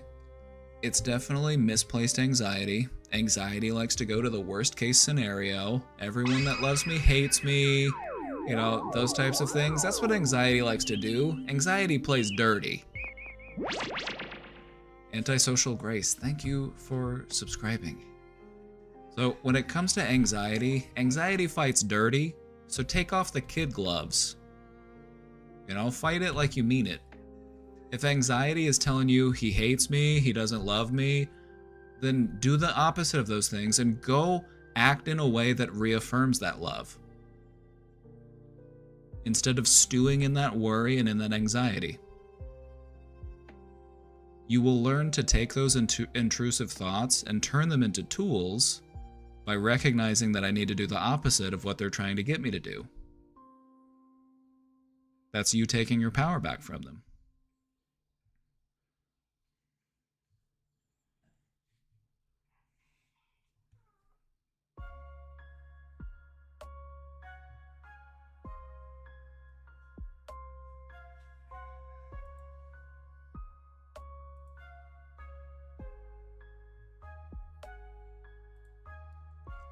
Why does it physically hurt to think of past traumatic events?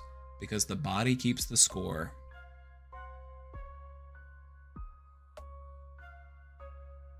It's over, it's in the past, it's not my fault, I did what's best, I don't have to worry, yet just thinking about it hurts my chest. Then feel that feeling. Feel it. Allow yourself to feel it. Just try to feel that physical sensation without needing to quantify it in our minds, without needing to define it. You know, just allow yourself to feel it. Allow yourself to ache so that you can heal. We may have done the work we need to do up here, but maybe we've still got some work to do down here.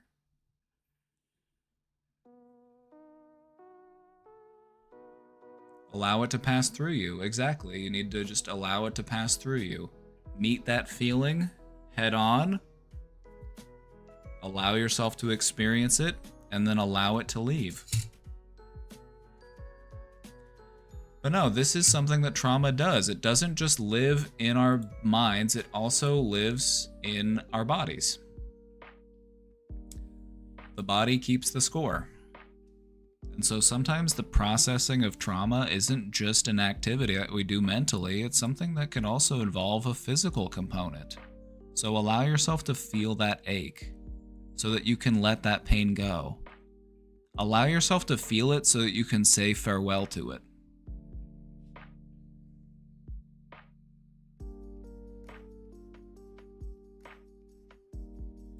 We're staying busy with the questions today. We got a couple more.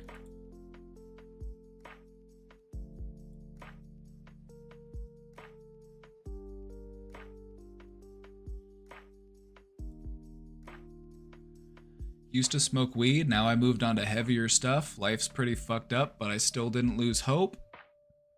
How do I stop the addiction? Is just full quitting one day possible? Yeah. I heard it's sometimes dangerous. It can be, depending on what you're using. But I don't want to feel guilt every time I do it again. And I think recognizing that is really important. You don't want to feel so bad about the way that you're coping with your stress, because that's why we get addicted to stuff. It's the way that we learn how to cope with the pain that life throws at us. And what we realize is that it doesn't actually do anything about the pain. It just helps us to forget it. But what ends up happening is that whenever we come back to ourselves, that pain is still there, and if anything, it's now worse. And so we have to move on to heavier and heavier stuff in order to put ourselves further and further away from the pain. This is why you see people just using drugs under bridges and laying in piles of trash, is because they're just so desperate to not feel anything that it doesn't matter where they are. It doesn't matter, if they're in danger or not. They're just so desperate to not feel anything. And that's not where you want to go. That's not where you want to go, so keep up the hope. Also, working through addiction is something that you shouldn't have to work through on your own. So I would encourage you to find community organizations, treatment groups, or like anonymous meetings that you can go to, so that you don't have to feel so alone in the struggle. Because that always makes it worse, feeling alone in it. So yeah, keep that sense of hope. Things can get better, and we'll be rooting for you. Why do people cheat? I don't know. I can't wrap my mind around it. It's completely unfathomable to me. I'm with you, questioner. I have no fucking idea. Why do people do it? Good fucking question. Why do they do it? I don't fucking know. It doesn't make any sense to me. Why do they not say, I'm unsatisfied, break up, and go with someone they're satisfied with? Why cheat? Because we're simple creatures. We sometimes will focus on our base impulses and not think about the bigger picture. We can be selfish, self-satisfying little goblins sometimes. I don't know.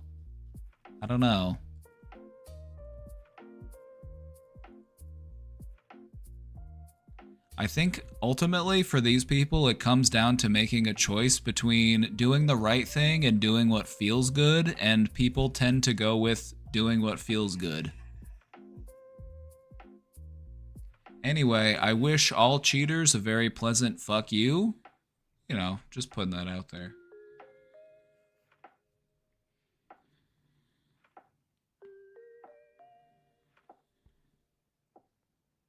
There's no sense in putting someone else through pain because you were too much of a coward to leave. I feel like a part of it is also because people are afraid of being alone, and they feel like, well, I've always got that option to fall back on, you know what I mean? Like, well, if nothing else works with this person, I can always fall back on yeah. Also, some people like the thrill. They like the adrenaline. It's like a drug to them, which is kind of twisted if you think about it.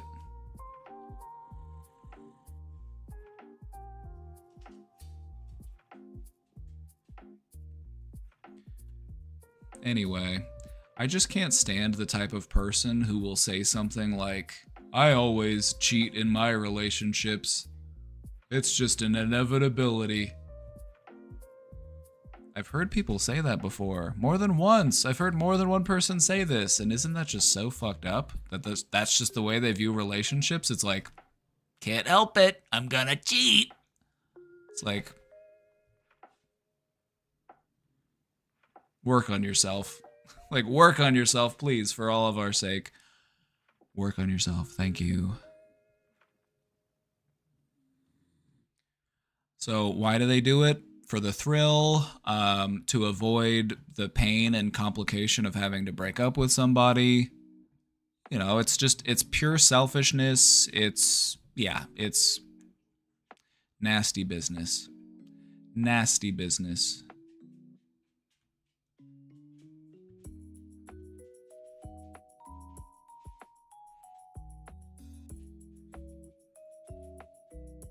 If they're doing it for the thrill, is that a form of sociopathic behavior? I would say so, because they're prioritizing their own thrills over other people's well-being, and that's just kind of messed up. That's just kind of a messed up thing to do, isn't it?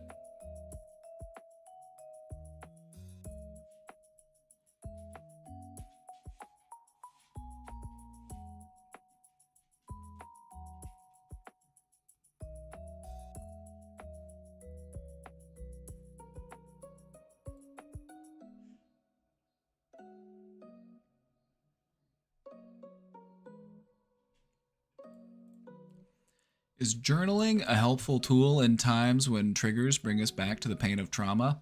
It can be. Journaling can be a really effective tool because it helps to take your thoughts and your feelings and put them into words. And that might seem silly at first glance because it's like, well, Papa B, I think in words. How would writing them down help? Well, let me tell you, my sweet little gremlin. Writing words down requires a different part of your brain than thinking words. Also, speaking words out loud requires a different part of your brain as well. And so whenever you take something that's just a thought and you turn it into speech or you turn it into written word, you are applying more brain power to it. You're applying a new perspective on it. And so this can open up avenues for healing and growth and understanding. Kind of cool, huh?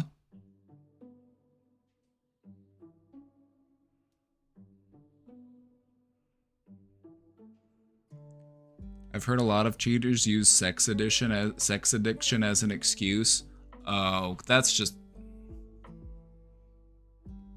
I feel like, of all of the amount of like sympathy I feel for people, I'm like, people who are like, I got caught cheating, I'm a sex addict, I couldn't help it. I'm like, bottom of the barrel, buddy. Bottom of the barrel. Like, oh, so you're the victim now because you're a chronic habitual cheater? How convenient that you found a way to frame it as you are actually the victim here. I'm a sex addict. I just can't help but, I just can't help but whip it out. I just can't help but whip it out and stick it places. It's like, if you're a sex addict, you should be in therapy and not in someone else's bedroom. Just a thought. Just a thought. I know so many women who have helped their partners through their sex addiction after getting cheated on. We don't deserve women. Women are too kind. Women are too patient and too compassionate. Like, what have we done to deserve them? And this is how we treat them? I'm gonna flip a table. I'm gonna flip a table.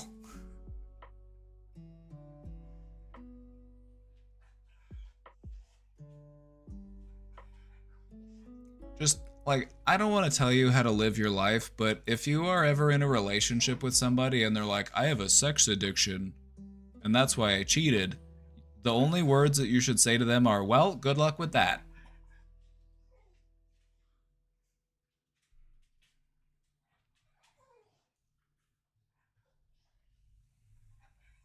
Because most of the time it's just fucking bullshit anyway. It's like, if you're addicted to sex, why aren't you having sex with me? I'm right here. Like, what are you talking about? Sex addiction? Hello? You got sex at home.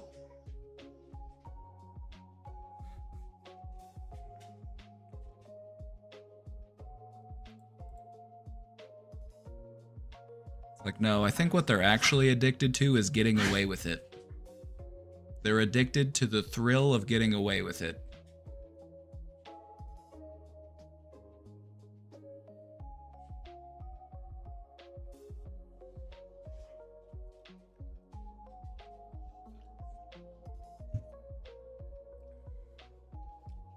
Atticus is hungry and he wants to go outside. We're all caught up in the question box. So I think we're going to call it there for today. I need to go tend to the puppies. Oh, hi, mister. He's coming up and giving me kisses. Hi, Atticus. How you doing, buddy? Don't worry, I'm coming. All right, everybody, that's been it. That will be it for today. I hope you had a good time here in the brain domain. I know I did. I know I did. I want y'all to have a great night, and don't forget, keep fighting for the 42069 work week. Don't forget to check us out in the Discord as well.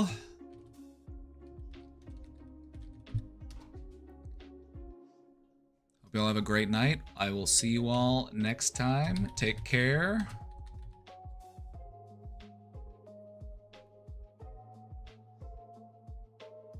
See y'all later. Bye-bye, everybody. Bye-bye. Bye-bye.